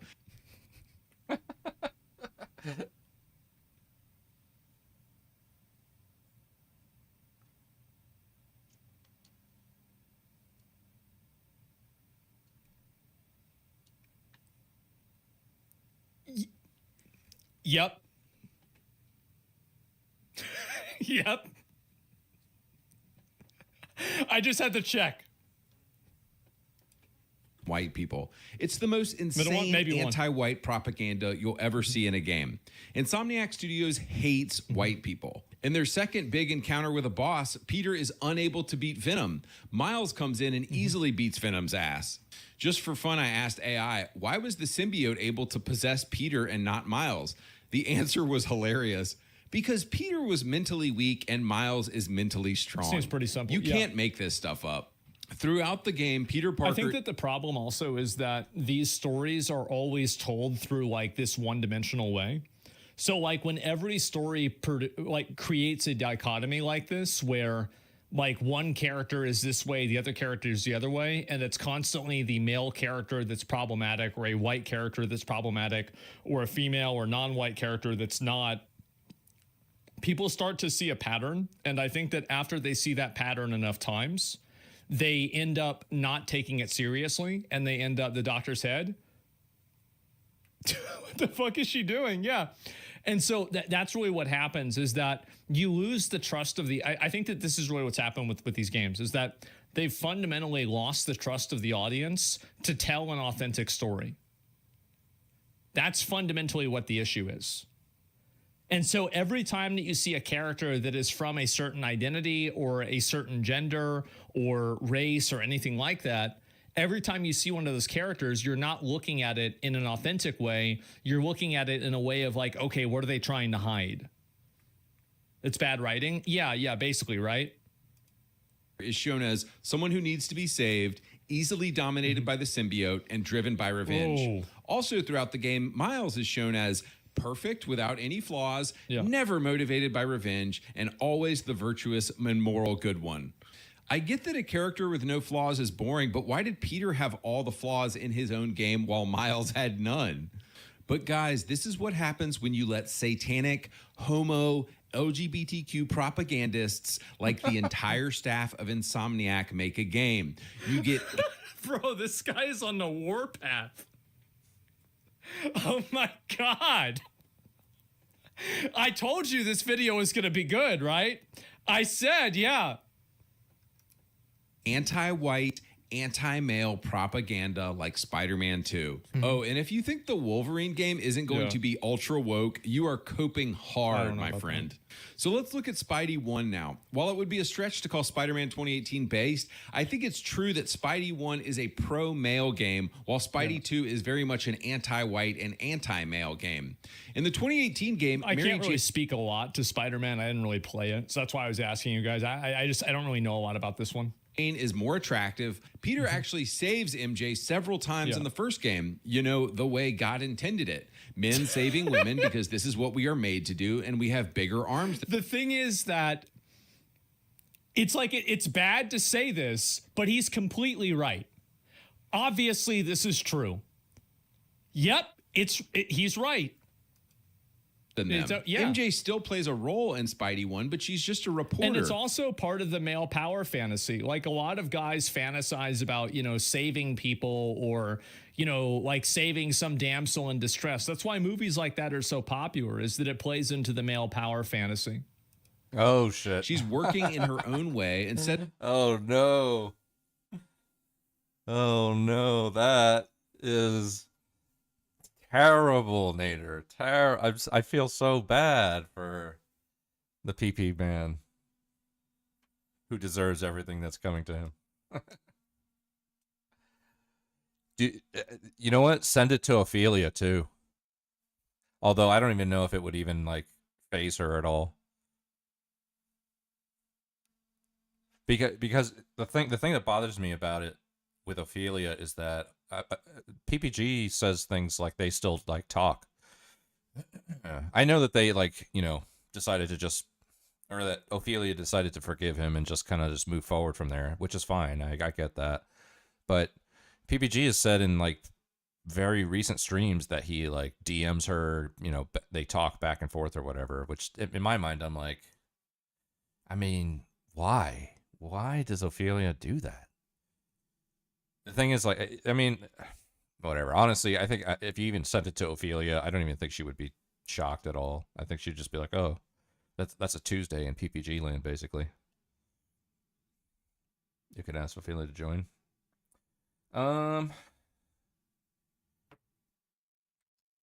Let me see. I think I've only talked to Ophelia like once or twice. I don't have like really of a connection with her, but her and I did, I think, share some DMs back in the day when the whole thing was going down.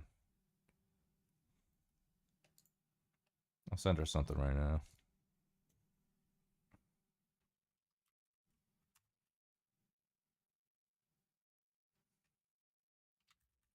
Oh, wow. I haven't talked to her in over a year and a half. Last time I talked to her was March of 2024.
Okay.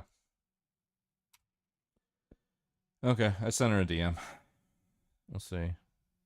If she, if she gets back to me and she wants to do like a VC, we can do that.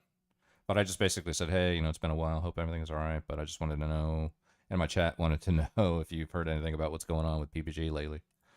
So we'll see what she says. I mean, like I said, it's been like a year and a half since I've talked to her. So, it's been a long time. Of being a girl boss and trying to use it's a female power fantasy too. Yeah, sure, but like for like a fraction of the people, right? Like you're comparing a mountain to a molehill. Like, yes, obviously there's some women that feel that way too, but in general, like I think that the lie that men and women's brains work the same and they No, I mean, like, if she, I don't want to just do that right away. I don't want to be like, hey, I haven't talked to you in a year and a half. You want to jump in VC and talk about something? I don't even know her I don't know her well enough to even do that. So, I threw a feeler out there, like a feeler message, if she, feels like responding to it, and then maybe we can jump at VC and kind of warm up to the idea of talking about it. Cause like I said, I don't even know her that well. And also I haven't talked to her in over a year and a half. So, we'll just see what she says, They look for the same things in media, I think is partially true, but generally not true. I think that there's definitely, and Japanese, comics, I think that they've just defined this. And that's why literally you have shonens, excuse me, that literally means it's like a comic for young boys. And the reason why is because they know who their audience is. And they make it for that audience. Peter's male authority. Peter faces off and defeats Martin Lee, and then later on his own friend, mentor, and role model, Dr. Octopus. In the game's final moments, the villains unleash Devil's Breath on the city, and Peter must decide whether to save the people of New York or save his own flesh and blood, Aunt May. In a moment of heroic sacrifice, Peter chooses to save the city over Aunt May, who is essentially like his own mother. Despite a couple of woke things in it, Spidey 2018 is an amazing game, and it's about badass. the heroic sacrifices we must make in order to become men. Too bad they completely cucked Peter Parker and made him a mouthpiece for gay propaganda in 2023 Spider-Man 2. Moving on. I haven't played the game, but I don't know if this is true or not. Holy shit. Does anybody remember the OG Rainbow Six games on PS2 and Xbox, and then later on 360 and PS3? I don't know these that games well were either, so but badass. we did. I'm a strong believer that all I need to do is listen to the menu music. I mean, like, We don't need to send the file. The thing is, like, she's had such an interaction with him anyway that it's not going to matter if we send that chat to him or if we send the chat transcripts to her, because she's just going to be like, yeah, that's just a Tuesday for PPG. She's not going to be shocked by that at all. I would be curious to know if she actually does still talk to him though, like casually, like as you know, chummy buddies or something like that. But we'll see. I don't know. Usually indirectly past the chat. Yeah, exactly. Yeah. Of a game, and it tells me everything about the game I need to know. I'm thinking of Halo 1. Bro. Yeah. Bro, Rainbow Six Vegas was so based, man. They need to bring that back. I haven't played any of the Siege stuff. I know Siege is really popular. People like Rainbow Six Siege.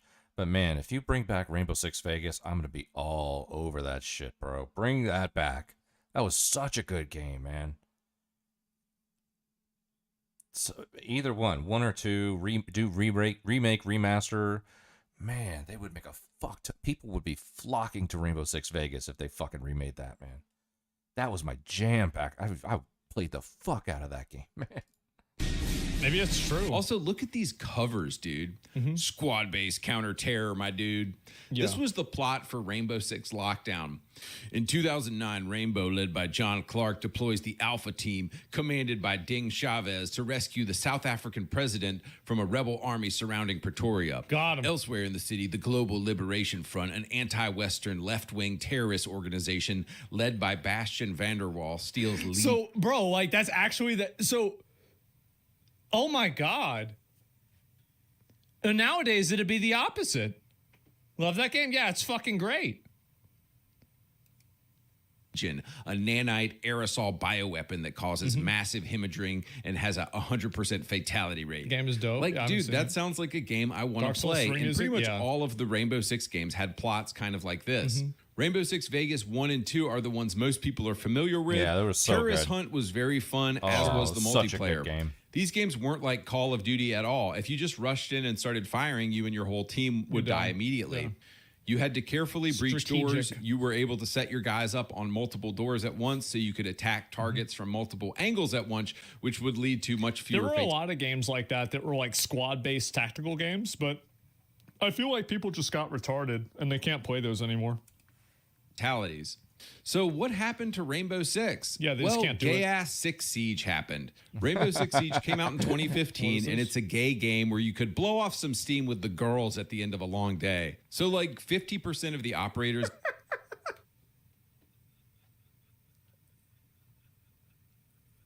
Oh my God.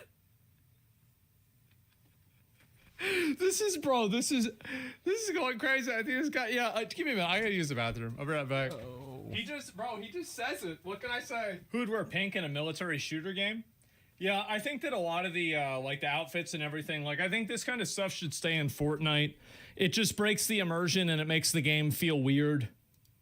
in Siege are women. Boys, out of the probably 200 operators in Rainbow Six games from 1998 to 2008, do you know how many were women? 0. Like 2 out of 200. And that's actually realistic. Yeah. In real life, in the real world of PMCs, Mm-hmm. it's maybe like 1% women in combat roles. So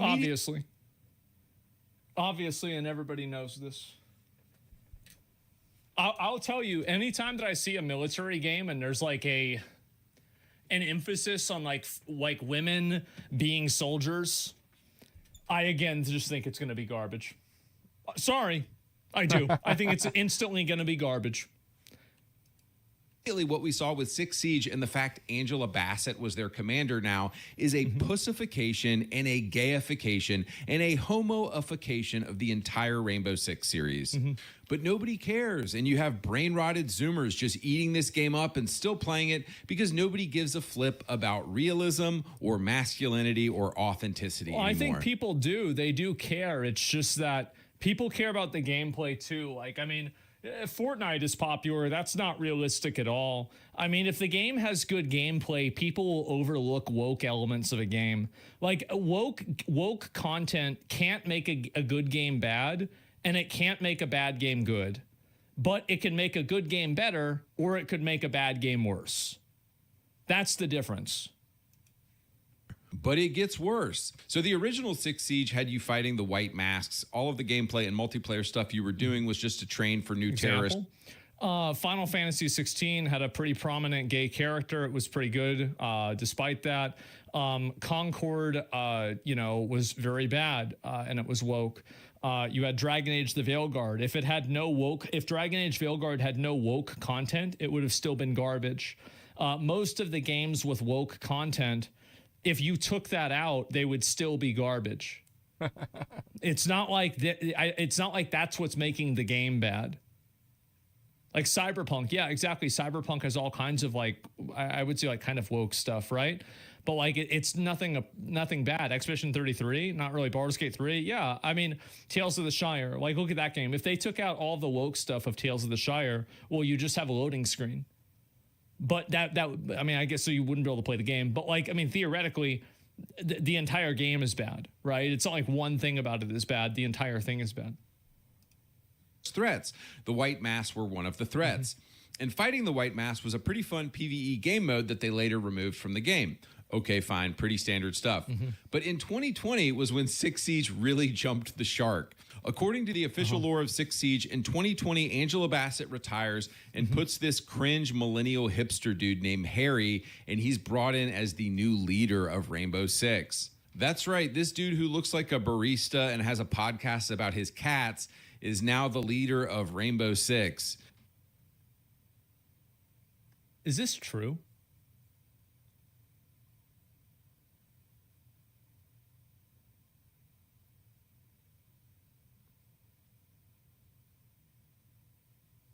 Oh my God. Why would they do that? It's so weird. What? Bro, I can't do this. Why would you do this? So again, you're not going to believe this junk, but this is all part of the official lore of Six Siege now. Yeah. In 2020, hipster millennial Harry has the brilliant idea to take Rainbow Six, give them all airsoft guns, and turn what they do into a live competition event on stage. Why can't you just go invade South Africa again and destroy a far left communist group? What is this? Yeah, why can't you just go over to Serbia and stop a insurgency that's trying to bring back the Soviet Union and, traffic bombs to Iran, nuclear bombs to Iran? What the hell?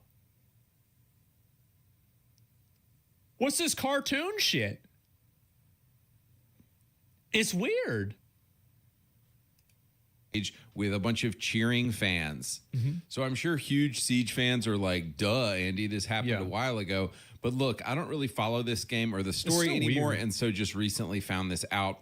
I just think it's hilarious that this game is full of gay operators and girl bosses, and you aren't even fighting terrorism anymore, and you guys keep playing. See, I'll tell you why. The reason why is because they don't want to do fighting terrorism because it's political now. That's the reason why, and everybody knows it. That's why they're not doing it. And when I know that this is one, reminds me of fucking Trailer Park Boys. Fucking piss jugs. Fucking piss jugs. Thing I've noticed with video games, this is my opinion, is that when I know a video game is only telling a story in a certain way. This should be like PPG's next Halloween costume right here.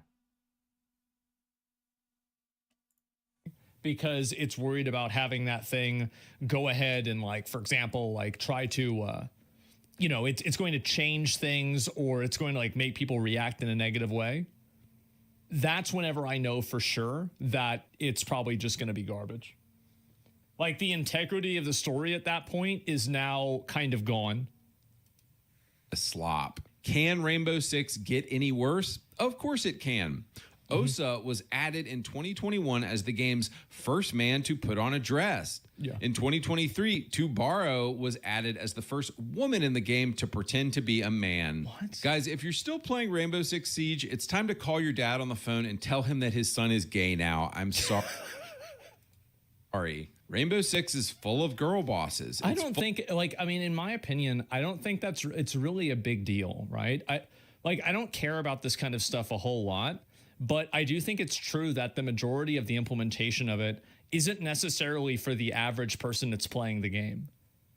It's for appeasing like journalists or for making the development team happy or something like that. And I think that when you have I do, well, that's fine. You can decide whatever you want personally, right? Like I will play a video game if it plays well, and I will not play a video game if it doesn't play well. It's literally that simple to me. However, the aesthetic of a game does matter. And this is absolutely not something that's being made for your traditional male audience for Rainbow Six. Like that's really, I mean, if you go, I bet if you looked at Rainbow Six YouTube videos and you looked at the back end analytics for those, you'd be looking at an over 90% ratio of men that are watching them. Probably higher than that. Fully black girled. It's fully gay and woke as a brand now. Yeah. Just go play Squad and Insurgency and Ready or Not if you want a real game. On the topic of Tom Clancy, I was chuckling recently at this terrible dialogue in The Division 2 that shows this cucked man. Watch this. Don't be such a baby. That hurts. Yeah, well, maybe you shouldn't have punched a wall. Better a wall than Sarah's face. She deserves it. Ow. You're fine. It's not broken. Or is every guy a cook and every woman? See, this is I've noticed this a lot too. I think this is something I noticed in Warcraft recently. Is that like they very commonly like portray men as like flawed characters, and they don't portray women as flawed characters even nearly as much. And oftentimes men are portrayed as somehow incompetent, stupid, evil, bad, misguided, or something like that's propaganda. Yeah, I think so. There's no heroism anymore. Yeah, it happens a lot. I need a bandage. Sylvanas wasn't flawed. Well, she was from back in the game was originally made. That's my whole point. Is it? Yeah, that's my whole point. And that was a long, long time ago. That's the way it was in 2004. Look, you left that key around my neck and you never thought to tell me what it was protecting? Guys, why is every modern male character in video games like this? This ugly bull dyke over here is basically the man in the situation. She's the one leading. She's the one being a badass. The guy is like, owie, my fingies hurt. Ooh, where is there a big girl boss that will help me? I'm such a cuck. But guys, this is what Ubisoft has done again and again with their games. I actually don't even want Ubisoft. I think at the end of the day, I mean, this is like, it's weird. It's certainly weird. It's bullshit what they did to Arthas anyway. Yeah, exactly. Maybe the investors are trying to lower birth rates. Yeah, well, maybe you're right. The propaganda's everywhere. I'm sick of it. Yeah, and I think in general, a badass or she's emotionally unstable. Yeah, definitely. And it's 12-year-old games that made 12-year-old devs that made better game concepts. Well, yeah, it's because these people have the mind of a 10-year-old. And again, I think that it would be okay if this happens sometimes, but it seems like these types of things are happening in games a lot. And I think that now we're like, what's really happened now is that because you have companies that are existing outside of the sphere of influence of like Western, like journalism and culture, they're effectively getting removed because you have games like Black Myth Wukong or any of these like Korean games that are coming out or Genshin Impact, for example. And these games totally move the window, and they way downhill. Yeah, they make it to where you don't have to play a game that patronizes you and talks down to you. And I think that really that. I mean, I remember playing. I mean, Ubisoft made Ghost Recon, right? And Rainbow Six, both of them, right? I think.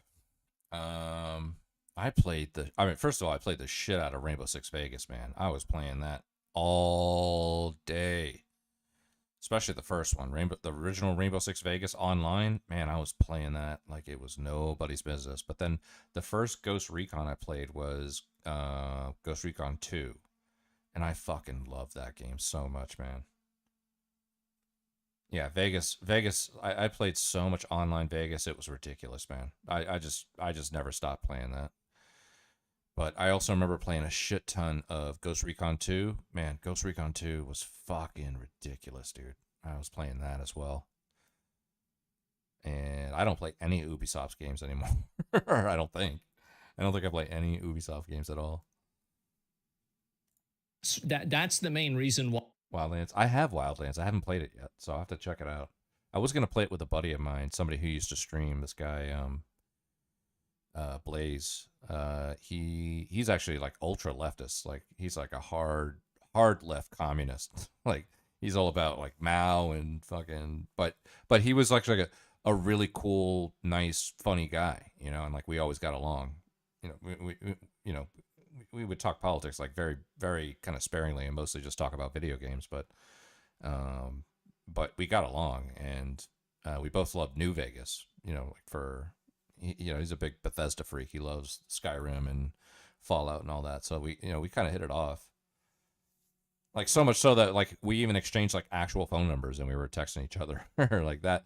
Like that's how cool this guy was. He stopped streaming a long time ago though. But he was playing Wildlands, I think, and we were gonna get together and I think and play Wildlands at some point. Back in the day when different minds can get on. Well, it's not too long ago. I mean, we're talking. I met him when I was streaming. So in the past few years, I want to say I probably met him like 2 years ago, something like that. He was streaming, and I would just like look who's playing New Vegas, and I would just raid into them, or I would raid into whoever's playing New Vegas, and I saw him playing New Vegas one day, so I just raided into him, and you know, he eventually found out I was a Trump voting Republican, but he didn't care. Like he didn't think I was a Nazi or anything. He was just like, okay, cool, you know, whatever. So it's like the very rare occasion when you meet an actual leftist who can still be a fucking person and doesn't, you know, think that everybody's a Nazi. He's a really cool guy. You know? I wish he would come back to streaming, but I can understand. He just took a permanent break from streaming because it was just like there was people in his chat that were like getting like a little weird, and I can understand that obviously. So, but maybe one day I'll bring him on. It's been a while since I've talked to him. It's probably the last time I talked to him was when the first season of Fallout came out on Amazon. So it's been a while.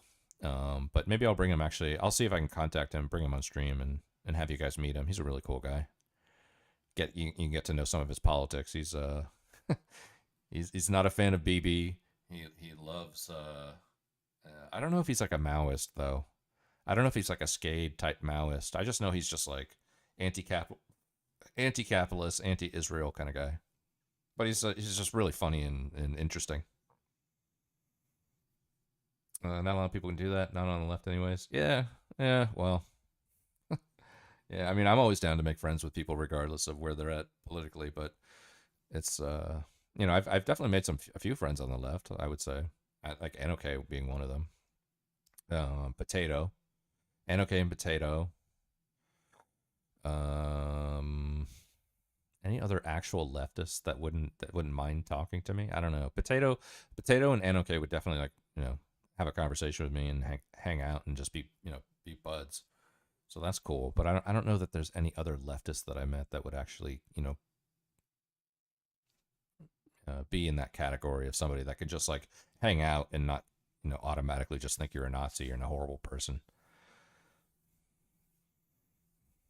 Fallout is really good. Yeah, it is. Yeah. Well, it's surprisingly good. A lot of people thought that Amazon was going to fuck it up, but they ended up doing a decent job. And everybody's excited for season 2 because that's when they're going into New Vegas and you get to see the Lucky 38 and all that shit. So it's going to be interesting. There's a Deathclaw.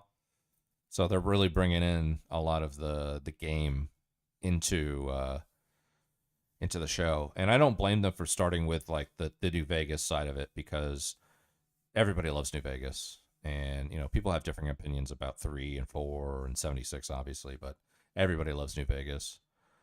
Except hardcore Fallout 3 fans for some reason. They think that's like it's sacrilege. But either way, I think that what they're gonna do is essentially take the Fallout franchise and turn it into like a Walking Dead kind of thing where they have spin-off shows. So, and they'll be able to go to, you know, they'll be able to go to the Capitol, maybe, and do like a spin-off show of like a Fallout 3 kind of thing.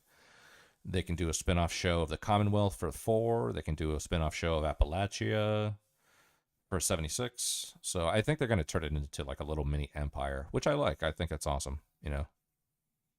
And as far as long as Amazon doesn't fuck it up too much, then it should still be entertaining and fun to watch. So, NOK Potato or chill. As far as leftists go, I'd have a beer with either of those. Oh yeah, for sure. I'd have several beers with NOK and Potato for sure. But I haven't met. But outside of them, I have not met any other leftists that have been like kind of chill. Like Kairos. That guy that I was talking to when I was talking to Augustus the other day. Zeranolite, whatever his name is. Like, I mean, he's definitely smart, and he's definitely a good debate person, but it was just not like a fun conversation, and I'm pretty sure that guy thinks I'm a Nazi anyway, so I don't care, because when we started the conversation, I remember saying like, just so you know, this is who I am, and I was going to tell him, like, just give him like a 2-second window of my political worldview, and he was like, you don't even need to, I've already seen you, I know who you are. And I was like, oh, okay, well, I guess, okay, well, I've that's the quickest I've ever felt dehumanized in a split second, but okay. Lesbian Hot Sauce chill. I'd have a call with her as well. I haven't talked to Lesbian Hot Sauce. Maybe once. Maybe once I've talked to Lesbian Hot Sauce.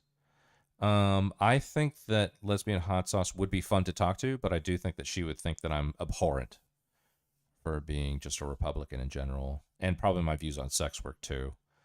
I think she would take issue with that. I just don't know. The thing is that you can disagree about a million things, but you have to just be able to put that aside and still realize that you're just having a beer with somebody, And with NOK and Potato, I know that I could do that with them. But with Lesbian Hot Sauce, I'm not sure. I think like she might have one beer with me and then say, "Hey, it's time to go. I got to get out of here." Sorry, it's been fun, but you're a Nazi, and I've entertained this long enough. But then again, maybe I'm judging her, and I don't know her as well as I could, basically. Yo, what's up, Shang? How you doing? Fall Show's gay. No, the Fall Show's good. The thing is that it could be. The thing is, like, I think everybody expects things to be perfect from nowadays, and I'm honestly at the point now where it's like, as long as you don't fucking mess it up the way that Paramount did with the Halo show, as long as you don't do that to a franchise that I love, then I'm good. And they did. Amazon did not treat Fallout the way that Paramount treated Halo. I watched both seasons of the Halo show, and I will say, like, it was fucking blasphemous what they did.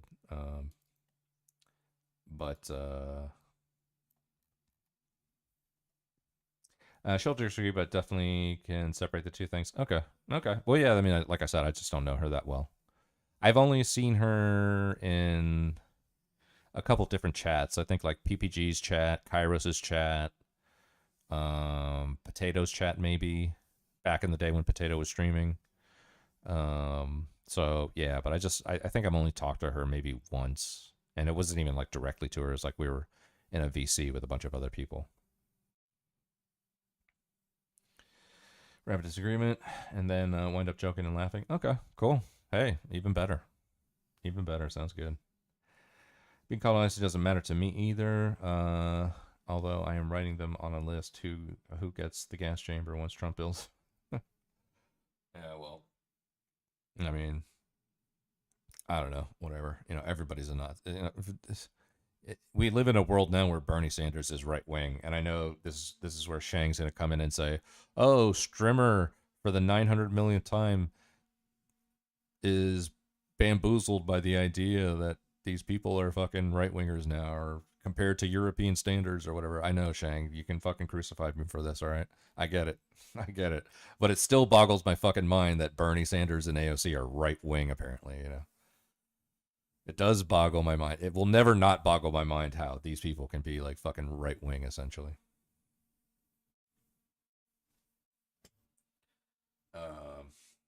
But whatever. I mean, as long my policy is, as long as you're not PPG, that's all that matters. That's all that matters. I don't care who you are. I don't even care if you think I'm a Nazi. As long as you're not PPG, that's fine with me. That's my new policy, basically.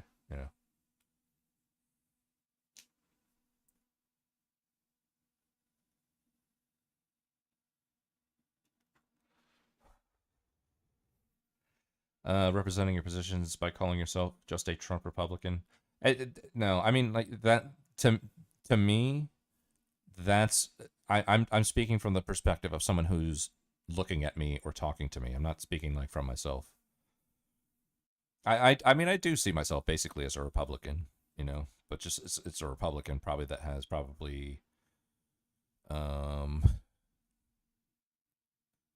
more of a cosmopolitan mindset than Republicans tend to have. I mean, like I grew up in big cities, so I'm kind of a fucking city snob. But from the outside, I'm just putting myself in the shoes of somebody looking at me or talking to me, and you know, them then thinking, oh, this is just, you know, this person might not be like hardcore MAGA, but they're just like a, you know, basic Republican. So. European standard are irrelevant. We're talking about politics. It has zero to do with euros. Yeah, I know, but Shang Shang is. I remember there's been a couple times where Shang's like, "Oh, look, streamers is still baffled by the idea of how these people could be considered right wing." I think it was Shang that was giving me the old 1-2 about that kind of stuff. I think, which is fine. It's totally fine. I don't care. That's cool. But you know, it's like just to call these people right wing, like Bernie and AOC, it's like, to me, it's just fucking still mind blowing. Almost no one is right wing, and being right wing is illegal in most Western countries. There you go.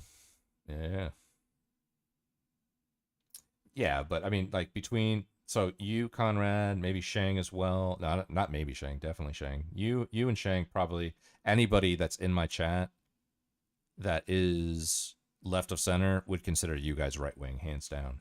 Both of you, for sure. No, it's Shang. No, Shang's awesome. I'm not saying anything about Shang. I'm just saying, like, there's been times where I've expressed the idea that leftists calling Obama right wing or Bernie right wing is ridiculous.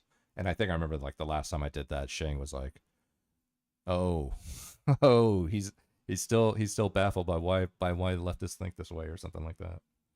You know, but I think anybody left of center in my chat, or any chat really, would consider either Shang or Conrad like extremely right wing. You know, consider VC with Augustus. I want to finish this video, but I'm not against the idea. It just depends on how much time either of us has to talk. I know that we wanted to pick up our conversation after getting fucking completely derailed by Zerenolite. So maybe, possibly. Is he streaming right now?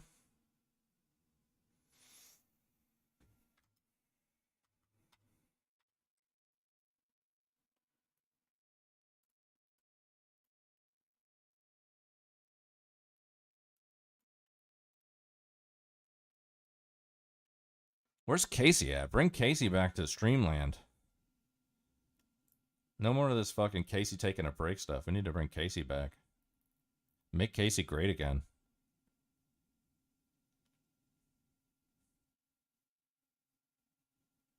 I don't see Augustus on right now, so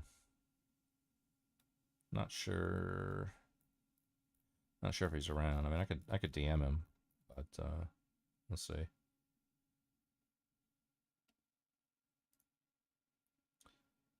Right in his Discord. Oh, we'll see. I want to finish this video first, and then we'll see what's going on. Pretty libertarian economically. I'm extremely right wing. I could become extremely left wing in the future when it comes to economics. Okay. You know what then, Conrad? You actually might have more in common with Tim than you guys think. I think the only thing that you and Tim would disagree on is whether or not Europe is for Europeans. I think that's the only thing that you guys would disagree on, but he's essentially a theocratic socialist, according to himself. So maybe one day when Conrad breaks the shyness shell and starts jumping in the VCs, maybe that would be an interesting conversation to see have happen. Conrad versus Tim, that would be fucking awesome. I want front row seats to that one.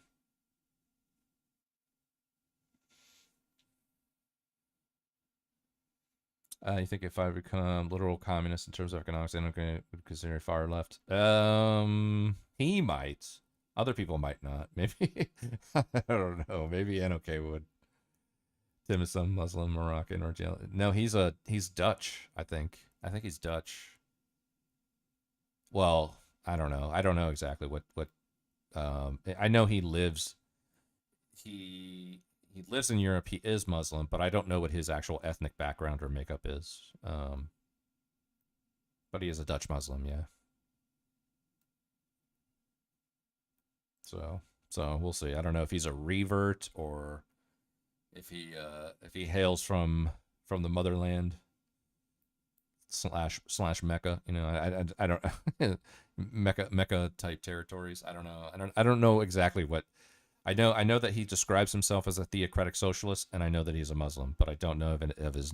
And I know he's Dutch, but you know, he is Dutch is very. Who knows what that means anymore? You know. So we'll see.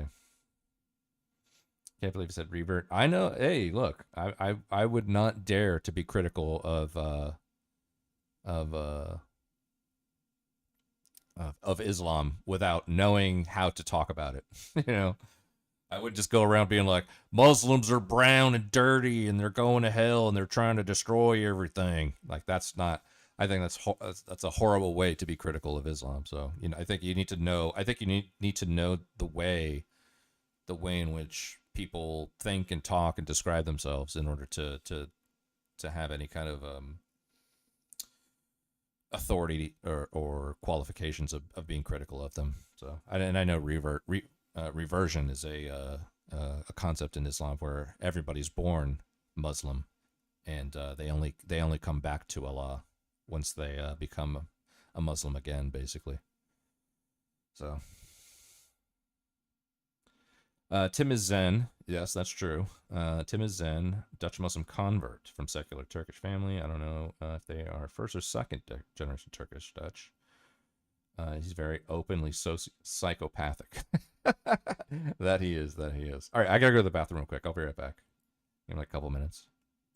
While you're seeing video games changing back, it's because those games that are not patronizing, that aren't a lecture, that don't include identity elements for no reason, those video games are the ones that are successful. Numerically, this is a fact. Expedition 33 was great. Well, Expedition 33 is a great example of how to write good female characters and how to introduce, like, Expedition 33, good storytelling transcends gender, I think, in a lot of cases, but that doesn't necessarily mean that gender is something that doesn't play a role at all. Obviously, in Expedition 33, gender does play a role. It plays a role in the storytelling of the entire game, but that doesn't necessarily mean that it's a bad or a good thing. It's just simply an element of storytelling. But I think that when you try to tell stories and you don't even consider that at all, and I think this is one thing that they do, is that the way that a lot of these Western studios, and this is especially true with American studios, is that they try to write stories, is what they end up doing is they're writing a story and they're taking a male character and they're just turning it into a female character. That's it. That's the only change they make. But the difference is that the way that you write a male character is different than the way that you write a female character, because men and women are fundamentally different. So if you just change the skin on the character, it totally alters the dynamic of what's realistic. Off to make another Splinter Cell game because they would just turn Sam Fisher into a gay, disabled black girl boss. That's it. By the way, pretty much any of the Tom Clancy stuff Ubisoft did prior to 2015 was usually pretty based. Was just playing Future Soldier tonight, and it's full of Chads. It's a big rig, that's all I'm saying. She got that 6.7 liter V8, so I mean, I figure she's the better deal. Birdie, live on a base, not a ranch. That should work. The final game I want to talk about that captures the complete pussification we are experiencing in modern video games is 2023's 125 million pile of DEI dog shit. This game is fighting inflation because it literally made millions of dollars vanish. It's crazy how bad this Portals of Avium. It's insane. Now you might look at the cover and think, okay, tough looking dude. This might be pretty masculine. Yeah. Then you start the game and realize that you play as this kid. Then he starts talking and it's some of the cringiest MCU dialogue you've ever heard. Did Caleb ever tell you his plans for this caper he's got in mind up in Topside? I think he just likes to say caper. Caper. Caper. It's a fun word. Feels sneaky. Big millennial energy. Major millennial energy. Guaranteed the person who wrote that has a Funko Pop.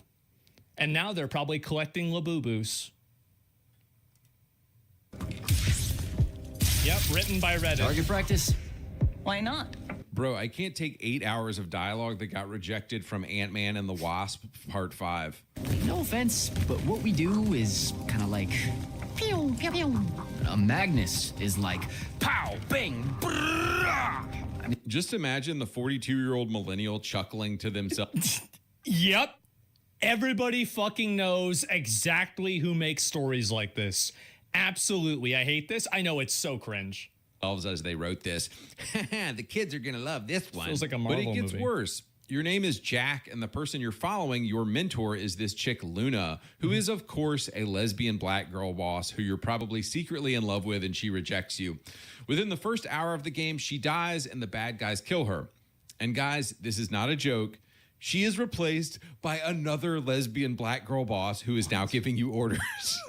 We're almost out of time, Jack. Sandrak attacks us from all sides, and there is no place left to run. Like, when I tell you that liberal millennial men just have a fetish for being told what to do by black women, are you starting to see it now? I don't even think that's it, personally. I think that they're just adding in the inclusion for no reason. They're adding this in, and I think that the way that they add these characters in, I think that it makes people more aware of race, and I think that it makes people more racist. It's like, yeah, checkbox ticking, exactly. It's like a DEI fetish, exactly. And in the process of that, and that's what I think is really problematic about it, is that in the process of trying to give certain groups of people identification or, like representation, I think that they've given them representation, but it's been negative because they don't really think about making the character. And I think this is also something that happens a lot of times with minority characters that they add in, is that they add in minority characters that are almost flawless, right? Because they don't want to portray a minority person as, maybe a stereotype that could be, like leveraged against them. And I think that's the reason why you're probably not having new Rainbow Six movies or new Rainbow Six games that are about like fighting terrorist groups. It's to avoid potential real life, connections. And I think that really that entire mindset is just unhealthy and weird. It's an unhealthy and weird mindset. And I think that what happens, I don't think it makes people racist. I think it makes them mad that bad games, then they pretend that it's good when it's not. Yeah, definitely. To avoid hurting terrorist groups? Yeah, unironically. Yeah, absolutely. Look at how many people simp for Hamas. Jack, the main character, is a total cuck. He has no thoughts of his own and is just doing what all these black girl bosses tell him to do. Would you believe me if I said it gets even worse, though? At about the 2-hour mark in this game, you encounter a big-backed trans woman who is also bossing you around and telling... Oh my god, did he actually say, look at how many people sim for Hamas? Uh-oh. Who's out there simping for Hamas?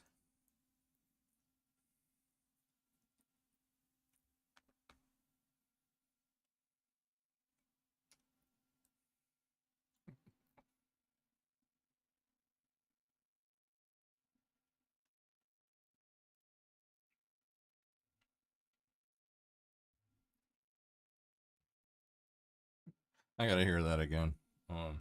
Telling you what to do. Actually, I thought that was an interesting point he made about the portrayal of marginalized characters in the games, because like would a studio take on the risk of portraying a black character or a gay character as like the idiot character, or not the hero, or cowardly or something like that, for fear of the backlash that it would be for having that character be portrayed in that light? from all sides, and there is no place left to run. Like, when I tell you that liberal millennial men just have a fetish for being told what to do by black women, are you starting to see it now? I don't even think that's it, personally. I think that they're just adding in the inclusion for no reason.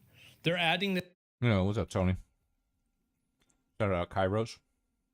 Who did? Who's shouting out Kairos? And I think that the way that they add these characters in, I think that it makes people more aware of race, and I think that it makes you're people... talking about with the fetishization of what was it? Sandrak attacks us from all sides, and there is Oh, the sim for Hamas. Yeah, okay, gotcha. It took a minute for me to put that one together. no place left to run. Like, when I tell you that liberal millennial men just have a fetish for being told what to do by black women, are you starting to see it now? I don't even think that's it, personally. I think that they're just adding in the inclusion for no reason. They're adding this in, and I think that the way that they add... Who's sim for Hamas? Do you know Kairos Wampa? A streamer? He's a leftist streamer. I think he's a Brazilian dude that lives in France. You do know? Yeah. Yeah. Well, that's him. That's who they're talking about.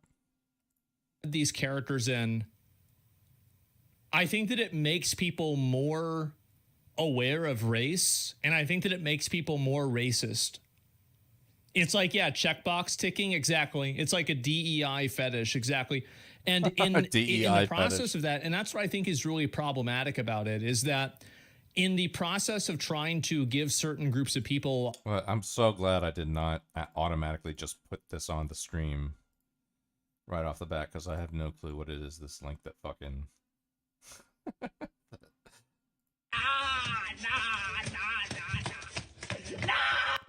Yo no me quiero bañar, no me bañes, por favor, no me bañes. Tienes que bañar porque esto es bien mugroso. No me bañes, por favor, no, no, no, no. Oigan, bien las orejas, muchachos, para que se vayan al diablo.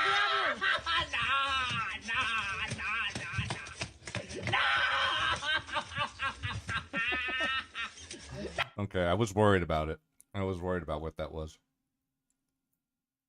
Read the caption. I saw. I know. But the thing is, like, the video popped up, and I was like, "Oh God, what is this?" But then I read the caption. I'm like, "Okay, that's fine." I can't stand Kairos. He's off his fucking rocker. I mean, look, I'll never forget the first conversation I had with Kairos.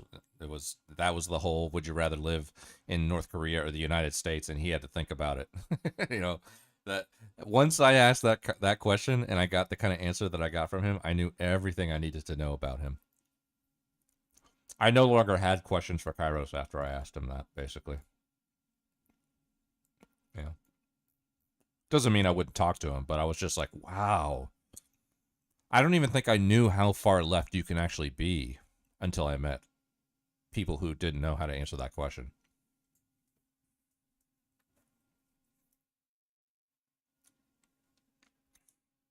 We only heard the audio. It's just a guy getting a bath. There's nothing too crazy. The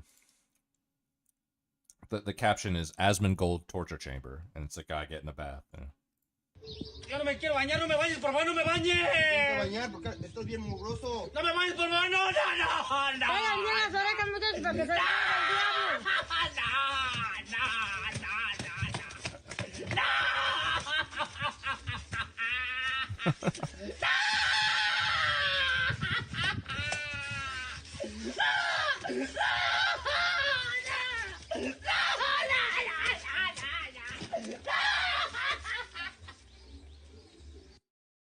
Yo no me quiero bañar, no me bañes, por favor, no me bañes.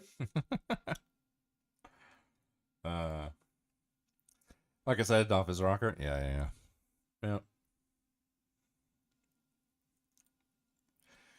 Terrible questions. Are you married? Why am I not? No, I'm not married. I don't know. I purposely avoided getting into relationships in my 20s and 30s to kind of just keep going on my own adventure. You know, there was things I wanted to do, and I just wanted to make sure I wasn't in my 40s and 50s looking back on my life and thinking, I wish I did this and I wish I did that. I would have rather just said, you know what, I'm gonna go do the things I want to do, and then when I'm 40 or 50, then I'll figure out the rest of it. You know, so, and I did most of the things I wanted to do, so I'm happy. But that's why, you know, it's kind of just like a midlife crisis avoidance scheme, basically. Carlos glorifies radically opposed ideologies. It's like he is not a real person. Like, what do you mean? What's an example of that, Grant? I like that. That's good. Married to the game. It's about that life. Yeah, exactly. Sound like me. I think every guy should. I'm not saying every guy should wait as long as I did. You know, like I'm gonna be 43 this year. You know, I'm still not married and never married, no kids. But you know, there's upside to that. For one, I don't have fucking, you know, custody battles and legal fees and alimony and child support and all kinds of trauma from divorce, you know. So there's that. I mean, I love not having any of that. But I think that most men should, you know, climb their mountain and battle their dragon, essentially, to kind of get Jordan Peterson-esque on you. I think they need to do that before they meet the woman that they want to spend the rest of their life with, because they're gonna always wonder, you know, what about this and what about that. Now, I mean, you know, some guys get married in their early 20s and they have great lives and they don't get like crazy midlife crises. That's fine, you know. But I don't know. For me, it was just like, man, there's so many things I want to do, and I know that if I don't do these now, I might end up like my dad, basically. You know, my dad went through a major midlife crisis. So and having seen what he went through with his midlife crisis, I was like, you know what? I don't want to be that guy. I don't want to ever have a midlife crisis. You know, I don't want to be, you know, 49 years old, buying a Corvette, paying my wife, my ex-wife alimony, you know, doing that kind of shit. Not like dating strippers when I'm 53. I mean, like that's just not what I want to do when I'm in my 50s or 40s. So I just made sure that my 20s and 30s were full of stories and adventures that I could look back on and be like, yep, I did all that, you know. That was my priority.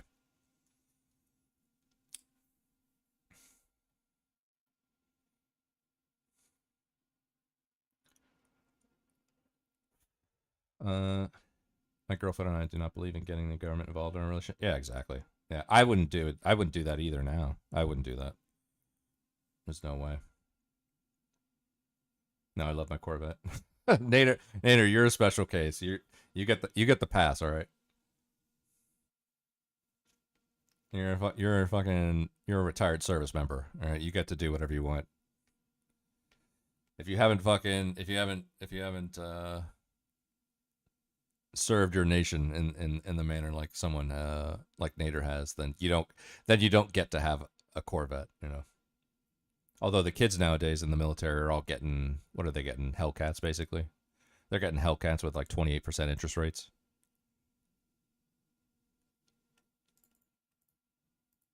Can you not get married in a church? I'm not. I mean, I don't know if you're talking to me, but I'm not religious, so I wouldn't get married in a church. I mean, I'm not opposed to getting married in a church. I just don't want the state involved in my. I don't want to marry a woman who needs to have the state involved. You know.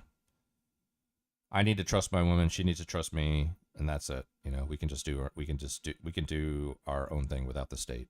That's all. I don't care about, you know, what building we're in when we do, you know, marriage stuff. I don't care what that is. I don't care who officiates it. I don't care what building it's in. As long as the state is not involved, I don't fucking care. It could be a barbecue in my backyard, and I'd be absolutely fine with it. So.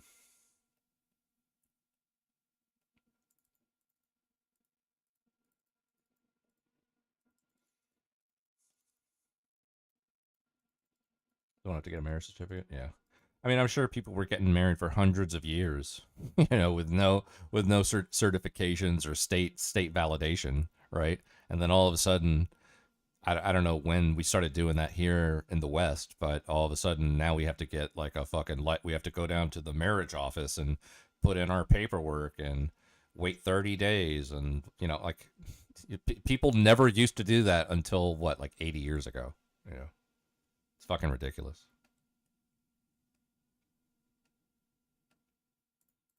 Identification or like representation. I think that they've given them representation, but it's been negative because they don't really think about making the character. And I think this is also something that happens a lot of times with minority characters that they add in, is that they add in minority characters that are almost flawless, right? Because they don't want to portray a minority person as, maybe a stereotype that could be, like leveraged against them. And I think that's the reason why you're probably not having new Rainbow Six movies or new Rainbow Six games that are about like fighting terrorist groups. It's to avoid potential real life, connections. And I think that really that entire mindset is just unhealthy and weird. It's an unhealthy and weird mindset. And I think that what happens, I don't think it makes people racist. I think it makes them mad that bad games, then they pretend that it's good when it's not. Yeah, definitely. To avoid hurting terrorist groups? Yeah, unironically. Yeah, absolutely. To avoid hurting terrorist groups. Weird. It's an unhealthy and weird mindset. And I think that what happens, I don't think it makes people racist. I think it makes them mad that bad games, then they pretend that it's good when it's not. Yeah, definitely. To avoid hurting terrorist groups? Yeah, unironically. Yeah, absolutely. Look at how many people simp for Hamas. Jack, the God. main character, is a total cuck. He has no thoughts of his own and is just doing what all these black girl bosses tell him to do. Would you believe me if I said it gets even worse, though? At about the 2-hour mark in this game, you encounter a big-backed trans woman who is also bossing you around and telling you what to do. This is not a joke. Guys, will these companies ever learn? I've never seen so much money. Yeah, I'll tell you, like, this definitely isn't really something that's made for an average guy. And if you're making a video game like this and you're not making like the male fantasy part of your, like that's not part of like what you're doing, you're just making a mistake. Really, you're making a mistake. Go directly down the toilet drain before. And nobody's all they gonna had play to do it. was put a tough masculine dude in the game, put a hot chick on his arm who is maybe a damsel in distress. Done. Go and print your money. All right, so what should I compare Immortals of Avium with? I mean, I could really pull anything. And you can see how this is happening now, is that now you have video game companies that are moving away from this. They're massively moving away from it. And like, if you look at the recent video game showcases, almost every single one of these like woke character inclusion type things is gone. Yeah, they still use caps in the show. Like, it's not 100% gone, but 80% of it is gone. From the 2000s, and it would look better by contrast. Red Faction Guerrilla, Mercenaries 2, Splinter Cell. But just because I want to talk about it, Army of Two. This game is literally like an injection of testosterone when you play it. It's just buff dudes shooting guns and saying badass stuff. Watch this cinematic and tell me this isn't the most badass thing ever. In his farewell address to the nation, President Eisenhower left America with a strong warning. Ernest Stockwell, CEO of Security and Strategy Corporation, says that... And the thing is that if you're looking, who is the target audience for this game? That's it. That's it. Right there. Bald men in their 30s and 20s. There it is. It's the whole thing. And our future depends on the private military. To fear the military-industrial complex is to fear progress. Look at the operation in Somalia. 35 U.S. soldiers dead, hundreds wounded. But not a single private contractor was injured in the Wait, is this kid? Yeah, this is badass. We outperformed the military and achieved all our objectives flawlessly. So basically, the American government calls back its troops and forces and just says, we're going to have Tyson and Rios handle everything now. Yeah, exactly. Could there be a more badass intro to your character in a game? See, boys, games from the 2000s were all about male, masculine fantasy. We want to be the hero of the story. We want to be at the center. We want to save the women and the children and the damsels in distress. Yeah, I'm just going to say it. Like, if you're making a military shooter game, you don't need to be thinking about how to attract girls to the game. You need to be thinking about how can I make it to where every single guy wants to play this game. That's what it's about. Absolutely. those are the people they're going to watch. Those are the people that are going to play. Absolutely, 100%. And you can't make both groups happy all the time. Generally, I think that especially with more realistic storytelling like this, it's almost impossible to. All of the women should be obsessed with us. Video games have always been about male wish fulfillment. Yeah. Xbox wonders why they had to lay off 9,000 people this year. It's because you quit making video games about male fantasy and you put a bunch of gay nonsense in your games. It's a simple. Like, I mean, I'm sorry, but Gears of War and Halo, those are for guys. Those are guy games. Xbox was the guy console. Abso-fucking-lutely. Was that? But in closing here, I want to talk about the real reason for the pussification of video games, and it's a couple things. Number one, we let too many women into the video game industry. If you look at this chart here, women have been. I think look. It's I don't entirely agree with this, right? I mean, like, I think that women can write good stories and they can make good games too. But the problem is that when your hiring process is based off of ideology and you're hiring people through that, then you're going to have a problem. Trending more and more liberal in America the past 20 years. And the big problem is that we have been hiring and allowing these liberal women into our hobbies. Although I love Last of Us, which came out in 2013, games like Last of Us and Life is Strange in 2014 started this whole movement of people talking about, quote, empathy in video games. Video games are no longer about male fantasy. They're, quote, art now. Games are... That's fucking true. Holy shit, that is true. Yeah, especially video games that are trying to be Hollywood.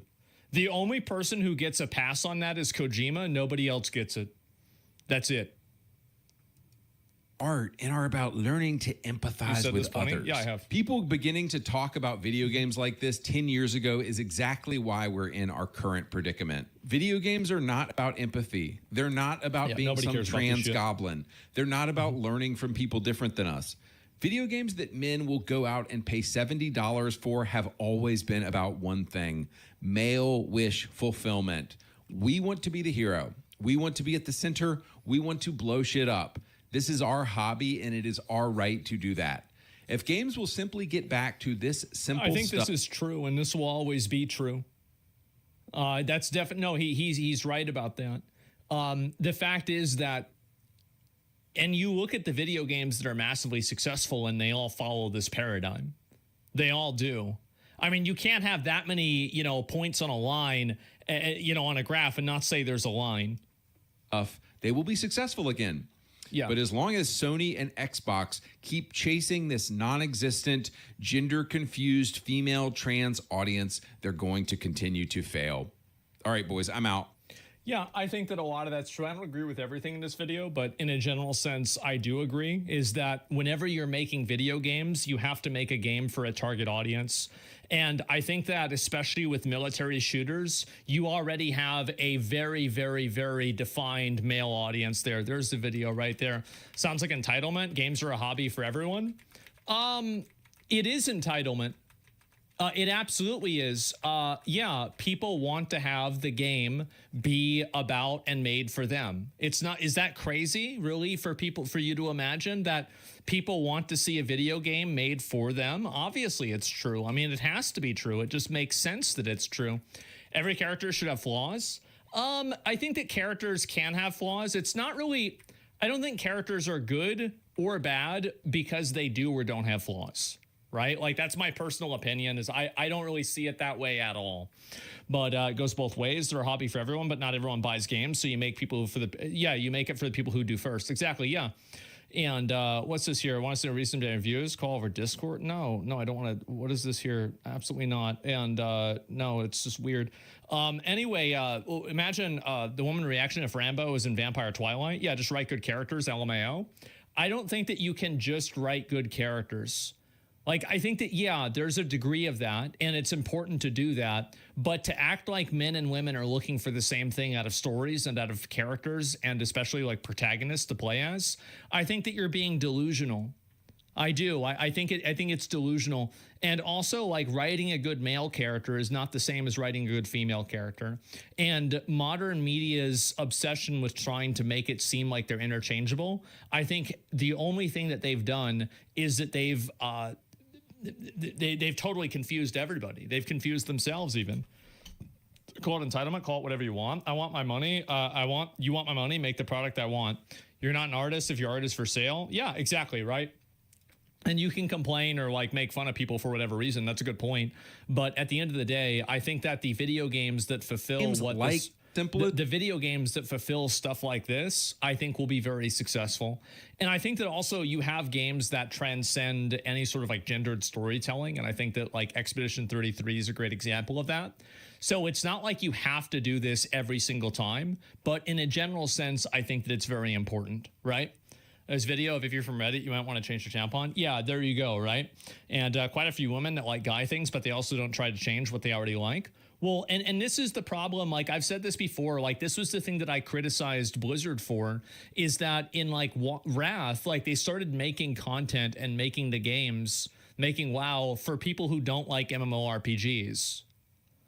And so the problem is that these characters, these audiences that they're going after don't play video games. Like even like, for example, like Tales of the Shire. Like, I mean, how's this game doing? I mean, definitely not so great, right? I mean, this is a very, very small game using one of the most well-known IPs of all time. It's Lord of the Rings.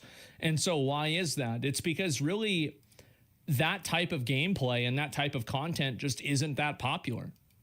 Straight up, just say women. Yeah, no, I would easily say that. I think that the way that you make a game for a guy is different than the way that you make it for a girl. Now, obviously, there's going to be guys that like girl games and girls that like guy games. But if you're making a game and you're not even thinking about that at all, I think that you're running into problems. Yeah, and like, again, bro, the character creator for that game, yeah, most recent example I can think of is Warhammer Space Marine 2. It felt so good and it was for men. Yeah, I think so. That's definitely it. They were pandering to everyone, but ruining everybody's base expectations. Yeah, exactly, right? And majority of playthroughs I see at Expedition 33 are women. Well, yeah, I mean, well, it's again, if you portray positive, good characters, they will transcend gender boundaries. But also, I think that Ciel and Lune and Mael in Expedition 33, and even like the paintress, what's her name, Aline and Clea, all of these are complex, interesting characters that like a lot of their basis isn't being feminine, especially with like CL, for example, or like Mael. Like there is at least, yeah, something like that. And so there's even inside of that, their gender does play a role in the story. Obviously it does. Yeah, you make a game around everyone. You can't make them want it. Yeah, exactly. I don't have a problem with games from Tales of the Shire. I don't have a problem with them either, but I think that whenever you make one of them, you shouldn't expect to sell 1 million copies. That's my point that I'm making. So the protests in Britain are...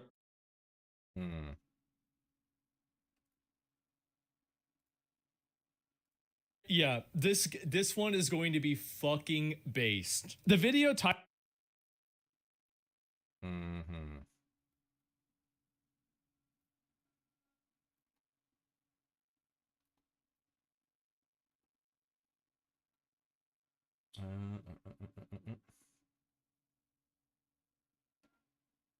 Oh, we got a Steve Shives video. Forgot about that. What's Steve Shives up to? Old You Steve wanted to see me? Shives. About what? I'm Alex's dad. Oh, right. Yeah, great. Sit down. What's this about? It's about Alex. That much I've got. I didn't figure you wanted to invite me to a cookout. Ha! No, definitely not. If that was it, I would have just emailed you. Do we have your email on file? I think so. I would have just emailed you. Okay. There is no cookout, by the way. I've got it. It's not that there is a cookout, but you're not invited. There is no cookout. I'm crystal clear on that point. All right. Good. So, if you don't mind, can we move this along? Because if I did have a cookout, would you want to come? I'm busy that week. Can we? Right.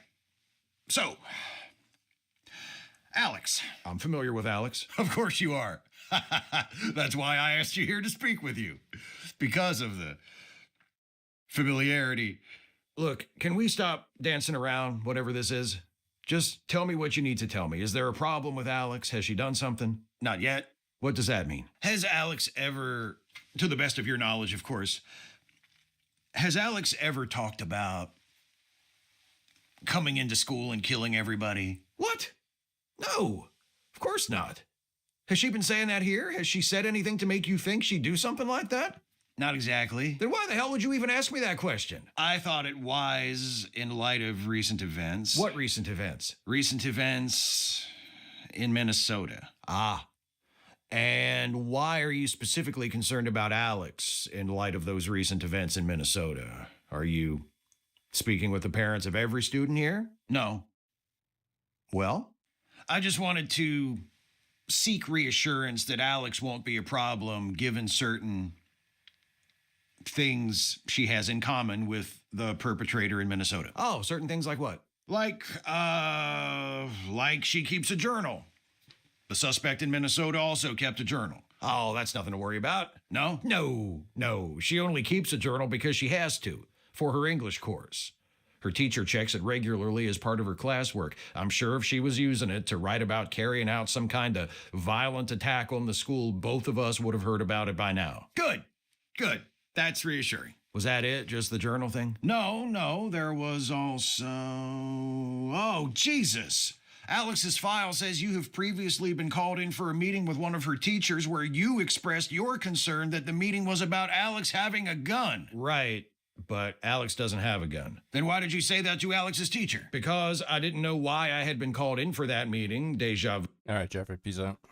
And I thought it might possibly have been gun related because one of my father's guns had gone missing. But that was all resolved? Yes, that was all resolved. I found the missing gun taped behind the toilet in the downstairs bathroom where my father had hidden it and forgotten about it. I moved my father into a nursing home at the far end of the state, and I fed all of his guns to alligators because this is Florida, and that's what we do. We feed stuff we want to get rid of to alligators. Among other things, but yes, we definitely do that in Florida, which is where we are. However, in this case, I cannot condone it. Because it's bad for the alligators? Because it's bad for the guns.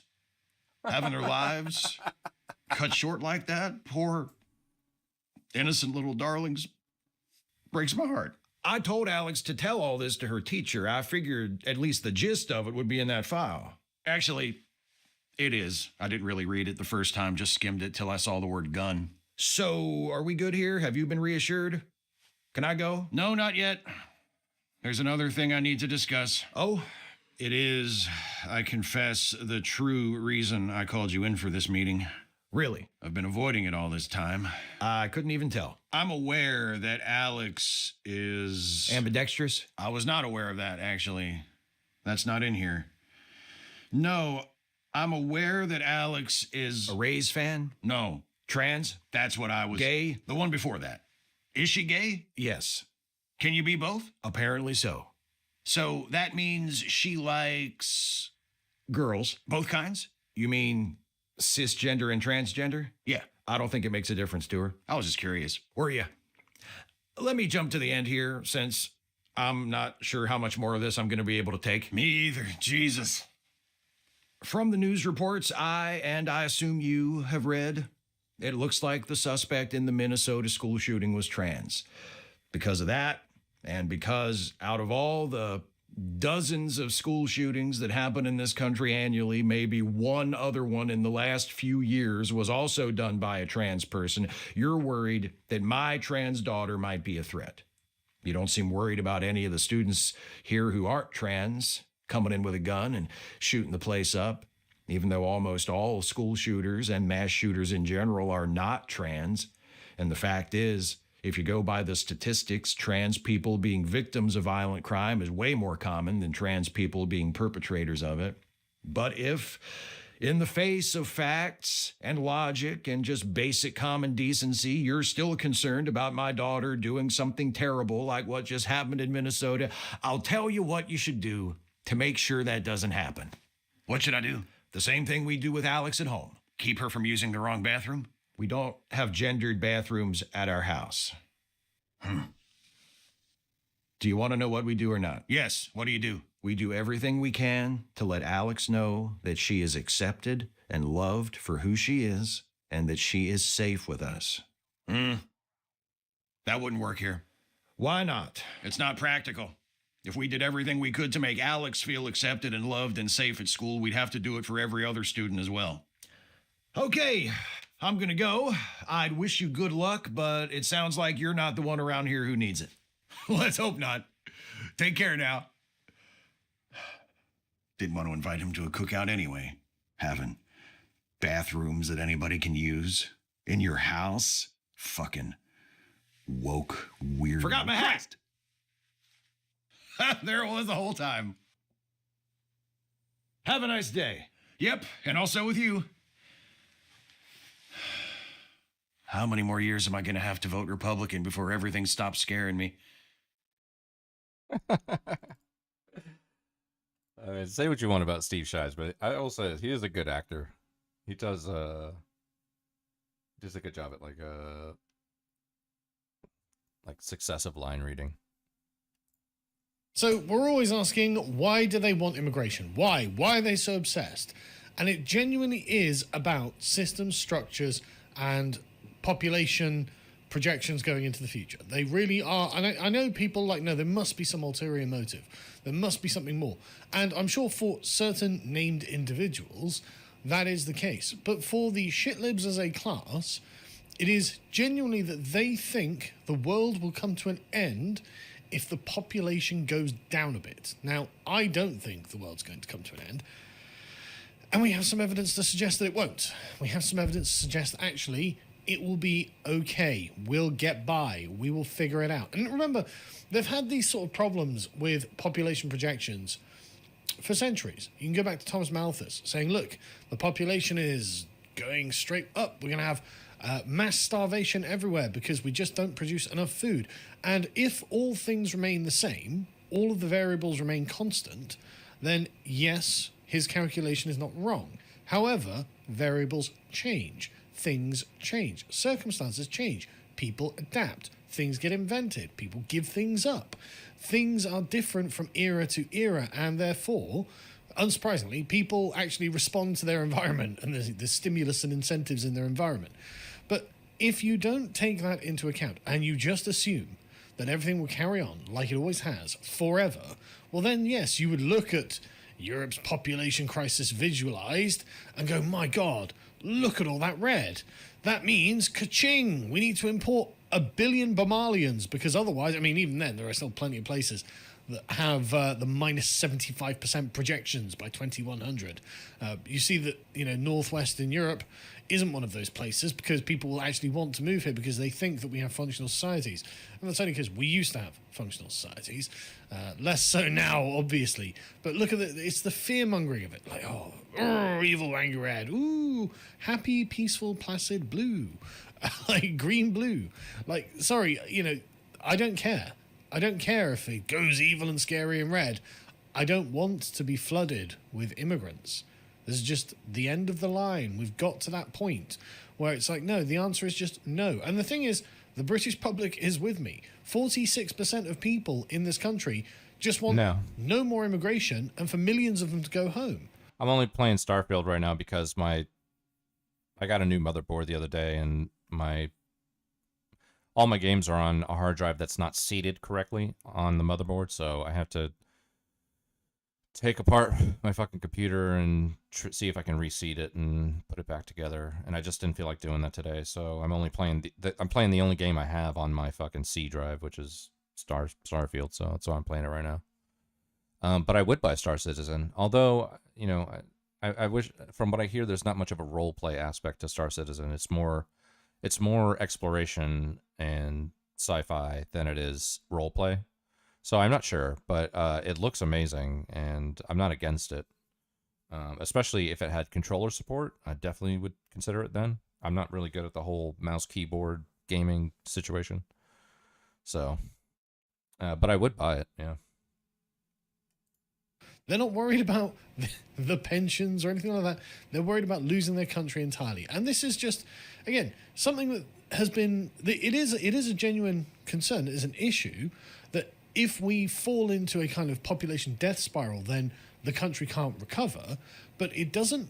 The nature, just because we have a slight decline in population, is not the end of the world. And actually, one of the problems we particularly have in England is massive overpopulation. The reason the country feels so unlivable at the moment is there's just too many goddamn people here. But then you do have the other side, which is going to be Italy, which is going to have a serious dramatic spike downwards. In Italy, the birth rate is 1.21 children per woman. And I've seen estimates that it's lower than that as well. That's 1. And in Korea, it's less than 1. South Korea, it's less than 1. So these are countries that are in a death spiral. But that doesn't mean, A, that you should replace the population, because that is not just an economic question. That is also a moral question. That is a question of historical continuity that is being asked there. And if the people in Italy at the moment choose to self-select themselves out of the great chain of being and decide, you know what, my lineage ends with me, 4.5 billion years of evolution ends with me, or God's imperative over the human race ends with me, whatever it is, okay, well, fine. But some of them will continue. And that means that Italian civilization will change, right? And our civilizations will change. We will have to adapt. We will be forced to adapt. And this means that some of the promises that were made in the 20th century, well, they probably won't be upheld because, well, we decided not to do those things that were required to uphold them. And we have to pay the price for that. We made our choices. We made our choices 30 years ago, and now we have to we have to deal with the choices that we've made. I did a talk the other day, which I'll leave linked in the description, called the future of post-liberal politics, in which I pointed out that not only are we going to the bill is always due to be paid, right? It's entirely possible that the 45% of people who are just like, no, I've had enough and I don't want any more and I want millions to go home. I think those people are going to get their way in the next 10 years or so, and that means that the population will stop growing. In fact, it will start shrinking. And that means we will have to change our expectations. If the governments can't afford the welfare state, if they can't afford the pensions, then they don't get paid for. It's literally that simple. And so people will have to change how they deal with things. And that means, basically, returning to what was normal prior to the 20th century, which is families supporting one another. That was just the norm. Okay. Children support. Yeah, I'm down. I mean, it looks like a beautiful game. RP is low. Yeah. I mean, either way, what is it, like $40? I think it's like, you know, it's half the cost of a normal game. Like, I think it's worth. I think it's worth even just, you know, buying just to have. You know, I think it's good. Although you know, I think they poured like over $1 billion into the game or something like that. So that's some ridiculous number. And are they still in beta with it? Because from what I hear, from what I understand, they poured a shit ton of money into it, and it's like it hasn't seen a full release yet. From what I understand, I think. Supported their parents and had children of their own because they wanted support in their old age. And I think really, I mean, I'm just as guilty as anyone saying, look, it's birth control that's doing this. It's contraception. It's abortion. And yes, those are the mechanical ways in which the population is kept under control by women. But the reason that women choose these things is because they feel that they have an out. They feel like, well, I can just get a carer to look after me when I'm old. I don't need children to do it. The government will do it. And so the safety net is allowing women the freedom to go, no, my bloodline ends with me. I don't care. I don't have to have children. Why should I? And that, I think, is the ultimate reason that women are fundamentally choosing not to have as many children.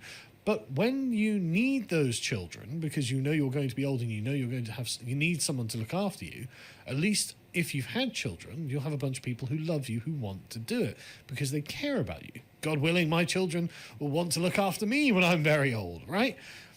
And so this will be a distinct change in the kind of civilization that we have. And it feels like it's unimaginable because for the entirety of the sort of latter half of the 20th century up until now, so basically in living memory, we've had all of those things. And they've been an assumed constant forever. But actually, I don't think they are going to be a constant forever, because I think actually people don't really want to give away their civilizations, and it just means they've made their choice and they will have to do something differently when it comes to those issues in society that we always had traditional structures to deal with and abandoned them in the 20th century. These are things we will have to figure out once more from scratch, basically, how we're going to do it. But this, I think, will be a spur to changing this problem. When women realize, oh, right, there won't be the state to just look after me when I'm old, well, then they'll be like, oh, no, I need to have children. Okay, what do I need to have children? I need a husband.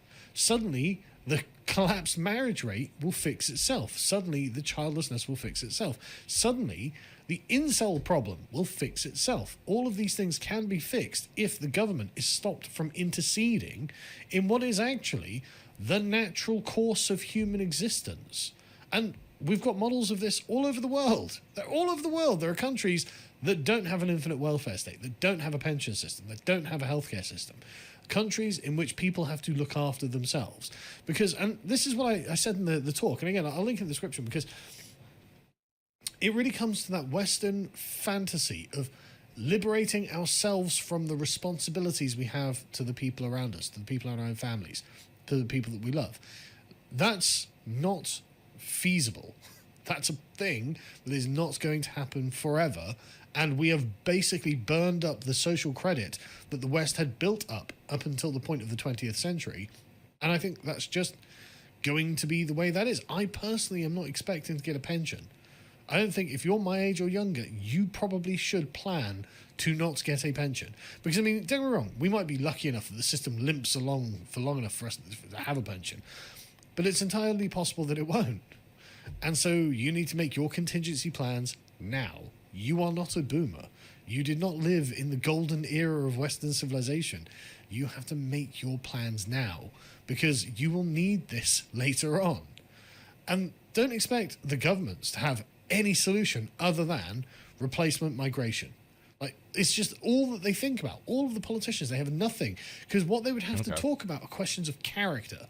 They would have to have questions of the teleology, the goal of a human life. What is the overarching narrative of a human life?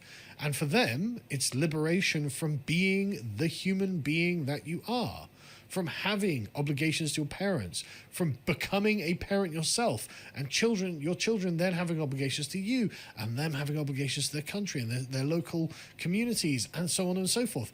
All of boomer politics, this is what 20th century liberalism is, an attempt to liberate us from that so we can, I don't know, go on cruises and play slots in our old age. I don't know what the boomers wanted in the end. I don't know what they thought they were getting. That doesn't appeal to me at all.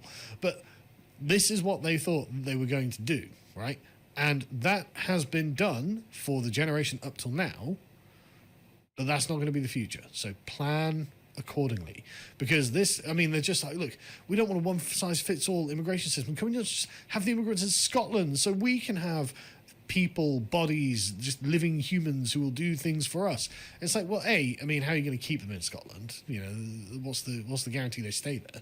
And B, no, frankly, I mean, that's not the solution. But anyway, all of this comes from the sort of year 2000 UN replacement migration document that has been filtered around for 25 years and has been the only way that they know to deal with this. Now, even in this, they say, look, there are going to be serious challenges with cultural integration because you will need a lot of immigrants to replace the population that isn't replacing itself because of the intercession of the state and the wide availability of birth control.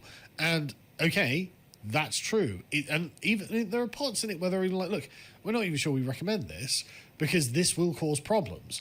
But what other options do they have? What are the solutions they have to this problem? And the answer is they just don't have any, because they are catatonic on the subject. They are convinced that the world is just going to collapse around us. But there was actually a study recently that suggested actually there's not really any evidence that aging or declining populations cause a massive economic collapse. Now, it's not to say that it doesn't cause... No, what's up, Augustus? Yeah. Yeah, we can do that. Let's see. Let me just dump in your Discord.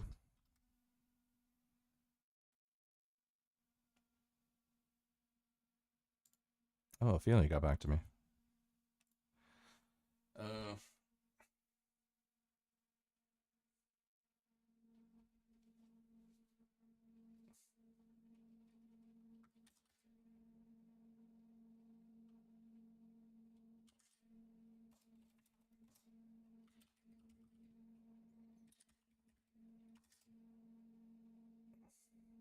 Actually, give me. I'm gonna see if I can. Well, I don't know if Ophelia. Actually, you know, I don't even know if I should have a conversation with Ophelia on stream. Okay, yeah, no problem, Augustus.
Jackson, I agree. Okay. All right. Well, I'm just kind of back and forthing with Ophelia right now. Just basically asking her, like, you know, what their status is in terms of like how they because he said on stream the other day that like, oh yeah, I DM'd Ophelia the other day. I can't imagine like, you know, DMing with somebody who fucking did me the way fucking or did Ophelia the way PPG did, you know. You want to talk to me? If you don't want to talk to me. Oh, baby girl, this was in March. All right, I'm done for streaming. You want to talk to me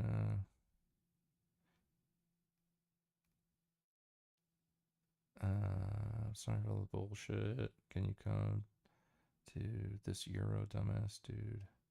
How do I talk to this idiot? Come on, I got a Danish man for you.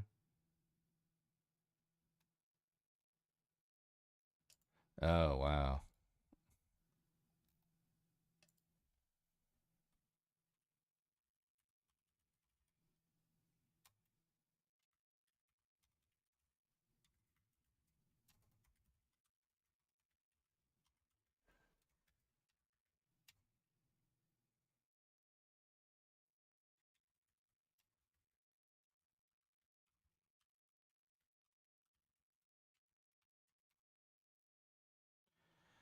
Also,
about the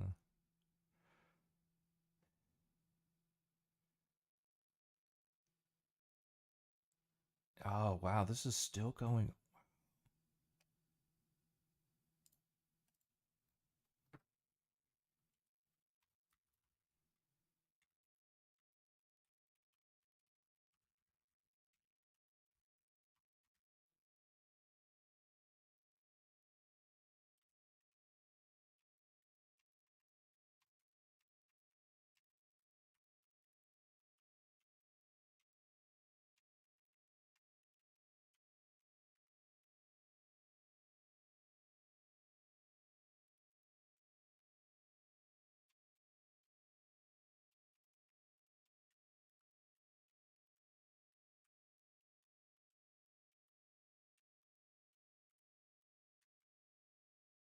Hmm.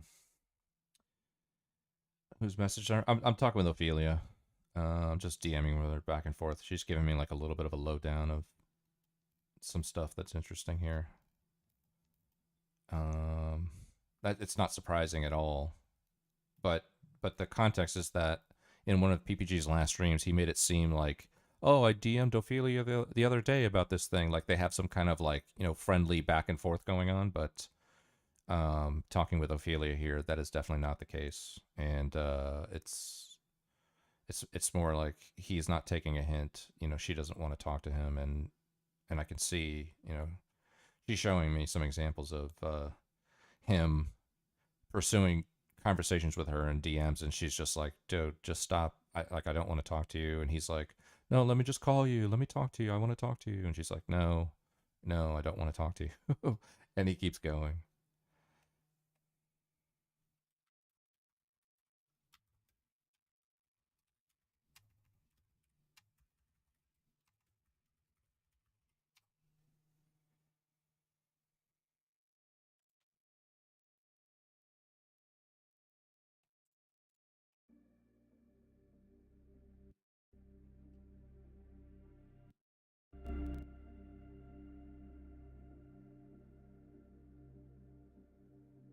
Interesting. Yeah, I didn't believe him when he said that he was talking to Ophelia, because for one, I mean, you just can't believe anything he ever says. But now that I'm talking to her about this and I'm seeing actually like what the context is, it's even It brings it even more to light that he's just so full of shit.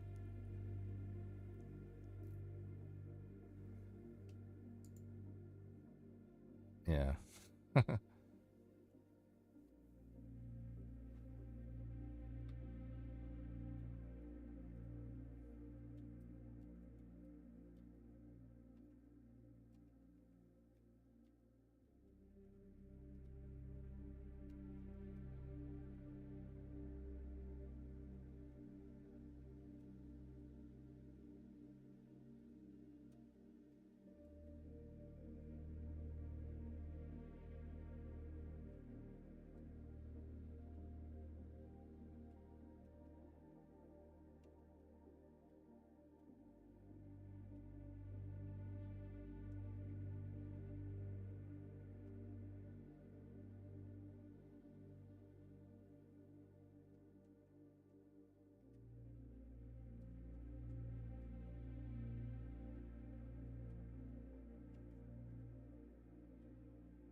Okay.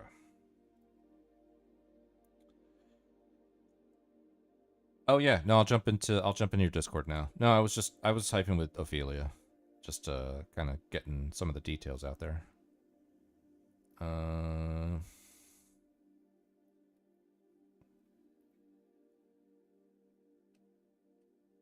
was it? Hold on.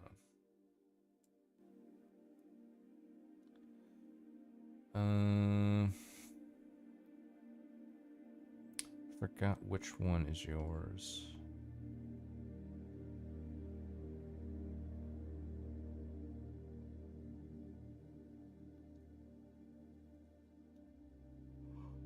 Oh my god.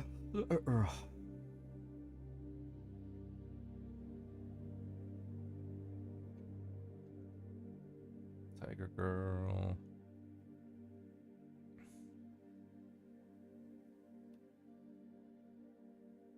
Ministry of Defense, there it is. 5 and the Xbox analogy. I think it's precisely 5 years. And if you think about this now, about the previous, like the 7 years or 8 years when PlayStation 4 was actual, the graphics hadn't been changing in that window either. Yes, because again, I always hated consoles, all I can say. They always have been blocking, stopping, slowing the graphical progress. Yeah, they were, graphically the games were always looking like shit, pretty much. Because of that. Nonetheless, well, today the situation is that graphics seems the lesser issue, to be honest. Now it seems like there is a total deficit of ideas and just sense of taste in general seems to have abandoned our lands completely. So yeah, usually... Yeah, like... Hello there. Salutations, you scared me a little. I was waiting until you were done there. For how long were you waiting? Just like Did you hear my speech about furry porn? I missed that one. You have to catch me up on that one. Well, no, I think it was you something probably about... missed the most interesting thing on my... You probably missed the most interesting part. Yeah, salutations, my man. dude. How you doing? Yeah, the previous conversation of ours a week ago was ended rather quickly in a way. The guy, I was not expecting the fella is just going to steal everything. Is that did So you good he know was. him? No, he just came to my chat for the first time and asked me whether, well, if he can jump in. I Okay. said, well, yes, sure. Okay, yeah. Yeah. I wasn't sure if And he then- was like no, a I regular didn't in your expect chat. that. No. He's literally the first day in my chat. Okay. He came there and yeah, stolen everything. Yeah, it was exhausting, man. We talked for a while after that, and Yeah, I've seen that. I know. I took I've done a couple of duties of mine afterwards. Yes, I brushed my teeth in particular, and I was watching a TV show. Checked my Discord, and I still after 4 hours probably since I left, and the chat was continuing the conversation there. There were new people emerging. Yeah, well, Maida came in. Do you know Maida? No. Oh, okay. Yeah, well, you're gonna have to have a talk with Maida at some point. Who is he? A socialist also? No, not at all. He's a liberal, basically. Opposite. He's classically liberal. Classically liberal. Well, classic liberal is... Well, they also may be varying, surely. But some classic liberals are acceptable, I would say, surely. He is super smart and super fun to talk to, believe me. You guys are disagree on a million things, but it'll at least be engaging, for sure. I wouldn't... I disagree with mine on a million things, but him and I, he's one of the people I look forward to talking with the most sometimes. Yeah, I would gladly. I'm pretty much open for any kind of conversation whenever, but... I don't know, for some reason people... It's so difficult to find conversation sometimes, it appears. Yeah. Yeah, well, at least good ones. I mean, even with that guy that came in, there was a ton of conversation, but it was fucking insufferable at some points. You know? Yeah. Yes, it was because whenever you asked him, you ask him a simple question, he just goes, he just reads you a lecture. You know. Yeah. Starting. That was that, but also, I mean, it didn't start off on the right Nonsense. foot because, you know, I when he jumped in there, I was like, okay, well, I don't know who this is, and I don't think they know who I am, so let me just introduce Mhm. myself and just give him like a basic rundown of not only maybe what we've been talking about, but also maybe who I am. And he just basically said, I know who you are. I know who you are. And I was like, he did. wow, that was so ominous and weird, and I just didn't appreciate just being summarized that way. It, you know, like if you're personable and like people and you're used to talking with people, you say, okay, yeah, sure. You know, it doesn't mean you have to take 20 minutes to lecture the person on who you are. I don't need that. I just be like, hey, look, you know, my name's Legate. I stream a couple times a week, and I'm generally a Republican, and I stream at night, and I usually watch a bunch of slop drama, and you know, but you know, like he didn't even give me the courtesy of at least just giving him like a 2-minute spiel about who I am. He was just like, I know who you are, and I was like, ugh, that was weird, man. Yeah, that was making the whole conversation because whenever anybody starts speaking longer than a minute, he just interrupts you, just cuts you down. Cuts you, exactly. Cuts in, I guess. Yeah. Yeah, well, maybe it was a mistake, but it doesn't matter now. He's a Canadian. Yeah. Fuck. By the way, I must say that the image of Terrence and Phillip, because I don't know so many Canadians, you know, only from South Park, I guess. And, you know, those two fellas who made South Park, they were quite genius, I must say. They get across the image perfectly of everything. Like the fundamental image, in a way. Yeah. There was something I was going to ask, but I forgot. I will. Was told that you served in military. Was I? Yeah. Am I right? Yeah, I was active duty Army for 4 years. Ooh. Nice. If this is not a secret, what years? 2017 to 2021. In a direction. In where exactly? You mean Also, where was I not a stationed, secret. or? Yeah. Yes. I was stationed here in Texas at Fort. It's Ah. a place called the Great Place, Fort Hood, Killeen, Texas. So not overboard.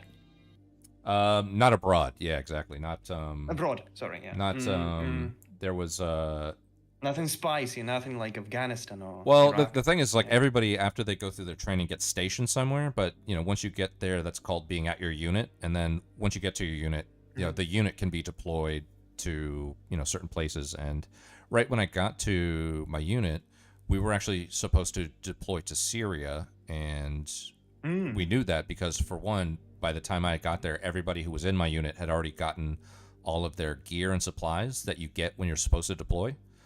So they had a ton of gear that I didn't have because I just got there. But also, we were doing validation exercises with the units that we were going to be attached to on the deployment. So we did a month training at Fort Bliss in the desert in El Paso, Texas. Actually, it was in New Mexico, but the base is in El Paso, which is on the very west end of Texas. And then also we did a month in California in the desert. At a place called the National Training Center at Fort Irwin. So we were like ready to go. But the thing is that once we got back from California, we got notice that our unit had fell on a mission called DSURF, which is the Defense Seaburn Response Force. And Seaburn is chemical, biological, radiological, nuclear. But basically, it's a 2-year mission where you don't go anywhere. You can't, because your job is to save the country if something happens, basically domestically. So like you know, Hurricane Katrina, 9/11, things like that. If something major happened where any state exhausted all of its resources, including law enforcement, firefighters, National Guard, and everything, and the federal government had to step in, we would have been one of those units that would have done that. So since we fell on that mission, we couldn't deploy anywhere. We had to always be stateside for the next 2 years. So we didn't get to go abroad and do spicy things. But honestly, you know, I mean, and you know, sometimes I wish I did to say that I did and have that kind of adventure. But I also heard a lot of like horror stories from guys that I served with who had been in for a while and had seen that kind of action before, and they said, I mean, I understand why you want to do that, but honestly, it's not worth it when you're watching some of your best friends die, you know.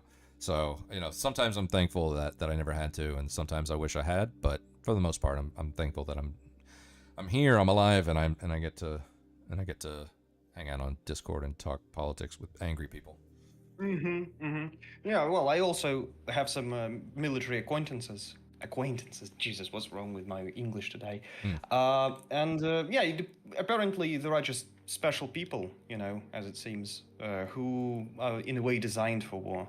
In a way, there are those who manage to tolerate the horrors, I suppose, as well. Not for everyone, for damn sure. But I have seen, people who manage to pass through that without much. Through very serious locations. Let's put it that way. Sure. Through serious conflicts. People may pass sometimes. No, okay. And you were like intelligence or something? No, I was construction. I was an engineer. Construction. Yeah. The thing is that when you join the military, you take a test called the ASVAB. It's like I forget what it's called. It's like aptitude something, service member aptitude test, whatever. It's like just, you know, it's like the SAT test basically. But they just want to see where you're at in terms of what kind of jobs you qualify for. And I got like a 93 out of 100. And I remember the lady that gave me my printout for my score. She was like, "This is literally like the highest score I've seen in months." So like, she's like, "What do you plan on doing?" And I was like, "I don't know. Like, I kind of want to jump out of planes and shoot guns." And she's like, "Okay, well, I'm just letting you know right now, you could probably do any fucking job in the Army right now with a score like this." And then I talked to my recruiter, and she said the same thing. But the problem is that I had debt and I had credit issues at the time, so I didn't qualify for the kind of security clearance that would get me those crazy intel kind of jobs. So the next best thing was like, you know, but I qualified for everything else, and my recruiter was like, "Look, I don't care what you qualify for. I see this job right here, and it's got a $25,000 signing bonus, and you're an idiot if you don't take it." And I was like, "Okay, what's the job?" And she's like, "It's construction." And I was at first I was like, I kind of want to shoot guns and jump out of planes. And she's like, "All right, I understand why you're thinking that, but I'm just telling you right now, I don't see money like this coming up that often, so you better let me know." And I eventually signed it and went in, and I came. The job is called 12 November. It's 12N. It's a horizontal construction engineer, and it's like, you know, we did all kinds of fun stuff. We drove in like giant bulldozers and dump trucks and cranes and all kinds of construction equipment, and you know, just had a lot of fun breaking shit and building shit, and it was super cool. It was not what I'm doing. Like now I work in tech for a corporate giant, you know, whatever the hell. But just to be, you know, outside getting dirty and doing like construction type stuff for a couple of years was just like an interesting change of pace for me, because never done stuff like that before, and I got to meet a lot of really awesome people and work on some awesome projects. So I wasn't doing anything James Bond like in the Army, but it was worth it though. I still had an amazing time. Well, as far as I understand, barely anyone in the American Army have been doing James Bond stuff, so to speak. Well, because since Iraq, there was mostly focus on, bombing and artillery usage. Not so much storming, taking the positions. Even in Syria, as far as I know. Well, maybe at the beginning, right? Surely to be taking positions. Apparently there was some advancing missions, operations. But, in general, nobody really, descends from the plane with a parachute. Right. Literally. Yeah. A practice of bygone era at this point, mostly, as it seems. Anyway, it's pretty chill, I guess. Even though, the service that you had, I suppose. I think everybody's service is. I mean, everybody's job is different, and some people have hard jobs, but it's honestly like being in the military is the easiest thing you ever have to do in your life, because all you have to do is show up in the right time, right place, right uniform, and everything you need to do is already laid out for you, and you just got to, accomplish your mission, whatever it is. So you don't have to think. You literally just have to show up and, put the nuts and bolts together of whatever it is that you're working on, and it's the easiest job I've ever had in my life. I worked in and hospital. The benefits. Oh yeah, the benefits are crazy. Benefits are yeah. the same. So it all counts as a veteran, basically. Yeah. It depends. Like there's tiers to it. Like, so for variations. example, I suppose if you were if you was serving somewhere in Syria or Afghanistan, probably they are like better, perhaps of some sort. Well, There is it depends probably on different levels. the context, right? So if like while you were serving over there, you do get extra money. You get hardship pay. You get I don't know, you get all kinds of different pay because you're deployed. But then also, I mean, like, you know, the benefits differ depending on whether or not you did 4 years or 20 years, right? If you did 20 years, then you can put in for retirement, and you get a pension. You get free healthcare for the rest of your life. You know, all that stuff. So I don't qualify for any of that, but I did get disability from my injuries while I was in the Army. So I get about You had an injury. I had a few. Yeah, I was going to ask a question. Why did you quit injury then? Yeah. No. I didn't quit because of the injury. I got quit because I was sick of it. I was done. I was done with it. Simple as that. The thing is that at the point that so I did 4 years, and at the end of my fourth year, you either sign another contract or you don't. And the thing about doing these 4-year contracts is, after your first one, you know, then you have to make the real decision that you have to make is, do I want to stay in for the next 16 years or do I want to get out right now? Because if you sign one more, you're gonna sign another one after that and another one after that, because that pension is just gonna be so juicy, and you're gonna be like, okay, well, I'm so close to it, I might as well stay in for another couple of years. And I just knew that was the case. I've seen other people do it, and I asked myself, like, do I want to keep doing this? And I was like, you know, I love being in the Army, and I love, at that point I became a non-commissioned officer, so I had my own soldiers, and I thought to myself, like, I love that, especially. That was my favorite part of it, was having my own soldiers and becoming a leader. I really, really, really miss that more than anything.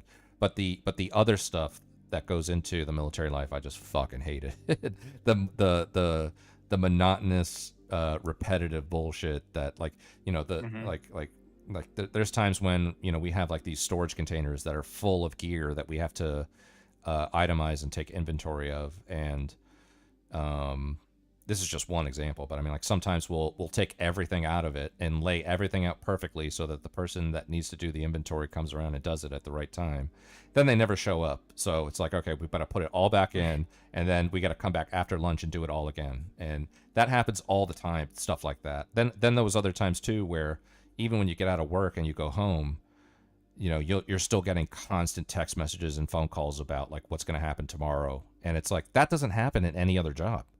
You know, in any other job, it's like, once you go home, you don't hear from the other people you work with at all. You just go home and you live your life. But in the military, no, it's the moment you get home, you're already getting text messages and phone calls about, like, what uniform are we wearing tomorrow? Where does Private Johnson need to be, and are you going to get them to their dental appointment? And, oh, by the way, at 15:30 we have to lay out the entire, construction section, and like, just all night until until you go to bed. And it's like, bro, leave me alone. All right, I'm home. All right, I don't want to talk to you right now. We'll figure it out tomorrow. So it's just stuff like that, just like little stuff where I was like, man, I'd rather I'd rather take the risk of going out into the private sector, taking a gamble on finding a job, and, you know, not having as much guaranteed, job security or pay, and taking a risk on, or taking a gamble on myself and who I am. And it turned out for the better, because I got a great job now, and I'm making 3 times as much as I was in the military.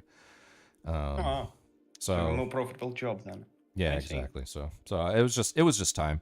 I just needed to kind of get it out of my system. It's just something I always wanted to do since I was younger, and I joined at the ripe old age of 34. So usually, you join when you're like 18, 19, right? I joined at twice that age. So when I got to basic training, everybody was like, "Who the fuck is this guy? He's like ancient, you know." A boomer. Yeah, exactly. Yeah, okay, all right. Hey, yeah. Yeah, I think I had another question though. I forgot. Where did we leave talk off? about last time? Well, yeah, I don't remember. I think, honestly, I think we were talking about immigration, I want to say. I want to Probably. say... Well, we definitely spoke about that. Yeah, I don't know. I don't know if I got a clear I think picture. I think we spoke about immigration at the end of our conversation with that fella. Yeah. Who stole all the thunder. Yeah. In a way. Well, I mean, I know myself, and I know I'm pretty obsessed with getting people who live, the opinions of people who live in Europe and Oh. what's going on in Europe right now. I'm always Yeah, fascinated this is a to popular know. obsession. Yeah, I'm always fascinated to hear what their take is on whether or not the West has fallen and that kind of thing. But what do you think? Well, in England, for example, let's take England as an instance. Do you think that Nigel Farage is going to, how significantly he's going to make the changes in this department? I think it's at least got to be better than Tory or Labour. It's got to be, right? Well, my expectation, I think he definitely will close the gates of migration, but the deporting illegals that are already in England, well, I guess the example of Donald Trump already proved that there are certain difficulties with that, in particular where to send all these people in such amounts. Because usually, well, obviously, the obvious answer for many people, I guess, naturally is, you just send them where they come from. Yeah, but the thing is, the countries where they come from, they are not really willing to take illegals back because of certain reasons. I suppose they don't want to overload their social sphere. Yeah, countries usually not so rich where the migrants come from. And likely it also is going to increase the level of crime in those states.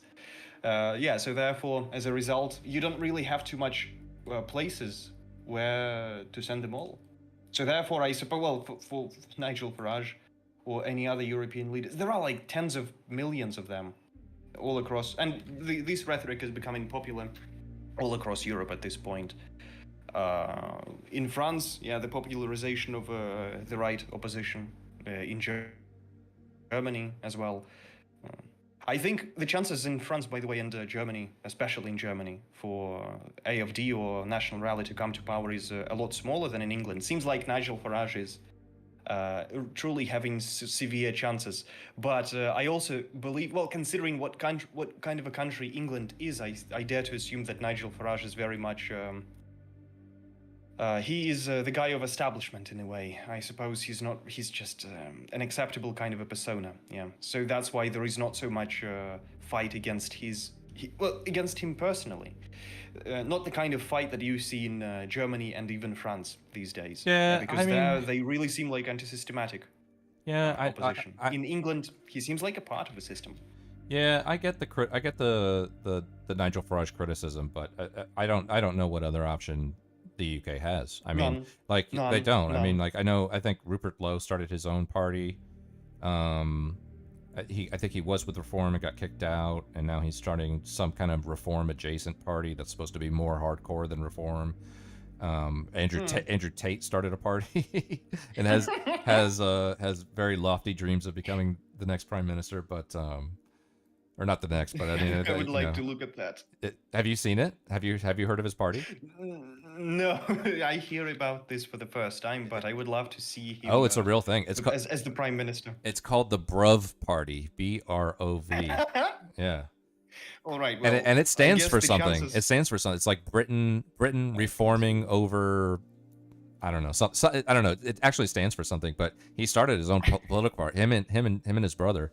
They're the leaders of the Brov Party, and they've been kind of like going off on social media, kind of like they put themselves in front of podiums with British flags behind them, and they make these grand speeches and stuff. And part of me thinks it's a little bit trolling, but but part of me is like, I know that they, given the chance, they would jump at the idea of trying to take some power over there. No, yeah, I think it's more of a joke of a party because there are, throughout history, especially of the past 100 years, there have been like lawful parties of some sort. Yes, a party of beer lovers or something of that. This is like from the same sphere, I suppose. Not very serious, but I would gladly, well, maybe not as prime minister, but as the minister of family affairs, if they have something like this or something. I don't know. Of family minister. I would love to see him in England. The minister of Western on that values. kind of a role. Yeah, something like this. I want him to put women back in place.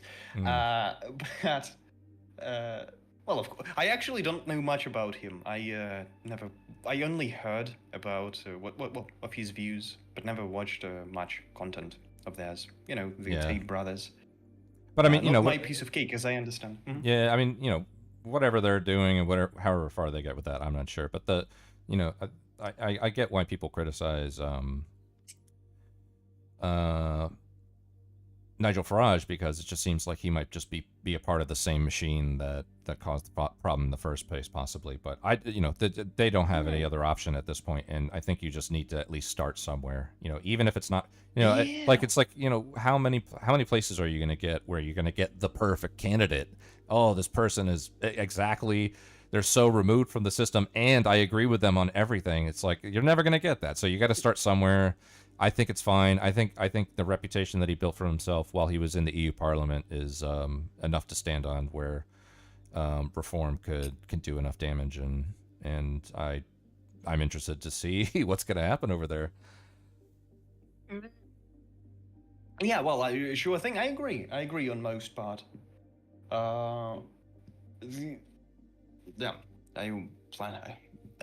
I wanted to make a remark of some sort, though. Fuck it. My expectation is that, yeah, he's just going to close the borders, probably, for illegal migrants. The migrants that are already in the country, they will be gradually legalizing. And there is not going to be too many deportations, that's for sure.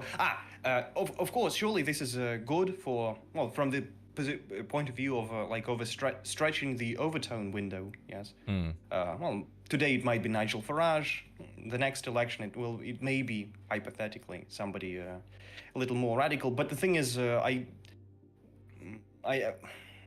really think that at the current state of affairs, the migrant problem in European countries is just principally unsolvable in any near future, basically. Well, I guess it just depends on what people mean when they say, you know, solvable or something like that. So, for example, I've heard the kind of rhetoric surrounding the future of, I guess in particular, I heard this in the context of the UK, but I guess this could apply to any Western European state, is essentially that your DNA, and I don't mean your like actual physical DNA, but your cultural DNA is changed forever, and there's nothing you could do about it. The question is, how do you stop the bleeding, and how do you identify or move on culturally from everything that's gone on over the past 10 years, basically? Probably a lot longer than that, but I mean, I'm going back to Merkel, basically. By unsolvable, to specify this, I mean that there is not going to be any peaceful solution. I think eventually it's just like a powder barrel underneath Europe at this point. There will be plenty of conflicts, especially if there is economic problems. If they deteriorate further, some economic crisis, especially serious enough. Yeah, it seems like very easily inflammable, the whole situation, basically. And well, what do you think about like the Le Pens and the Geert Wilders and these types? I mean, are they, you know, if we can't trust, or if we can't rely on Farage, can you rely on a Le Pen or a Wilders or something like that, or I guess so. Well, again, they will not be able to deport significant portion of illegals, even simply because they don't have anywhere to. Well, and there is another way around this. Surely they can just place all illegals, on a ship and land them, somewhere near the shores of Africa or Middle East, right? But they're not going to do that, considering the current level of humanism in Europe. This is not something AFD or Marine Le Pen will ever do. Yes, I mean, this is a solution for the next generations, I suppose. Okay. Even though, well, I don't think there is anything inhumane about this, but for some, like, notice how much, like, the rhetoric of Nigel Farage, how much tremble it raises in the opposite camp, like how badly it triggers the rhetoric of deporting illegals. How badly it like sets the asses ablaze. Yeah. From the other side. So such notions, they are just completely unacceptable for the current population of Europe. Even though, again, it's not Hitler's solution. You just send them back. Well, if they come from Middle East somewhere, somewhere in Lebanon or Libya, somewhere, you just lend them nearby. Let them go the way they come. You know, they came, well, especially actual for England. They come by boats. Well, they can leave by boats as well. But yeah, as I said, I don't believe any current politicians will be able to do that because it's well, the humanism sits way too deep in the minds, including the minds of conservatives. Yes, people from the right side of the politicums. Well, speaking yeah, of that's like mostly what I meant. Speaking of like next generations, I think I saw a clip of Conor McGregor trying to run for Irish office. Yeah. That's cool. By the way, if he's not going to be undermined, if they are not going to try to like, fucking lock him in prison or something, yes, forbid him to run.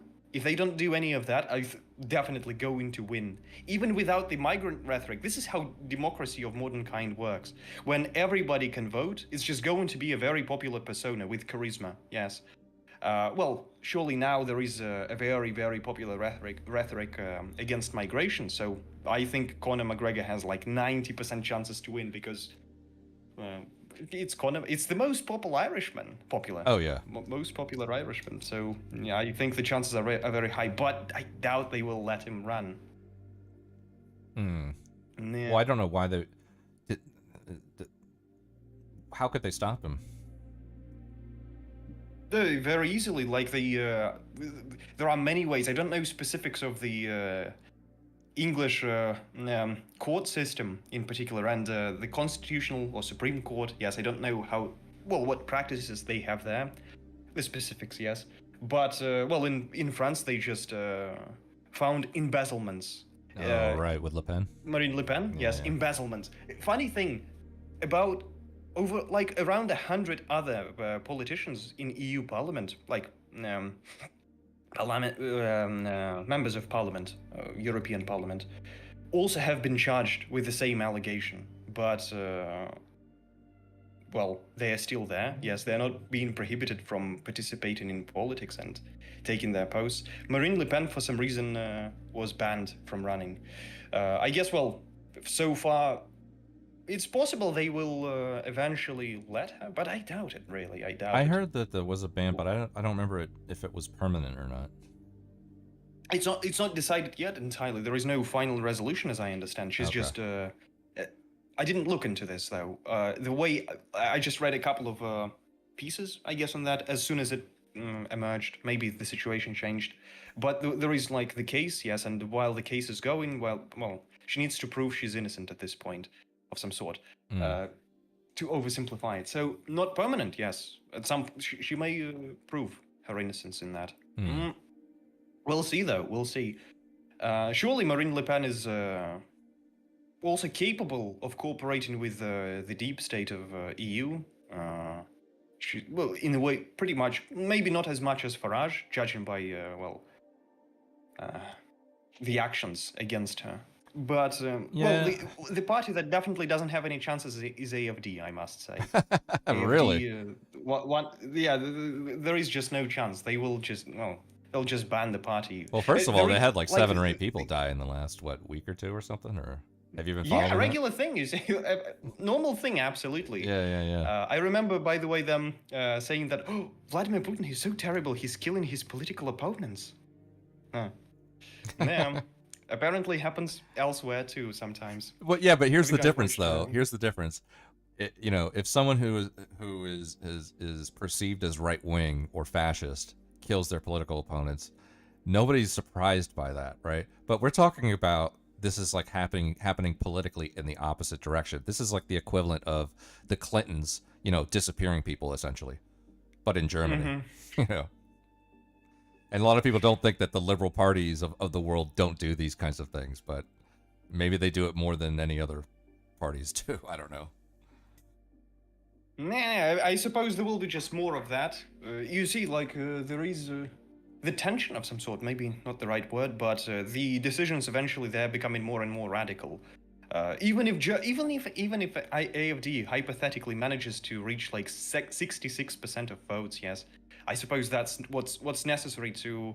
They can't form a coalition in any way, yes, because of the conception of okay. I guess that was one of the things I was trying to get at. So it's not the idea that the people aren't behind them. It's more like they have enough internal struggle that they can't get on the same page, but maybe also too, there's enough oppositional power that can pull the strings behind the scenes to make the things happen that they need to have happen, so that AFD can't do what they want to do. It's not necessarily an argument that the people don't support them, right? No, sure thing. At this point, it's obvious the huge percentage of people support them, but well, they will never be able to join a coalition or form it because again, there is like brand malware conception. So all the other parties, yes, they have to like boycott, I guess, AFD. So I guess, and the thing, so if I'm not mistaken, they need like up to 70% in order to overcome that, which is, well, very difficult to imagine. But even if that is, should it become more real, well, more realistic an outcome, yes. I guess they will just ban the party. In the end of the day, they have been having such movements previously, Really? and I don't see why not. Yeah, well, as I said, the decisions, they are just becoming more and more radical. You see, like 5 years ago, it was unimaginable for many people that, well, there was just no practice of prohibiting the political opponents from running, yes. Now, Marine Le Pen and also Romanian case, the case in Romania, yes, they clearly...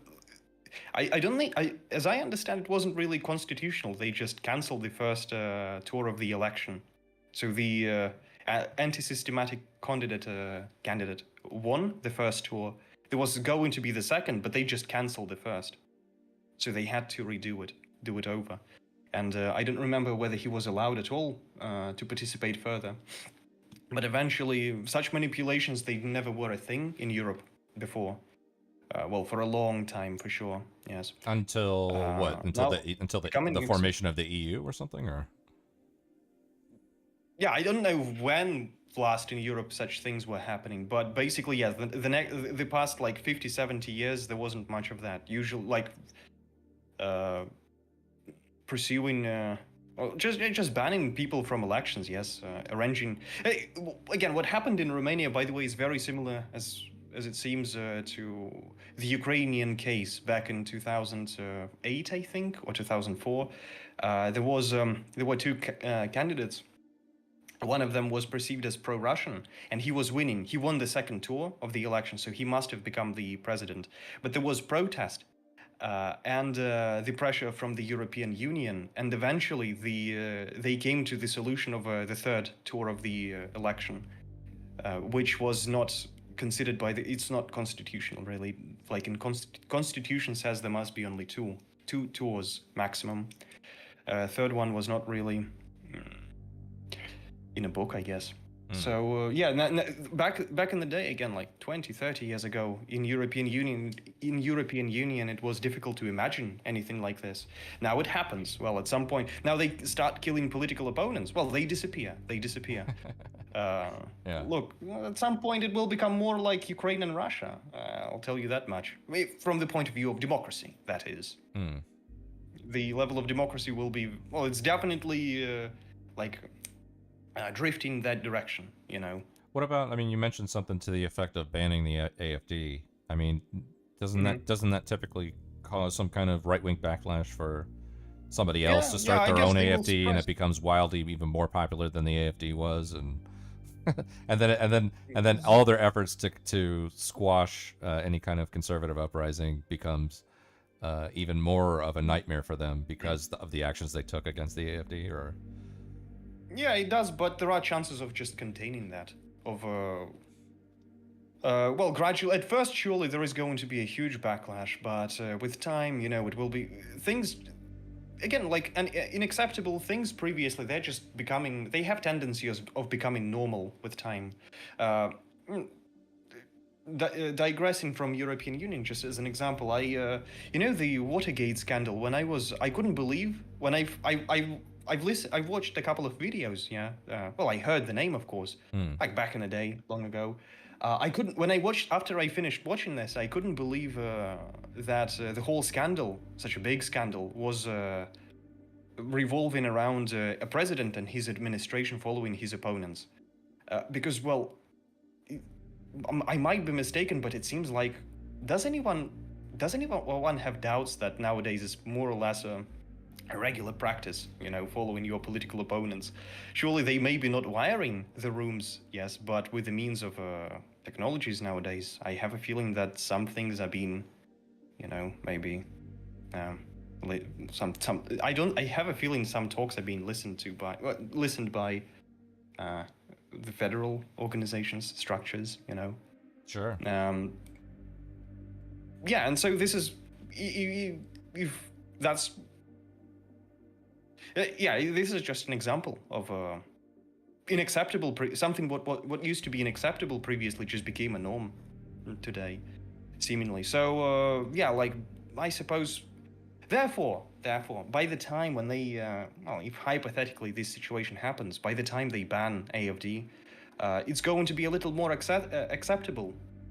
As well as, with time they will be able to contain it, I think. Because, people... Depends on the circumstances, I wouldn't say certainly, but, the protests of people, they can be suppressed in the end of the day. Well, also, I mean... Often enough with successes. Not that the AFD is the solution, solution, anytime you say the word solution in the context of Germany, you gotta be careful, but, even if the AFD is not the solution, are you just saying Germany's fucked, basically? Yeah, I think England is fucked one way, 100%. Well, 90, I would estimate it as very, very... I think England... I think in the next 20, 30 years, there might be just a lot of Englands, Okay. A lot of different sovereign states. Well, at least functioning as such. Maybe not on paper, but... there are just tendencies of that. People form their communes of a sort, yes. The diaspora is very strong, very influential nowadays. I suppose England is fucked on a higher level. Germany, maybe not far away from that. Okay. But, I haven't been following the parliamentary debates and videos from Germany at all, so I don't know how the contingent of people, yes, parliamentary members look like. Because if you look at English parliament, it's just, how to say, the representation there is just speaking for itself. In Germany, based on what I've seen, it's not that dread yet. There are not so many Pakistani politicians, yes, who run entire regions. Example of the USA is Minnesota, yes. In England is just riddled with that entirely. Right, Germany you have, less like so, as I understand. mayors that barely speak English and... Yeah. Well, the USA still has some things to learn from England, I guess, because I guess Minnesota in particular. Yeah, they need the representatives. The representative of Minnesota in Parliament is Waltz, if I'm not mistaken, right? He's the governor, yeah. Yeah. Well, yes, governor. So for now, seems like the diaspora there is not that omnipotent, that dominant, but with time it might become. But it makes the whole England. The situation in the USA is a lot better. So that's why, the only things I would suggest to English people, if they had asked me, what would I do? Yes, I guess. I see just two choices really. Either you immigrate to the USA or elsewhere, Singapore perhaps, or you just if you really are attached to the ground, to the land, prepare for war. Learn how to use drones, how to build defense and guerrilla warfare. I would suggest learning that really. Oh, it's that dire. And it is, but on the other side, as Nietzsche used to say, a good war is justifying itself. So it depends how you look at this, I guess. It depends. What about France? Do you think France, they're as far off as the UK? Yeah, seems like it's savable. Probably, I don't know. Maybe even less so. I might be knowing less about the demography. Yes. Demography of the country, less than Germany, perhaps, but so far from afar looks there are chances. It seems like Sweden looks fucked. Yeah, Sweden looks fucked. Oh, Sweden. Yeah. Okay. Well, Yeah. yeah. Sweden- I've seen a lot Sweden of is documentaries great. about Malmo, and doesn't look promising in Malmo. Yeah, I suppose there will be barely any Swedish left soon enough. Yeah, but in general, the situation is surely just not good. But hey, amor fati, I guess. You just need to embrace the fate. What would you say to No need. to leftists who say that there is no problem here, and this is just No. right-wing reactionary bullshit? Like how do you? Oh, I think some of them will be.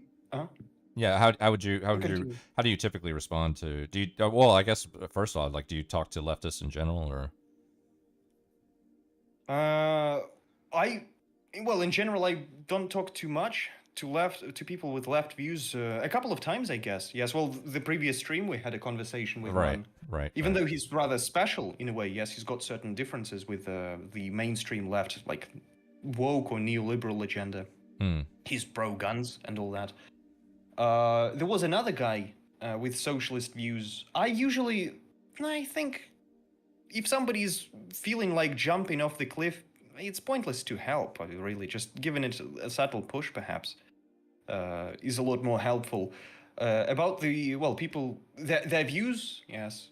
I guess these people will be hanged first or second by those very beautiful migrants at some point. Well, it depends, surely, how badly the situation may go. But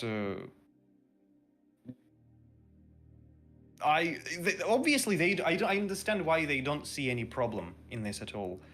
These people have lost the connection of who they are completely. Yes, they don't have any attachment. It's like the new historical society in a way.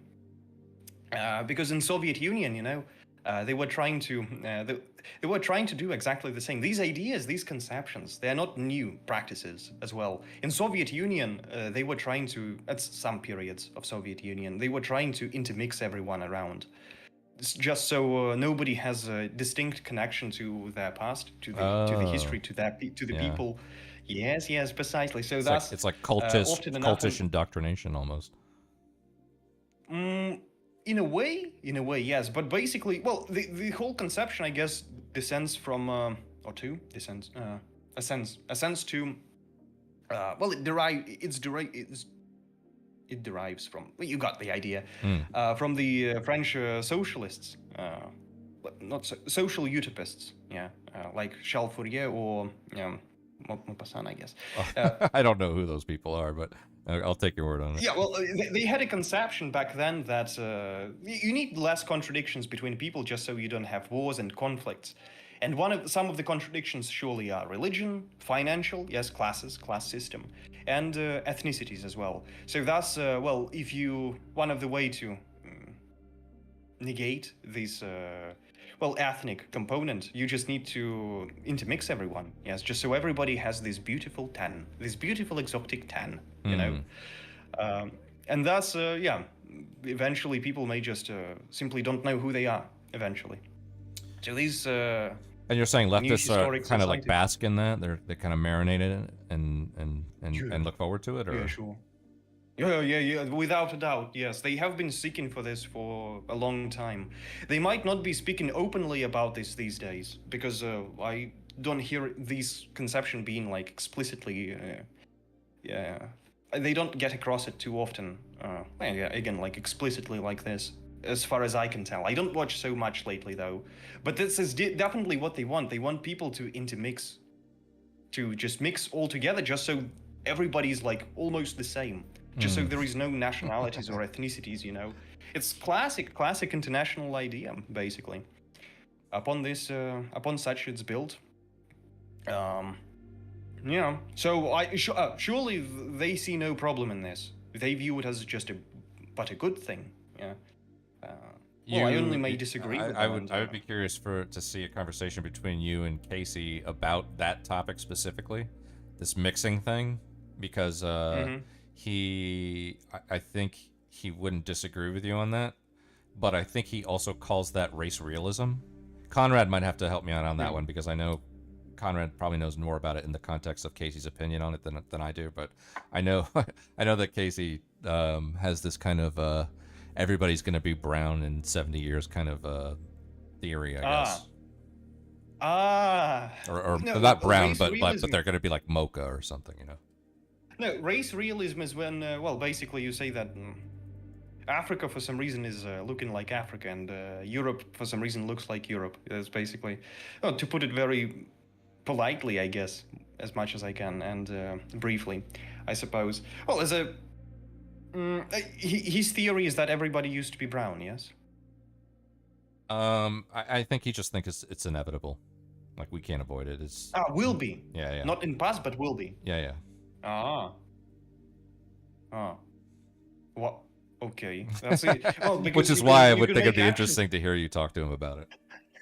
Because you can, there are distinct, obvious actions which may not let it happen. Yeah, so you can kind of. Okay, I see.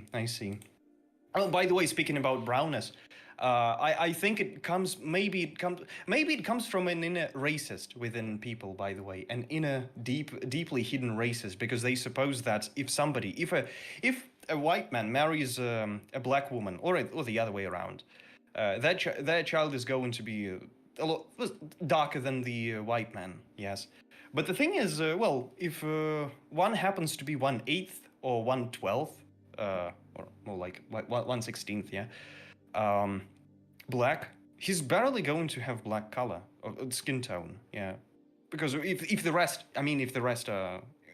Well, yeah, 1/16, 1/8 African, sub-Saharan African. Such person is not really that black, to be honest, and mostly he's white. If we assume that the rest, like 7 out of 8, yes, how to say it? Yeah. If the rest of his, yeah. Well, I mean, for my particular what history, Caucasians? if you go far back enough in my history, the majority of my bloodline is Sicilian, and yeah, well, I mean, and we all know where that goes in terms of geography and history. But but if there you was look a at me, different I'm like population I'm as nonetheless. pale as a ghost, you know. So Yeah, but the population there was nevertheless the like Eastern in the European. It's in the European population in Sicily. Well, today maybe less so, although I don't know. But it's just as a particular branch. So it's not like Semitic people or especially not sub-Saharan Africa. It's pretty far from that. So it's just a branch of Indo-European nonetheless.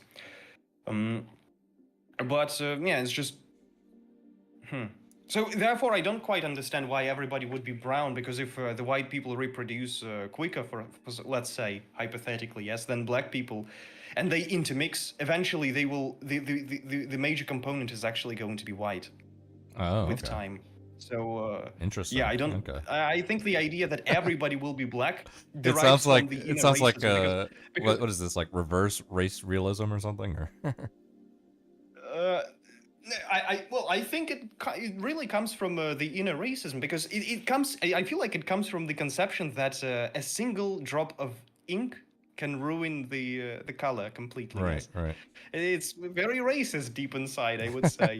In reality, yeah, if you drop a little drop of ink into a barrel of pure water, well, it's going to be a little less pure, yes, but it's still mostly going to be pure water rather than ink. Yeah, so it's a little racist. I view it that way. Well, deeply, it's hidden, secretive racism of a kind. You know. What do you think about video game industry nowadays, by the way? What do I think about it? Yeah, I've seen you play games occasionally, so I suppose you have some Yeah, interest. I mean, I mostly play shooters. From time to time, I'll like jump on the emulator and play like something more old school, like a Nintendo game or something. But I don't know. I guess there's just two schools of thoughts. It's either becoming more woke, or you're wrong about it becoming woke.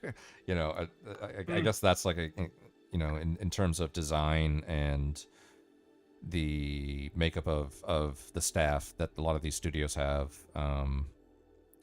In terms of games and gameplay, I'm particularly a lot easier to please, so I'm not as critical probably as a lot of other people in terms of, you know, when, you know, a game will come out and some people will say that game's shit, that game is shit, but I'll just be like, I had fun playing it, you know, it's whatever. But maybe I'm just either I'm not observing the same things, or I'm just naturally less critical than most people are. So I think the answer to your question is I don't think about I don't think about the where it's at right now, because I tend to want video games to be what they're supposed to be, which is an escape, you know, and I think the moment that you start getting like hyper critical about whether or not a game is good, or whether a studio's going in the right direction, or if the writers went in a woke direction for a game that had a massive following and had titles before it that were just, you know, franchise blockbusters, and all of a sudden now the game sucks because of, you know, some non-binary person became a graphic designer at the studio or something. I just put all of that to the side and I say, is this game gonna do what it needs to do for me, which is like help me just escape for a couple hours, you know? And that's as far as I take it. I'd rather enjoy. It's kind of like this concept of, so I worked in restaurants for a long time. I worked in hospitality for 10 years, and I remember, I'll never forget, there was this chef that I worked with at a really, really nice restaurant, and he's a great chef, and he would put out hundreds of plates a night of just the most amazing, not only tasting food, but also the most amazing looking food that you've ever seen. And I remember there was one night after a shift where we were in the back smoking a cigarette, and he was calling in to Papa John's. I don't know. Do you know Papa John's? Of course. Yeah. So he was calling into Papa John's to get like a pepperoni pizza and a 2-liter bottle of Coke. And he was like, great. All right, I'll be there in 20 minutes, you know? And I was like, did you just order fucking Papa John's? And he's like, yeah. And I'm like, why? I mean, like, you're one of the most amazing chefs I know. Like, you literally just do whatever you want in terms of food. And he's like, I don't want to fucking, I don't want to go home and cook. I don't want to, I just fucking cooked for like 8 hours. I've been on my feet for, you know, a third of my day and just slaving away in a kitchen. The last thing I want to do when I get home is fucking cook. And I was like, oh, you know what? This is actually opening my mind about how to even view things sometimes. Cause you know, I think a lot of people think that they're empathetic, but I think empathy is not something you do, it's something you learn. And like, and being able to put yourself in somebody's shoes. I remember like just putting myself in his shoes and thinking like, yeah, actually, I can't imagine working in a kitchen all day and then coming home and cooking. And it's the same thing. It's the same mindset that I have when I'm like thinking of video games, where I'm just like, I don't want to think about this. I just want video games to be video games. If it's good, then I'll play it. If it's not, then fine. And I mean, but I will say that I do enjoy the discourse. I do love watching people argue about whether or not games are good or whether they're woke or whatever. I really, I think it's really fun. So in the way you happen to think about this while you watched it?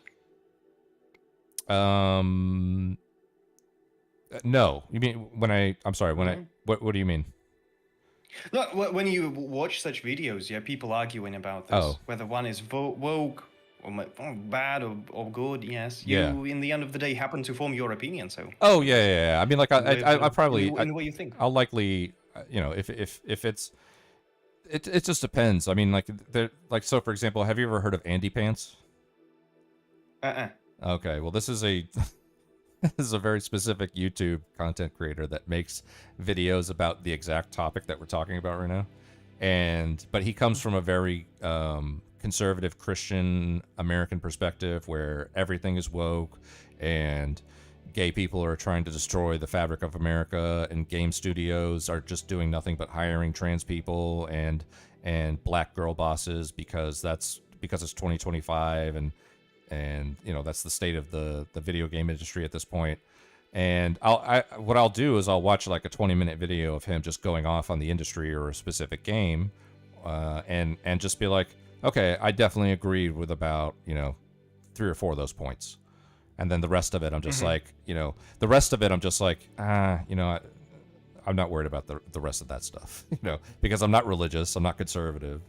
I don't share the same, you know, worldview that he does, so I'm not worried that these games are going to destroy the fabric of America or the gaming industry. I just think that it's either making the game better or it's not, you know. Yeah, well, I also don't like it. I find it a little cringe when people just focus on wokeism in games and all that, like the agenda, basically. Because, like, in my opinion, because I like playing some, fast food of games as well. I mostly play them too, I guess. Like, have you heard and maybe played Space Marine 2? I've heard of, never seen it though. Pretty pleasant game, plus Warhammer 40,000 universe. Yeah, I quite like it, and there is barely any content on that. So, well, I think I've played it for like 400 hours in total, quite a lot. And this is just well, how would you call it? Like a slopey shooter as well. You don't need to think. I often play some Diablo-like games. Yeah, occasionally, like Titan Quest is going to come out. Titan Quest. The second game. Yeah, I like these games sometimes. It's like fast food as well. But well, do you think games are going woke or? I think wokeism is only peak of the iceberg, to be honest. I think there is generally just not so much sense of taste, first of all.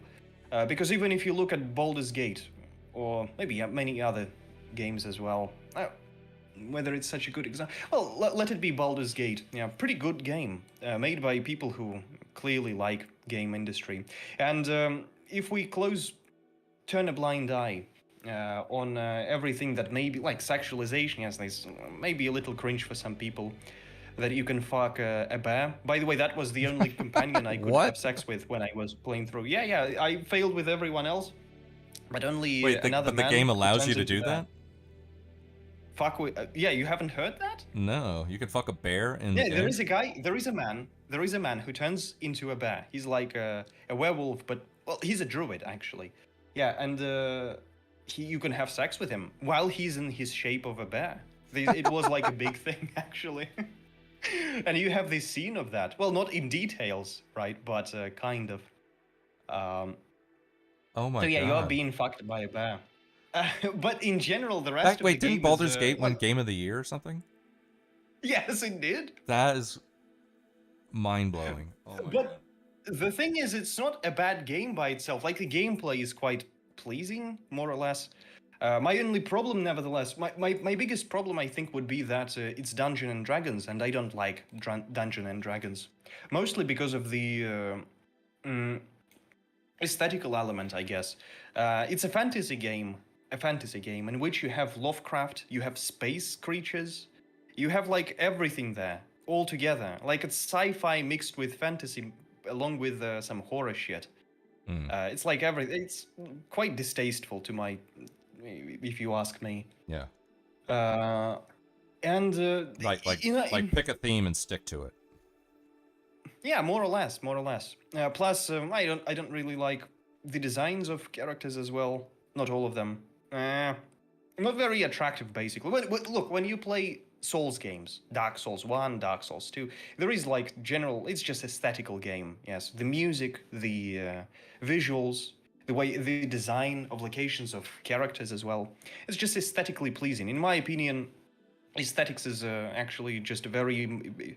maybe one of the most paramount things in our lives, really. I think many people might as well be choosing the political views, perhaps, by aesthetics too. Yeah, it has... I view it as a pretty important element in general. Nonetheless, stories they write also usually very foolish. Like, again, you play a fantasy game or a historic game, but the characters speak as if they are from as if the characters in a fantasy game talk, but they sound like this is a couple from a Starbucks of 21st century. Yes, the choice of words, it's just all basic general degradation of the art, I guess, of the ability of writing dialogues, of writing characters. Like, people who write this, they clearly don't know, they don't even try to make it authentic. Yes, the characters talk just like pink-haired women, basically feminists, very often. And this is applicable to many games, like Ubisoft, EA games, many like big AAA projects have this shit. and that's all. Yes, on the top of that, there is the political agenda, of course. So I'm also not very picky when it like graphically either. By the way, I must say I always thought I would be, but like in the year 2019, for the first time, I decided to play Mafia 1 original, Max Payne, and The Witcher 1. Those are pretty old games, but surprisingly, I quite liked them, in spite of the graphics of their age. Like I skipped them when I was a kid. I played other stuff. Like I was roaming around in GTA Vice City and shooting everyone around. Basically, that's what I was doing, and playing some strategy games. Well, yeah, I mean, like something must have changed. I mean, there's games right now that if they were out, I would play them all day, every day, and even and especially before any new modern games that came out. Like, for example, I was talking about this earlier, Rainbow Six Vegas. I played the hell out of that game, and if the servers were still up and people were playing online, I would be playing that before I played the next Black Ops. Yeah, I think I don't know. I mean, we had it good, you know. We had it good at one point, and we took it for granted, and now we're just spoiled, I think. Yeah, I think that's also when it comes to multiplayer games and competitive games, that's the whole another story. I feel like, because I don't know how often and whether you played competitive games. Or maybe, yeah, just multiplayer games with voice chat in particular. Oh, like yeah, Team Fortress mostly. back in 2009. Yeah, mostly. The thing is, I also later on, later after that, I played League of Legends when it came out. Then I played Dota, then a little bit of Counter-Strike.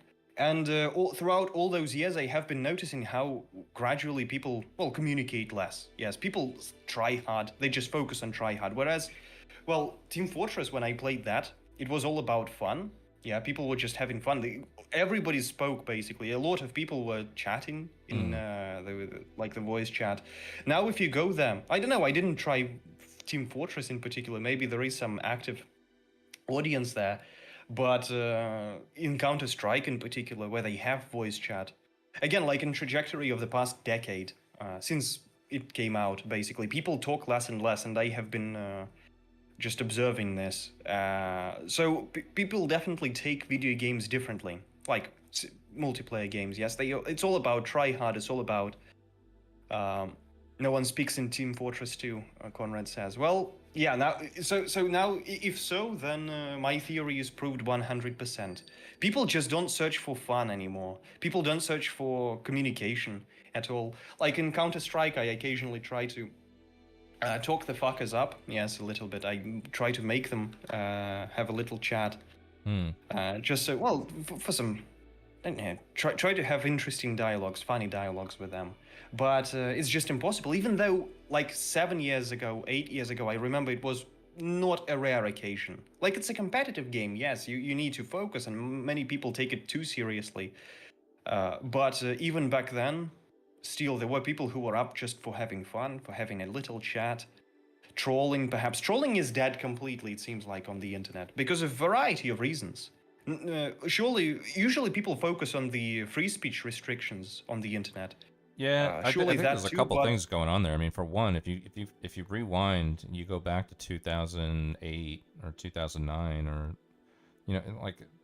multiplayer gaming and voice chat was still like new, right? Like it was it was exciting then. Yes. Now, exactly. not so much. I think I think it just falls into that basket of being spoiled. But there's also too this idea that back then, voice chat and multiplayer was the wild wild west, where now it's like a controlled dystopia where you could say something in a game and then like you run the risk of like being banned from the game forever. Whereas back that's then, only part of the problem. I think even if hypothetically we just remove all the restrictions, free speech all the way, Wild West, not much is going to change, I feel like, because people take the internet in general for granted, as a routine, perhaps. Internet in general. So it's not only about games at this point. I think Twitch also degraded greatly. Yeah. People, there is a lot less rotation of audience because people watch the same channels as the TV show of some sort. Even though these channels, TV channels more like, even though these streamers, they like barely talk nowadays. They're like a dying man almost. They're old and lazy and they don't do anything. But still, people like stick around to this. Stick to the same to what they used to watch, I guess. There is less just activity in general. It's not very vital sphere in general. There is barely any dynamic, barely any movement on the internet altogether, including games. Yes, including games for sure. So yeah, even if, as I said, I think even if you remove the restrictions, it's people barely will be more active, basically, because again, it's like a routine. Apparently, many people take it, just got used to this, and just routinely open it like almost a job. It seems like without excitement, without fun. You know, people are not up for having fun in any. Yeah, they're black pilled or something. It feels like, black pilled. That's for sure.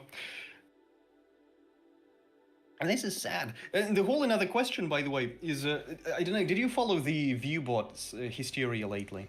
Yeah. I thought that was pretty interesting because, obviously, it can impact a lot of the bigger streamers. But one of the concepts that I didn't even know or think about was this idea that, you could essentially weaponize viewbotting, which didn't even occur to me. Essentially, like, you could just be. Like you could be a streamer that probably, let's say you're a relatively large streamer, like maybe you got a couple hundred viewers, and then for no reason all of a sudden now you have maybe twice that, or like let's say you have like 2,000 out of nowhere, right? And then you get used to that after a while, but then you find out it's because one person, like even unbeknownst to you, like you didn't even know it was going on. Somebody just decided to viewbot you so that you could have thousands of viewers, and then you get used to it. Maybe you become partner. Maybe you decide that this is going to be your new career or whatever, and you quit your job and do all these things, and then somebody can just pull the plug out from under you, and now all of a sudden you only have you're back to 300 viewers or 200 viewers, and it's like, wow, I didn't even think about that, I suppose you acquired this perspective from people who were found with Viewbots on that channel, right? I either got this opinion or view from either Asmongold or Tectone, one of the two. So I thought. The thing is, I've been speaking about Viewbots on Twitch for quite a while. I have some acquaintances. I have a little knowledge of how it works from the inside in the Russian Twitch in particular. It's got its own specifics, of course, but in general, and I also have my own experience too. It actually started with my own personal experience because, once I occasionally, fuck, how to put this, just so there is no risk of being punished in any way. Let's just say I have some Indian friends, yes, occasionally, and just to make me comfortable, I ask them for a favor to watch me sometimes. It's not much, it's not much, just for a little, just so I don't feel too lonely, too depressed, right. For boosting my mood a little bit. It's nothing serious. And about like 4 years ago, I launched just a couple of streams. I had a few streams, I streamed for a couple of weeks. I think whenever Overwatch 2 came out, So I launched a couple of streams in Overwatch when it was freshly out, and with my regular 10 Indians. Mm-hmm. And funny thing is that with time, they were just growing. The view count was growing. I wasn't doing anything. I was streaming in the category of Overwatch. They were going up gradually for I streamed for 3 or 4 hours. You were just gaming? You weren't talking politics or anything? Yes. No. Just streaming Overwatch and just talking to myself, basically, and trying to talk to people who play the game, doing the old stuff. They were not speaking back. But the view count was growing for like in 3 hours of the first stream, I reached 80 views. Not a single message in the chat. Not one. So I knew this is definitely viewbots. I switched the category and the viewbots started disappearing all the way. I suppose they would go all the way down to my 10 Indians. Next day, I started streaming again. And after 4 hours, it was even more. It was even more views because it was not 80, it was twice as much. Well, almost. Oh, It was wow. 140 viewers. 140 viewers, not a single chat in my, not a single message in my chat. The day 3, it was gone. Day 3, gone completely. Well, almost. I think maybe I acquired additional like 10 bots this way. So basically, the only conclusion I can make, I didn't have a single viewer to bot me, by the way. Nobody. I just launched the stream. Empty channel, right? So the only conclusion I can make, the video game itself, Blizzard, they were getting viewbots into the whole category and Yeah. spreading them through the whole category, through the all streams. I also, before that, I had an idea that I couldn't believe that Ninja. Do you remember streamer Ninja, by the way? I never watched him, but I know who you're talking about. Neither did I. He's gone completely. The past 3, like the guy used to have 300,000 views. I'll remind you. Mhm. And I checked his stream once, by the way. I watched him for 5 minutes or 7 until he drops a single word, until he says a single fucking word. I was waiting for 5 minutes or so. Mhm. So the stream is extremely interesting. 70,000 views he had back then. I couldn't believe this is real. I couldn't believe all of the views are real. Surely, like maybe he was on the front page of the game was popular, but I had a theory back then that there is an element, a huge element of AstroTurf, of a particular streamer, as well as the game probably. They artificially increased their popularity, basically. Then I had my personal experience of that sort. Yes, and then I, like, back around a year or two ago, I have learned some information from inside. Well, I was feeling that something is off. Also, in 2020 or 19, I think, I also decided to check, on Social Blade.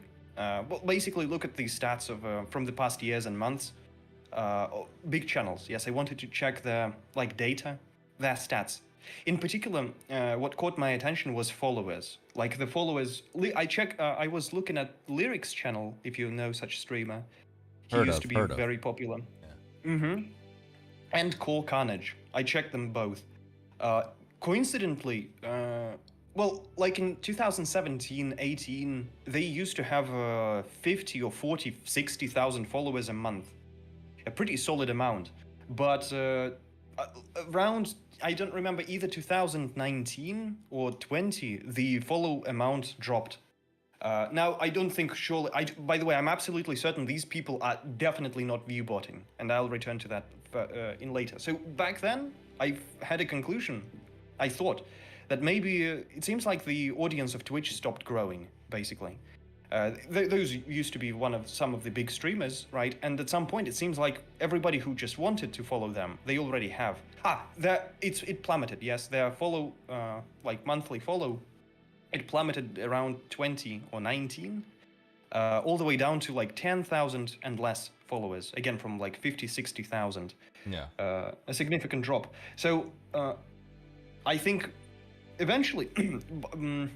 I think the audience of Twitch hasn't been growing since then, to be honest. I think the peak of Twitch was 2016, 17, yes, in terms of the audience. Since then, I think it has been at best stagnating. Apparently, not so much new audience was coming. And nonetheless, if you look at the views of people, there are so many streamers with 50,000 views, concurrent viewers, yes, 70, 100,000 views, just a regular thing for for some people. And if you look at their chat, by the way, it doesn't look too alive.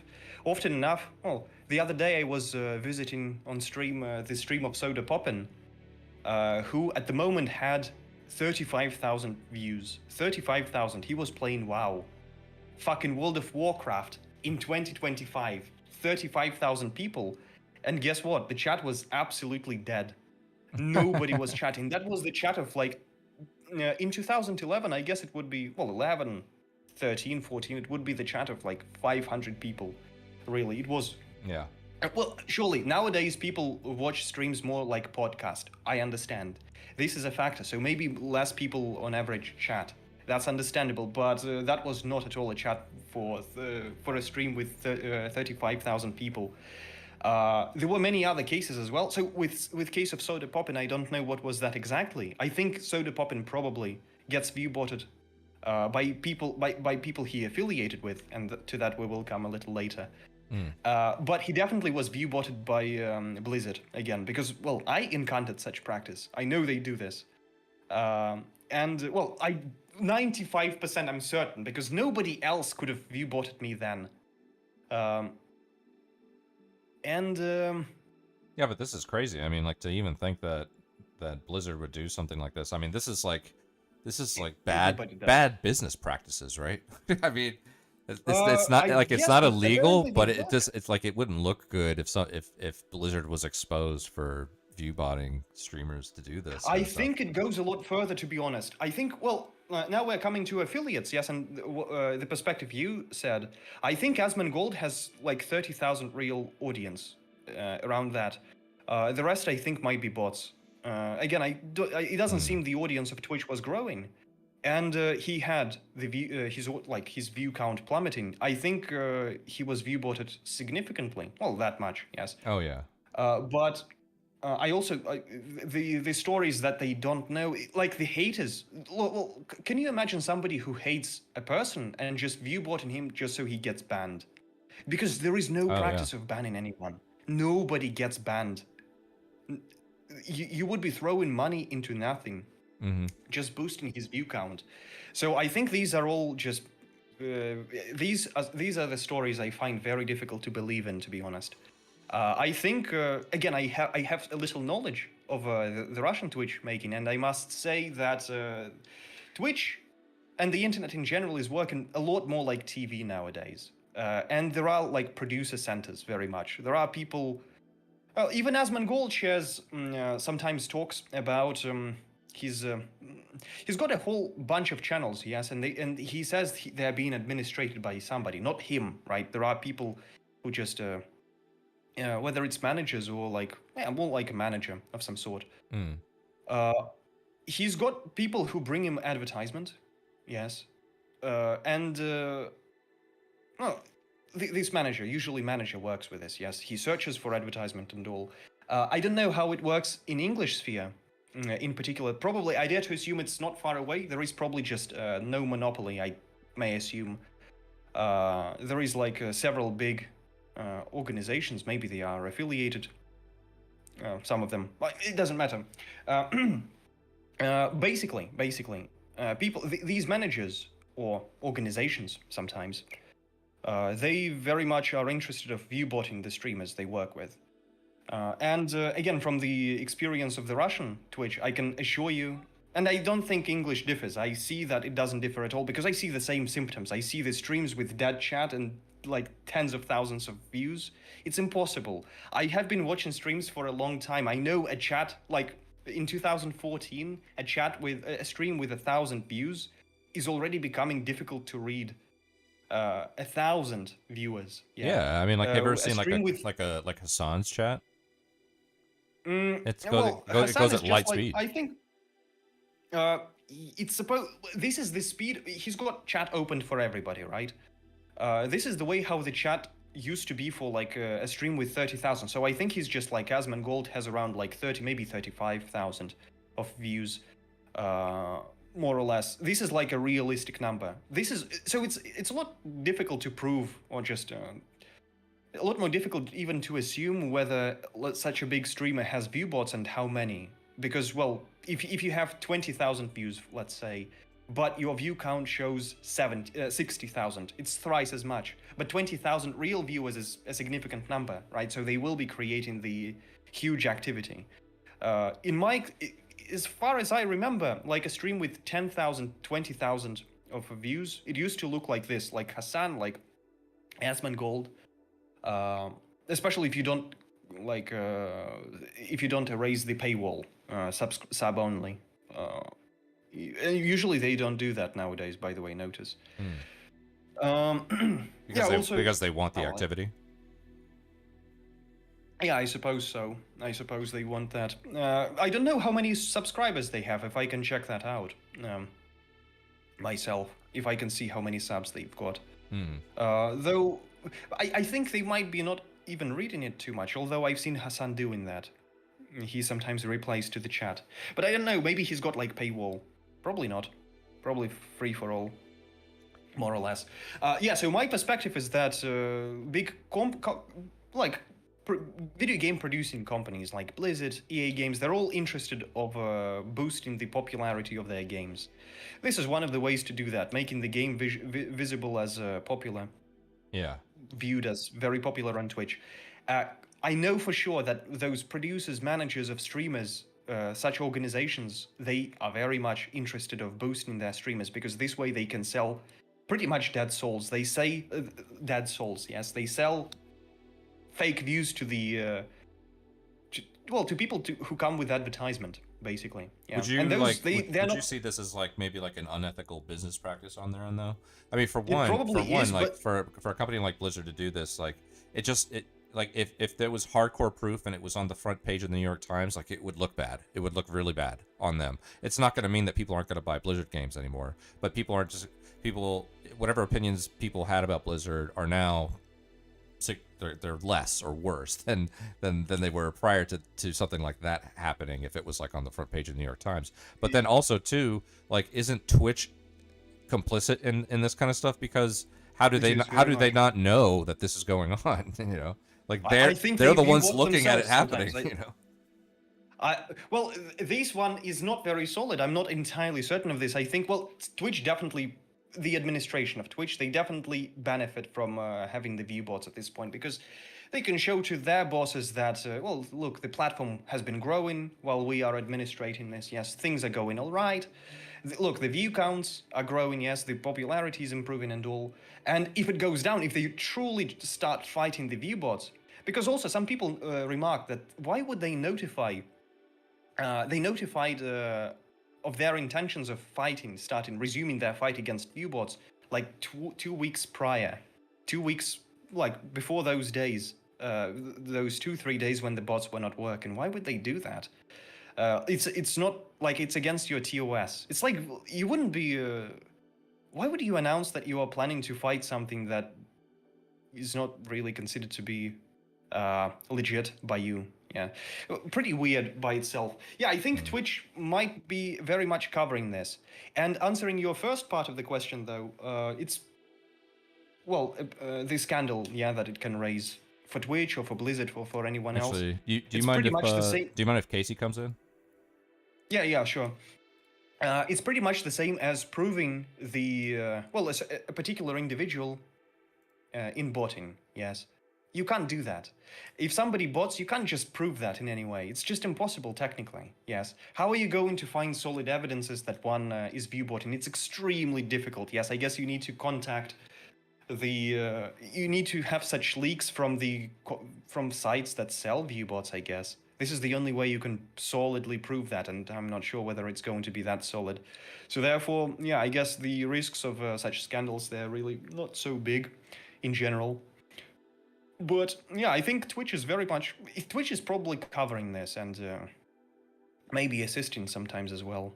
That I do not know, but I know for certain that the amount of views on Twitch in general is very much inflated. The real amount is, it might as well be like 30, 40, 50% less, to be honest. Wow. Than it shows. Are we we're aware that that they're cracking down now? Well, they say they are, right? But are they really? Oh yeah. Well, they're not anymore. 25% viewership dropped in like over a week. It was restored. It was restored. Yeah, I can show. Nah, look, I already explained. I usually stream with just to boost my. To keep the motivation and not getting depressed. I always have been streaming with 10 Indians. Let's put it this way. Okay. You can take a look at my view count, and I assure you, yes, they are fully restored. I'll have to check. When I was looking at it, at least the most common type of proxy that you could use wasn't working anymore. So like, you could never really get rid of them, but you could do like the minimum amount. So at the very least, it would be like it would be more expensive or whatever for people to run these bots. But they very much they function very stably, I must say. Again, it was like a couple of days when they dropped down. It was a couple of days, and now I'm not an expert at this. Really, I don't really know the details how the bots work. But there are, as it seems, there are kinds of bots that are almost impossible to detect, to like define from real viewers. Apparently, it's like the bots with the crafted history of like participating in chats and all that. I don't know again how it works, but it's like really difficult to find them, to define them from people. So there are different qualities of bots, and what they fought off, apparently, what they managed to, what they successfully fought those few days was the cheapest types of bots, basically, the lowest quality. Yeah, and they're gonna. Yeah, because the way they function is you're gonna run like an instance of a browser, and then you're gonna use like the fact that you go into a site, you go to Twitch and you're already logged in or whatever. That's a key is stored in your in your cookies, so they use that key to like basically spawn these different anonymous tabs with each with their own IP and each with their with this cookie browser login. So, and yeah, if you get them to just say stuff in chats with a chatbot or whatever. They rarely use that. Yeah. They had been doing so little. Like it was already more difficult to run. You had to go through more hoops to actually run a bot on Kick, and Kick is supposed to be just like a mirror of Twitch or whatever. Wait, Kick is more difficult, you say? Yeah, there's at least one level of one more level of at least something you have to do. So, I know that I know on Kick, well, because they pay for viewers, and they have a lot of streamers they pay to. They are capable of detecting it themselves if there is any view botting. And, because just so you know, there were people who were had contract with Kick, and they were receiving quite a lot of money. And for at least half of a year, people were receiving money for fake views. So it might be possible that many people apparently have logic such as, Kick is a corporation. Well, they definitely must be knowing what they do. Yes, they definitely must be knowing how stream works. And if they invest money, if they pay people, their streamers, they probably should be aware that and they pay for views. Yes, the more viewers you have, the more the streamers will be paid. So they probably don't want to pay for dead souls, for fake views. But the thing is, I know for sure they were for a while, at least for a half a year. Now they don't. The past couple of months. But they have been at the beginning of they had been at the beginning of the year for sure. Yeah, is there advertising on Kick? Do they run ads? No. I don't know. I have had. They don't. No. Yeah, I suppose it's all casino money. Yeah, that especially that. For at least Twitch, you would think would that at some point have to answer to these advertisers that are like, hey, like half of our ads are going to bots or whatever. Like, what are we doing here? I think that's exactly why they started fighting them. Apparently, the advertisers at some point, those companies, whatever they are, they just started raising concern about this. And Twitch made a vision that they are fighting this. By the way, perhaps again, it was like it all could as well be planned in a way, because they needed to show that look, we are now we are gonna fight them. They've lost like 25% of views or so, yeah. And that they probably presented to the advertisers. look, we fought them, basically showed them that there were 20% of out of the views. Yeah, they were not real. But in reality, I think it might as well be reaching 50%. Yeah, it could be, or at least add another 15% maybe.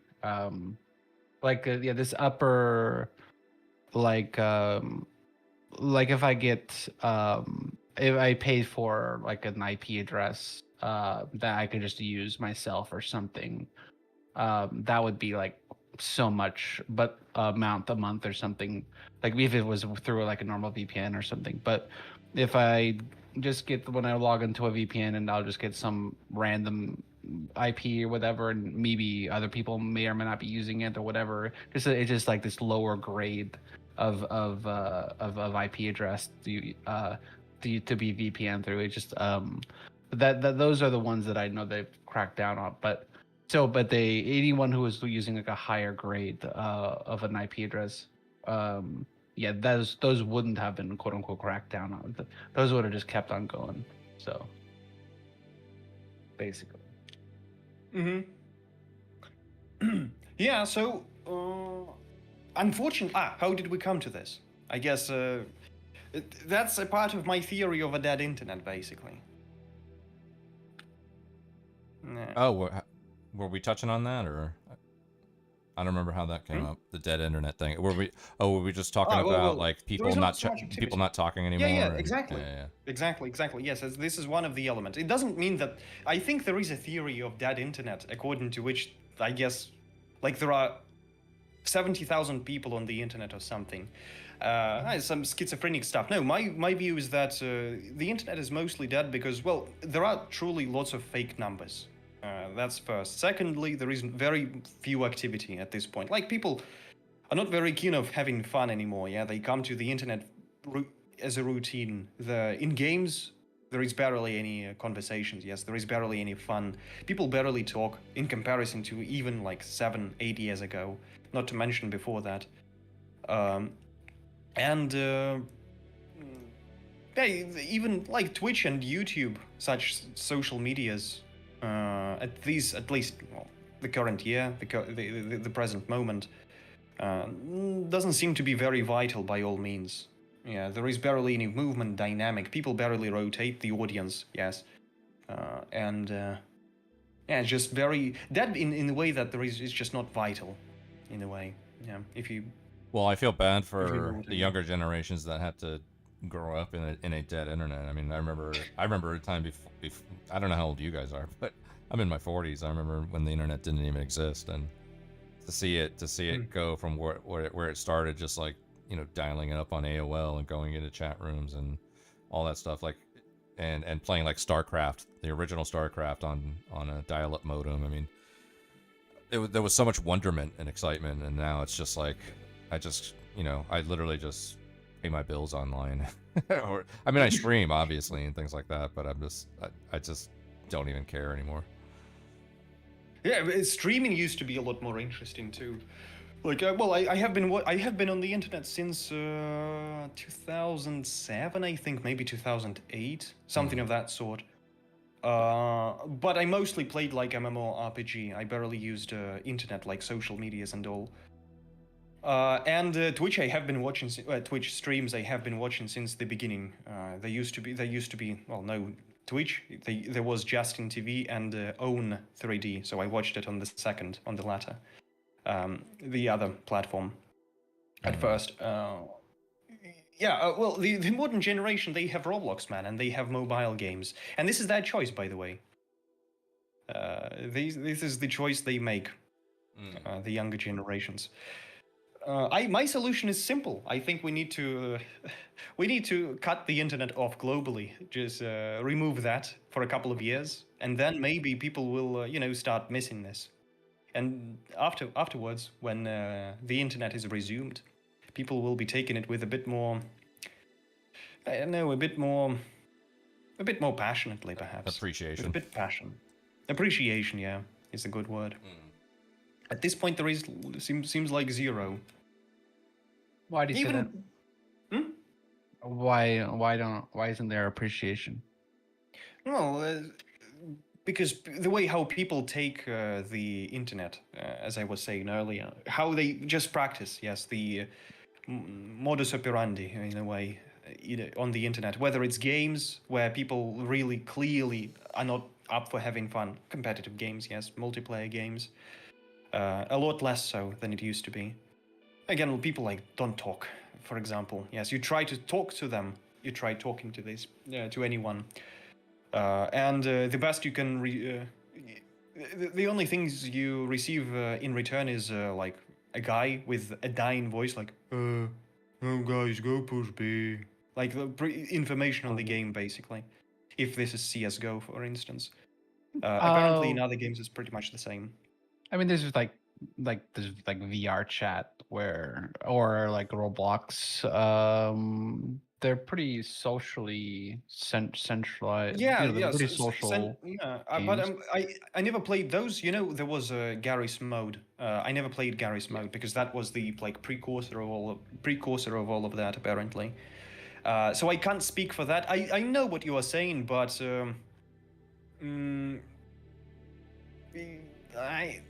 I would assume that some 10 years ago it was a lot more fun. People were, I don't know, a lot more energetic, perhaps, in general. On YouTube and Twitch, pretty much the same thing. Yeah, I would say. Again, like, people don't search for anything anymore. It's all about algorithms. Yeah, people don't even decide what they're gonna watch. On Twitch, yeah, they just watch the old stuff. YouTube is a lot simpler. It's just recommendations all the way. Same goes TikTok. This is just apotheosis of algorithms and recommendation systems. As a result, but notice, by the way, I just today was thinking about this. There is barely any conflict, it seems like, on the internet, like between media personalities. It feels like sometimes you can see something, What? but it seems like not as. Perhaps I just don't see that. But when the last time you saw, again, like sometimes the last thing I can remember, right? H3 against Hassan. Yes, it seems. Doesn't it seem like boring shit? Like I tried to watch both videos. Yes, the nuke bomb, the content nuke or whatever. It was probably not Hassan, but well, Hassan plus what's his name? Fuck. The guy from they used to be friends. H3, Filthy Frank. No. Bad The Empanada. other one. Oh, Bad Empanada. No, not him. The content cop. Content cop. iDubbbz. iDubbbz, yes, Yeah. yes. I watched his video. I watched, well, obviously, that guy is out of any energy at all. Yes, he's just mumbling unemotionally, boring as shit. Again, in 2015, what kind of scandals there used to be on YouTube? My. So many conflicts. They were rich, you know, they were vivid, they were colorful. Nowadays, like H3 against iDubbbz plus Hassan seems like boring. Absolutely. Like I tried to watch the video of Ethan, teethless, boring, and lacking any energy. Understandable. These people, like H3, he looks like a 70-year-old man almost. Yes, he's ultra right. He looks. One of the things that comes up with like in that genre to me is like this idea that our threshold for excitement has been pushed to weird limits that we're unaware of. Like so for example, like the biggest news I think probably in the past couple weeks is this whole Destiny Rose situation, right? Where he has like all these, you know, terabytes, teraflops of fucking, you know, evidence that he needs to hold on to or whatever, but it's actually CP and Willie Mack. I mean, like, it's really just a soap opera, all of it. And but what drives all of it is, you know, the thing that glues it all together, right? Like it takes something as drastic as accusations of pedophilia or accusations of possession of child material. Basically. Wait, Destiny had child porn?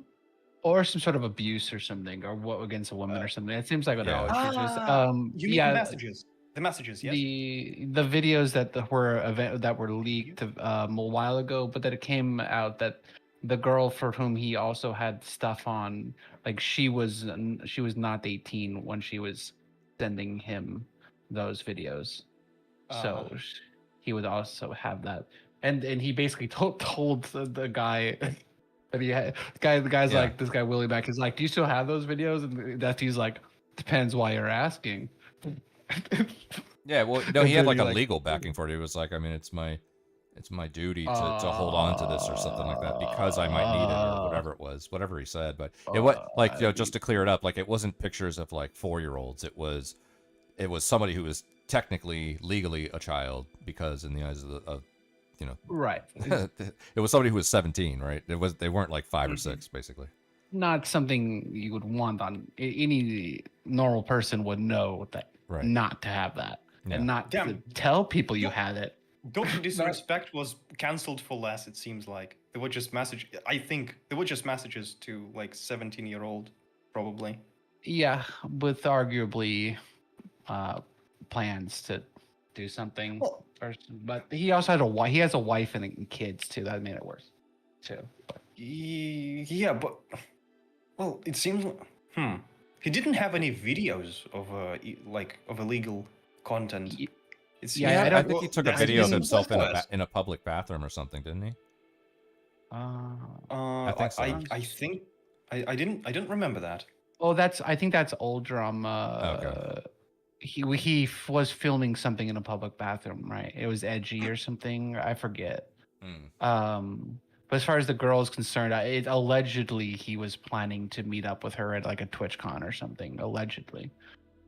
Yeah, but well, speaking legally, plans or intentions is not really is not an object of in court. Yes, it's not being considered. Right, there wasn't any legal. Yeah, it was just like Twitch.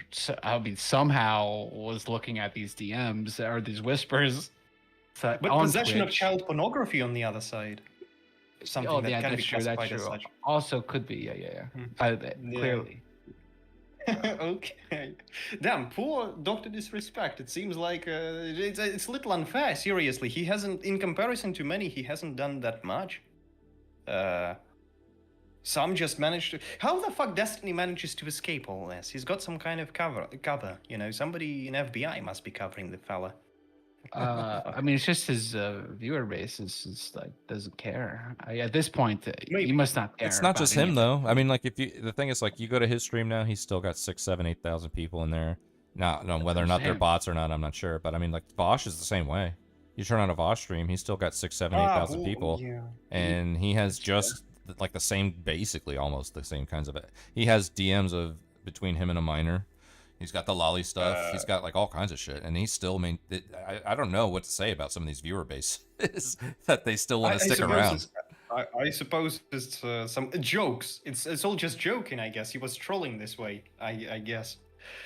Yeah. Well, about Vaush, I didn't know about him much, but he definitely looks like a guy who's into like little girls and boys. It's quite evident. Quite evident. Obviously. Yeah, I mean, he looks that way. I mean, he's obviously he is a great rhetorician, and like his gaslighting is top notch. So I mean, the way that he talks his way, I don't know, Destiny does it, but it seems less like a lower quality gaslight. But yeah, I can see Vosh's audience is just like totally just sort of captured or something like by his rhetoric. I don't know. I gotta, so Augustus and I were talking about some race-related issues, and one of the things I brought up was that this Casey's theory that everybody's going to be Mocha in Mocha Brown in like 200, 300 years or something. Oh well, can you explain your theory to him? I hope I advocate for the proliferation of the master race. Basically, we get all the races together, and we create the master race. It's time to come back together. We get all the good genes and put them all in one thing. And you don't need to separate the bad from the good, because good genes always good genes are good genes because not only are they good, but also they're strongly inherited. So we all just need to get back together, basically. So, but in other words, diversity is bad. Because, well, what's the point of diversity when we can get a homogeneous society ethnically? Everybody's Well, I'm going to saying be, like, intermixed. we've diversified, but now it's time to bring the best parts of us Okay, together. dialectically, quantity into quality. I see. I know the. It would be a cycle or something. We'll do this Mhm, every couple thousand years. Then there'll be races eventually again, I guess. Oh, I didn't know that part. It's cyclical, really. Yeah, I guess. Yeah, that's the idea. That's the plan. The master plan for the master race. No, we're gonna be extinct. We won't have time for a cycle, but. Yeah, just so everybody has this exotic tan. I was explaining the, well, at least my view, my understanding of the genesis of socialist idea, of this particular idea. Since the French social utopists, they were, well, explicitly or implicitly, various, well, people of different kinds of left views, they were trying to, reaching perhaps ideally, yes, of like creating a homogeneous, ethnically homogeneous society, just so there is no contradiction on the racial and ethnic basis. That's the way how it's supposed to be working in theory, at least. Yeah, this is a pretty old kind of idea in general. Well, I disagree, of course, because I like diversity truly. I love the planet, yeah, humanity being diverse. I like when there is, I like Indians, I like Pakistani, I like Nigerian, I like Kenyans, and as well as I also like Japanese and English, for instance. I don't like English myself, yeah, well, Germans. Let's say Germans, French. It's cool when there is like various cultures, various people, you know. If I, as a tourist, for example, yes, if I want to travel to India, well, I can easily go to India. They have their national state. If I want to go to Kenya, I go to Kenya. But for some reason, when I go to England, I get to India and Kenya and Pakistan, and very little, less and less England there is. But I want to see England. That's the thing. I want diversity.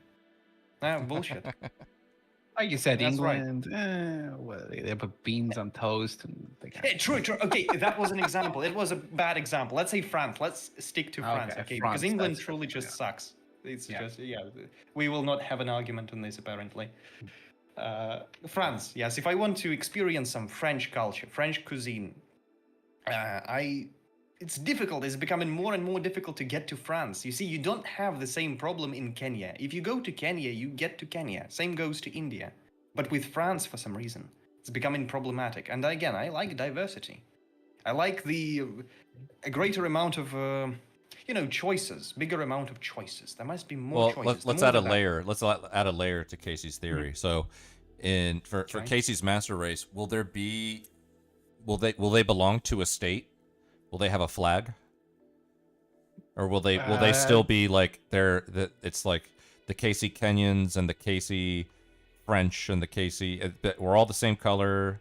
We got the best genes, but do they have the same state anymore, or is everybody just kind of like blobbed into one state? No, we're gonna have to like start our own thing. Probably it'll start off probably like an X-Men thing, but then it'll turn into sort of a risk of a Nazi Germany type of thing, briefly.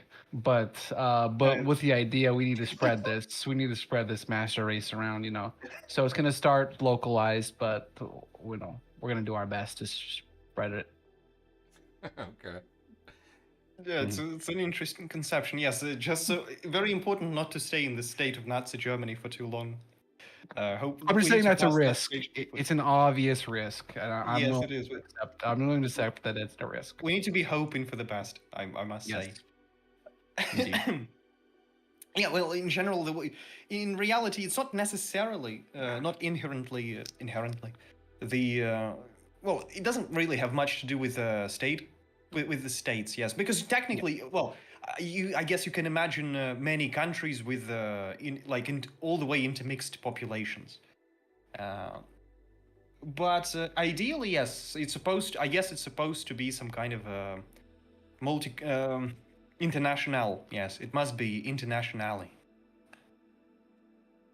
However you pronounce what communists were planning to build, basically. Again, like ideally, well, for Lenin and the Leninists, as well as Marx and previously before them, the French utopists, socialists. Yeah, the idea was to bring all nations together and intermix them, just so they don't conflict on this base. You also remove religion in general, yes, atheism, because as we know, by the way, the atheist countries. Yeah, sure thing, man, sure thing. Well, the thing is, like, I'm sure that the Casey Master Race there's going to be no religion, but what about the language? Is it going to be just a series of like, are we going to speak Klingon or something, or? Oh wait, no, Esperanto. Does it sound familiar? No, what is that? No. You don't know Esperanto? Okay, in Soviet Union, and maybe before that actually, the communists in 20th century, they created a language, Esperanto. It's like a mixture of languages based on Spanish, really? I guess. Yeah, because Spanish is one of the easiest languages. It's like international language. They were planning this to be the language spoken by the whole planet. But was it a blend of like Russian and Spanish?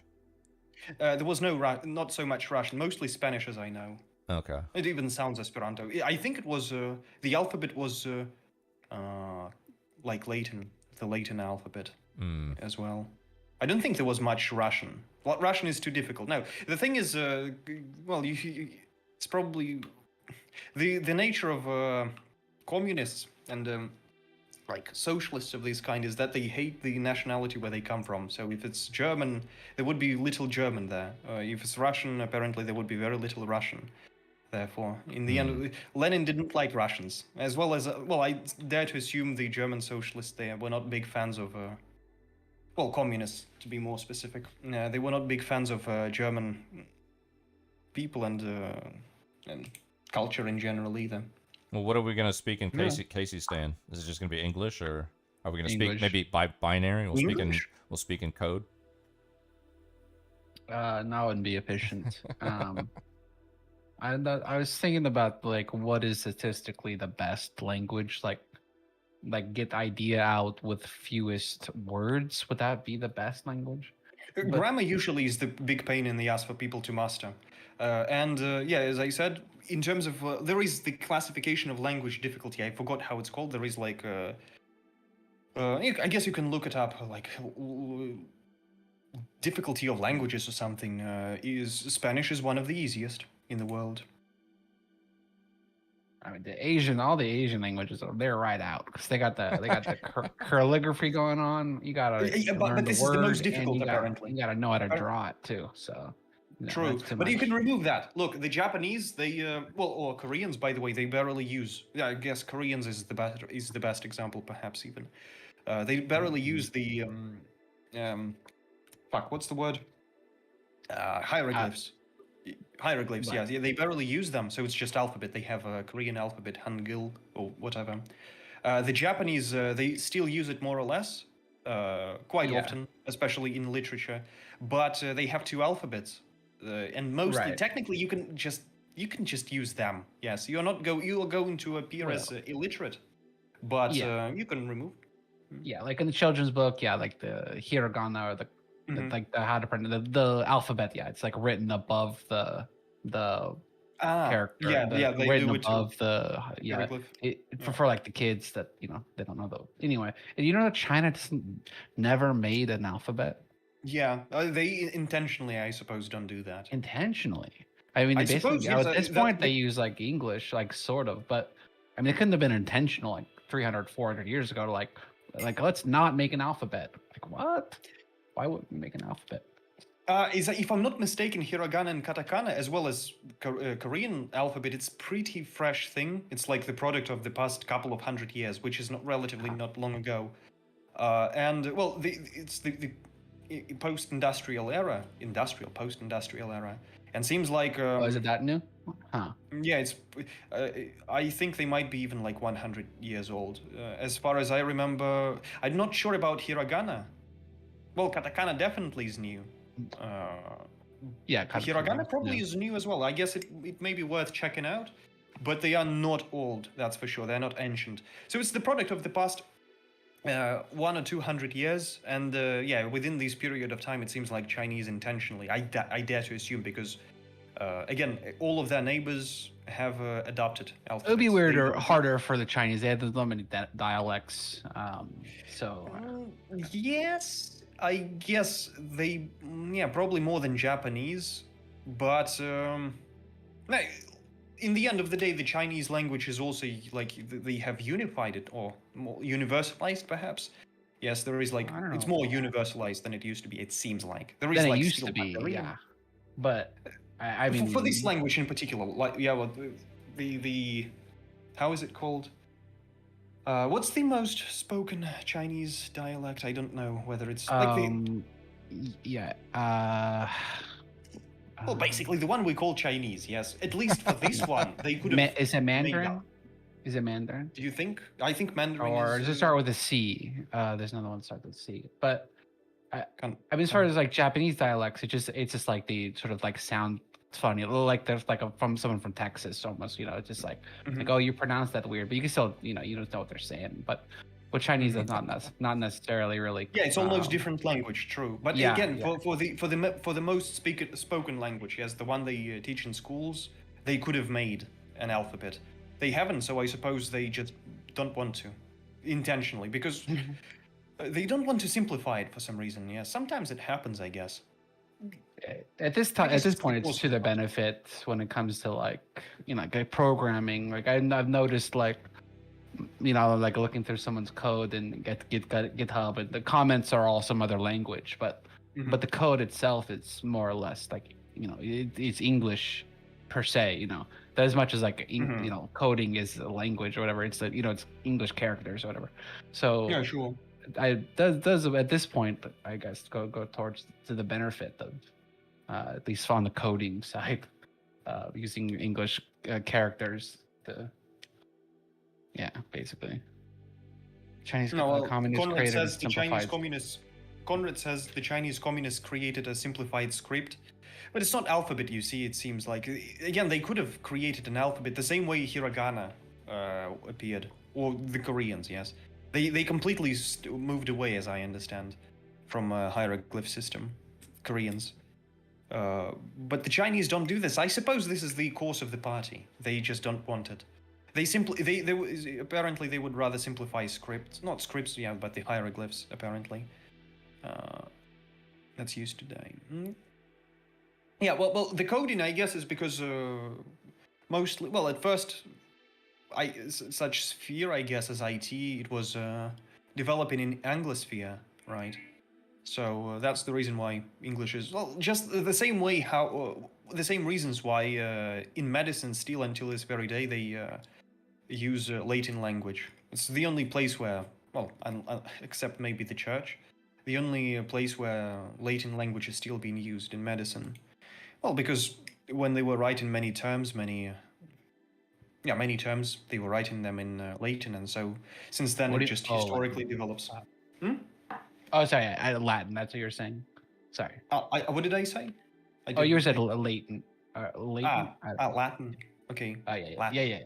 Yeah, Okay. Latin. We should all be learning Latin, in junior high or some shit like that. Yeah. By the way, why not Latin?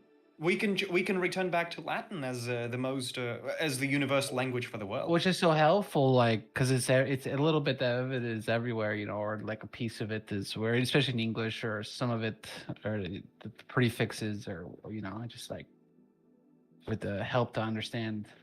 Well, will there especially be... like you said, the medical terms and legal terms as well. Here is the thing I would just remark, because you propose English language, it almost seems imperialist, you see. You propose English language, you will not have to learn English as a native speaker, but everybody else in the world will have to. So there is a little note of imperialism, I sense. Uh-oh. Mm-hmm. Don't want that now. We don't want imperialism. Is there, well, if everybody is the same color and they're speaking the same language, will they also make the same amount of money? Or will there be like master race billionaires and master race welfare recipients? Definitely mustn't be. I mean, when it starts, we're going to be... No, it's we're not socialist. We're not communist. Wait, there will be class system? Oh yeah. I mean, I- we're all part of the master race, but you know, within the master race, there's there's differences. There is Got hierarchy money. in the class system, man. So it's capitalism basically all the way. Yeah, I'm not tied to like in government or you know or the economic system. I haven't really bridged these two things together at this point. I haven't thought that much about it. So Yeah, I think everybody should be equal. Definitely. Everybody who refuses, we just kill them. I love bringing this up because fucking when it first came up, Conrad was asking me to ask Casey about his thoughts on race realism.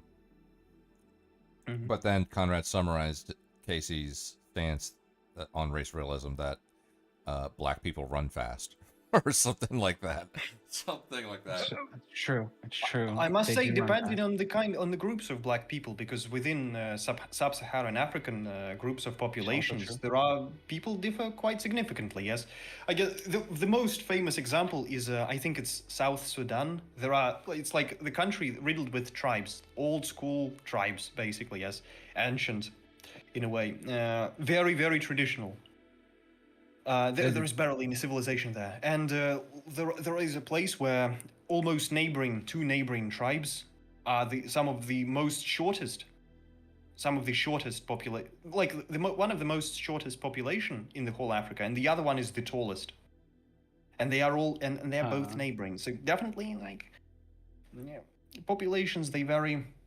Maybe they sent all of the tall people to one village and all the short people to the other village. They did that for like hundreds of years.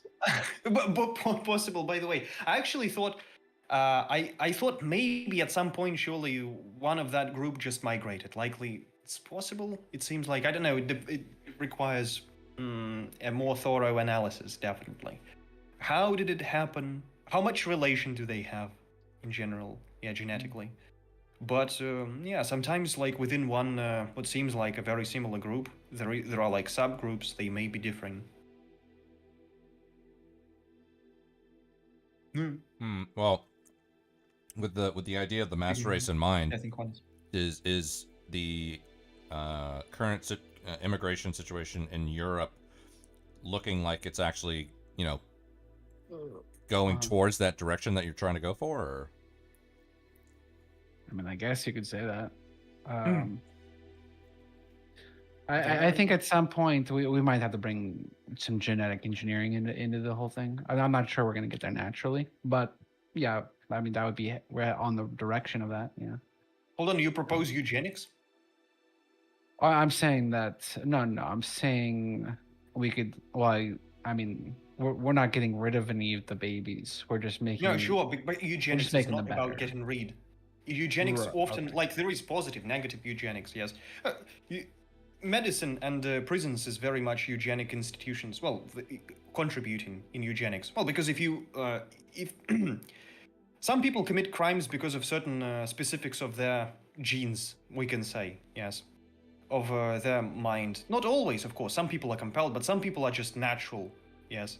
And removing them, hiding them in prisons, and it usually makes them, it reads them of family. They can't make a family, so therefore this is also an element of eugenics. My point is that eugenics, they can be different. You say that we need to bring genetic, what did you say? Like reconstructing genes, basically. But if you do that, and if you if you manipulate with genes and make them, how to say, if you make some features of humans, I guess, more preliminary, if this is the right word, proliferate. Yes, proliferate. Predominant, perhaps. Or, If some features, yeah, if you make some features to proliferate in the society, in the not society, but in the population, this is very much eugenical program. Well, basically making people short or tall, yes, by the means of manipulation. So this is very much eugenic.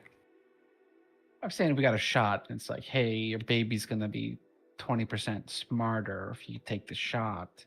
You know, why not? So you remove the foolish people from the population this way. Well, you don't remove them by killing. They just never emerge. Slowly.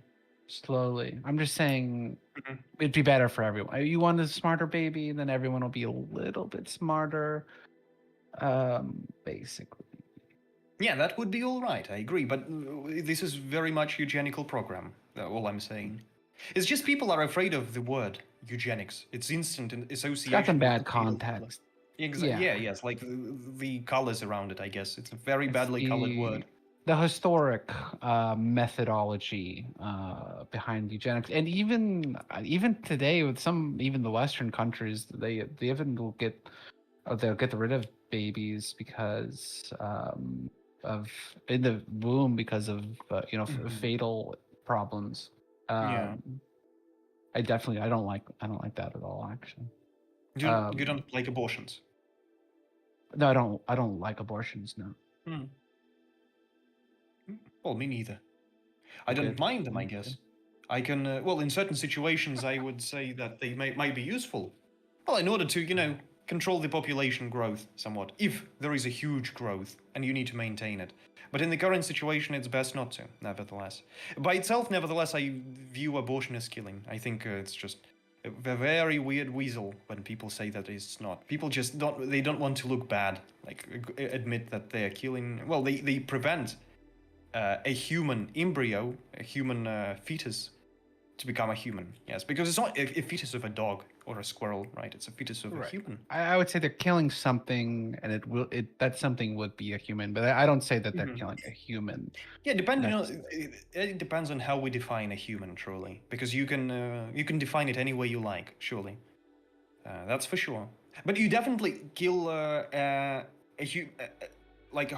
this way you prevent, pretty much killing a Homo sapiens sapiens species. I would say.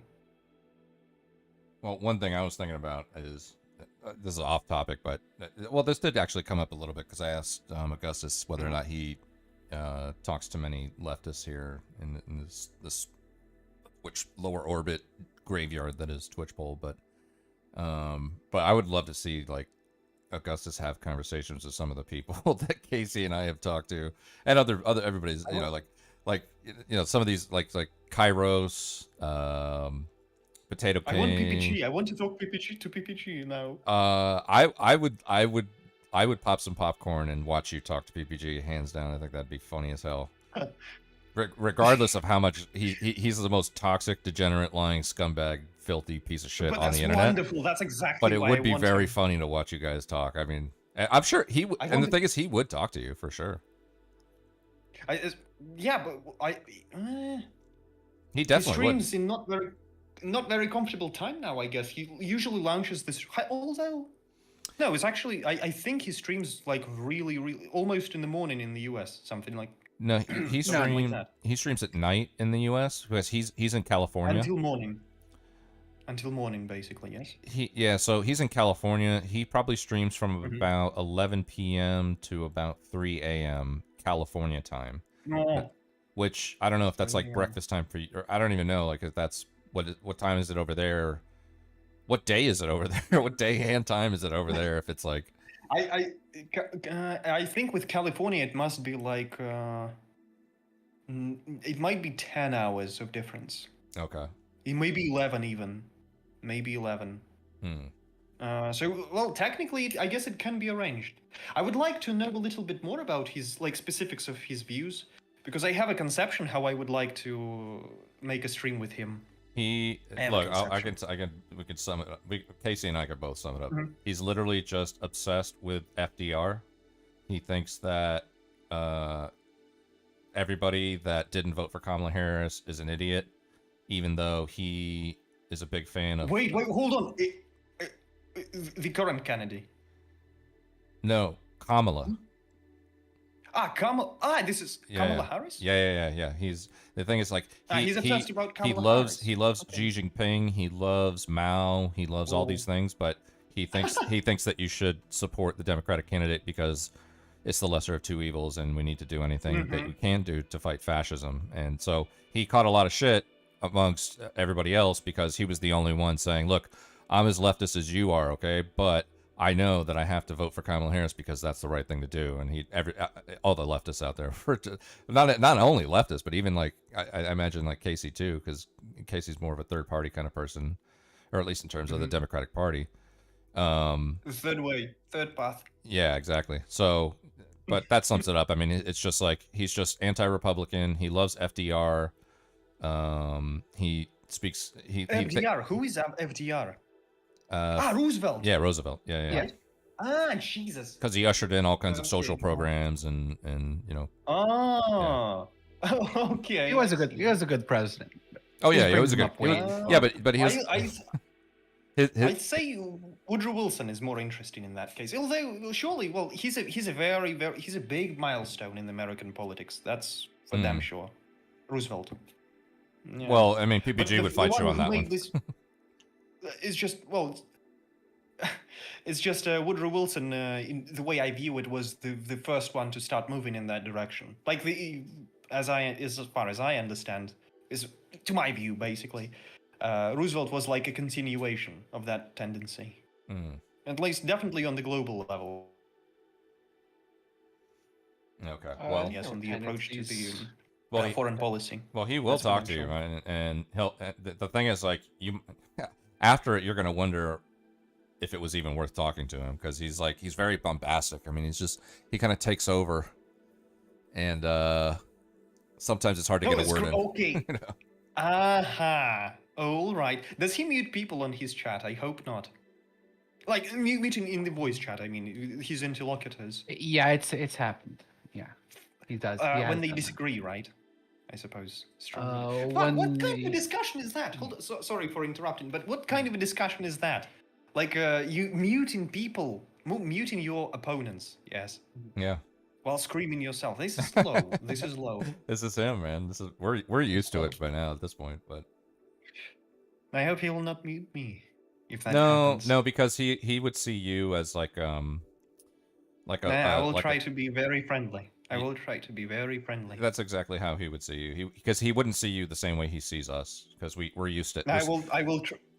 We're so used to him now. And we're so used to his bullshit that he just yells at us because he knows we'll just fucking. I mean, not anymore. I don't talk to him. I refuse to talk to him. But yeah, well, I would say that this is where I guess we may be differing in approach. You talk to such people seriously.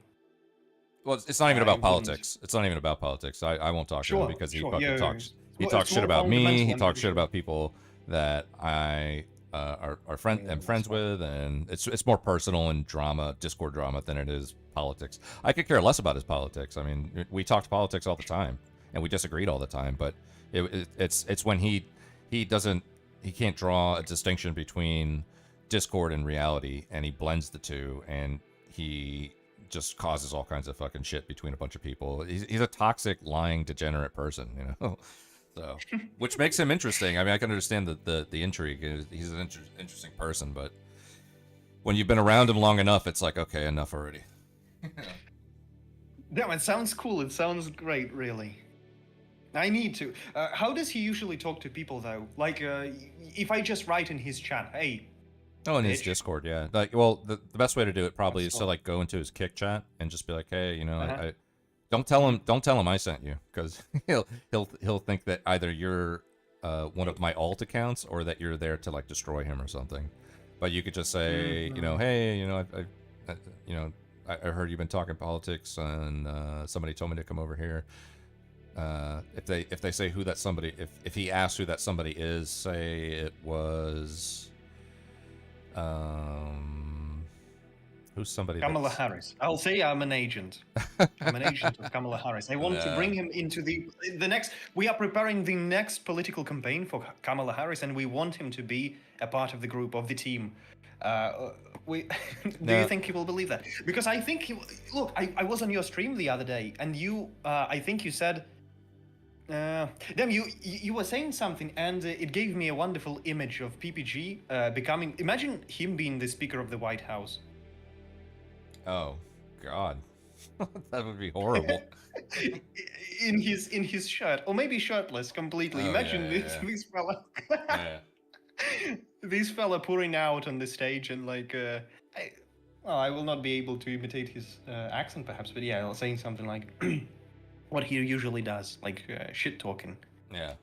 Hey, you bitch! You are an agent of capital. You know, you are oppressing the minorities and like poor people. Something like that. Answering to like a Republican, pro-Republican journalist. Like the best thing you could probably do is just say you were cruising Kick Politics and you saw the stream, and you were listening for a little bit. That'll be the best way to do it, probably. If you can't mention any of us because there's just too much fresh drama with him right now that there's a bunch of names at the top of his at the top of his list that he would think you're probably like on drama. Yeah, go there ahead. are allegations. Yeah. There are allegations in. Yeah. He also likes little children or something. Well, classic. I'll let the evidence speak for itself, and I'm compiling some. I recorded his VOD before he took it down, and I also have chat transcripts from shit that he denies when I have literal chat transcripts with timestamps and user IDs on it. So I'll let that speak for itself. I'm not going to talk on it, but Okay, Casey, are you at something. least caught up with it all, Casey? Now at this point? Yeah, I think I am. Okay. And you're not surprised at all, right? Not especially, no. Yeah. He's just really inappropriate. So. He And was like a that's being wonderful generous to him. That's being generous to say he was just being a bit inappropriate. But there's other people too. Like Kairos would be one. Kairos would be. I would love to see a conversation between you and Kairos. Have you ever seen Kairos before? No, I don't think so. Oh man. No, I have left-wing Jesus in my chat, and he calls me Harry Potter. He says I look like Harry Potter. Oh, okay. I don't like this comparison. I always wanted to look more like Dobby. Let me see. I'm gonna type. I think I'm a socialist by nature. I'll type his name in your chat here so you have it. But Mhm. it's this guy. Does he stream? Yeah. He streams. He's in. I think he's in France. So your guys' times is not too different. But he's actually Brazilian, but he lives in France, I think. Oh. And Brazilian, like real Brazilian, or Brazilian using the language of Sam Hyde. No. Meaning does- Yeah, is he no.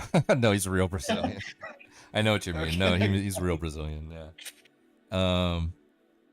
But he's a leftist. I mean, I didn't even know how far leftism went until I got on to basically Twitch and I started talking to some of these people, and very infamously, I remember the first time I talked to Kairos. I think a bunch of us were on a call. This was back when the lower orbit Twitch poll was in its heyday, and maybe like a year and a half ago, I remember asking Kairos, if you had the choice between living in North Korea or the United States, what would you choose? And there was a long pause and a deep thought about what the answer to that question should be. And in my mind, I was like, I can't believe somebody's just not automatically saying I would rather live in the United States, like right off the bat. He was thinking about it, and I was like, wow, is this a real thing, or am I being trolled right now? Hold on, there is a message from left-wing Jesus. He says, at Legate Linnaeus Jr. He's crazy, I hate him. Oh, yeah. You either love him or hate him. You either love or... A lot of people don't like him. About Kairos, well, you describe him as just a leftist, yes, all the way leftist. He sounds like he sounds and he seems so far as not as interesting as PPG, I must say. Just a guy who's like empathizing throwing his empathy everywhere. How to say it? Fuck.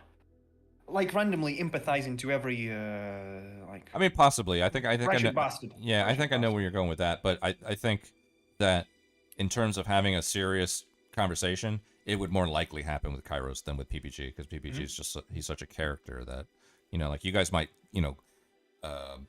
gloss on some political topics for the majority of the conversation, but he's so animated that it's hard to get a sense whether first of all, he's a liar.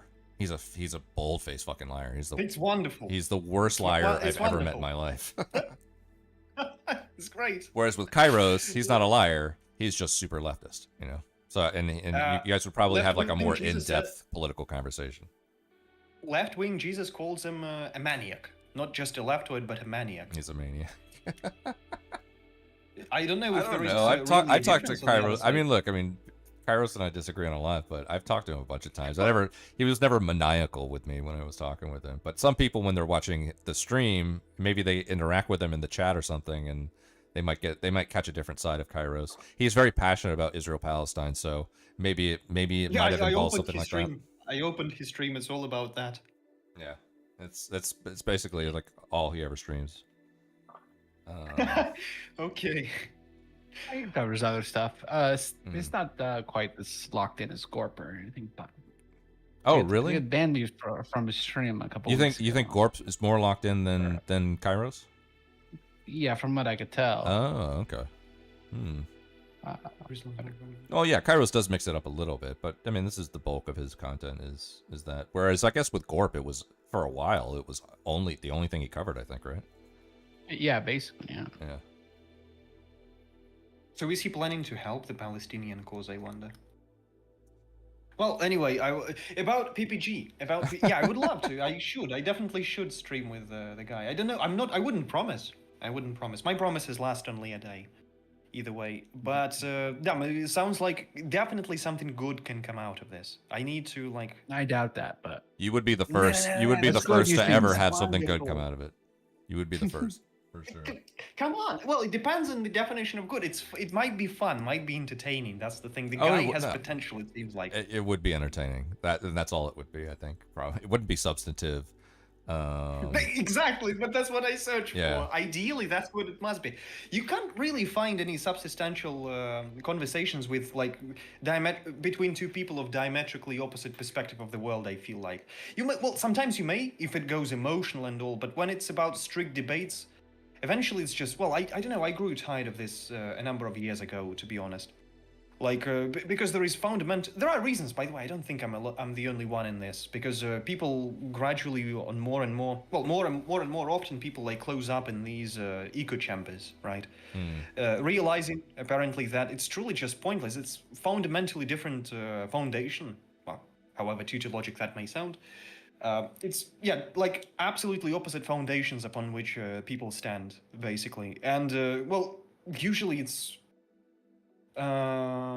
most of the arguments, right? Most of the takes, it's all just a facade of a certain kind. In case of a Palestinian question, yes.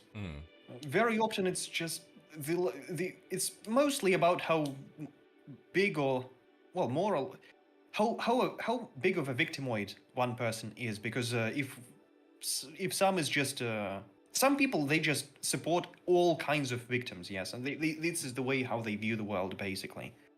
There is victim and there is oppressor. There is nothing in between. It's just victim and oppressor, just like in rape case. Yes, if there is a rape, obviously, yes, there is somebody there is a perpetrator and there is an innocent victim. Victim is always innocent and right, by the way, such as the paradigm we live in.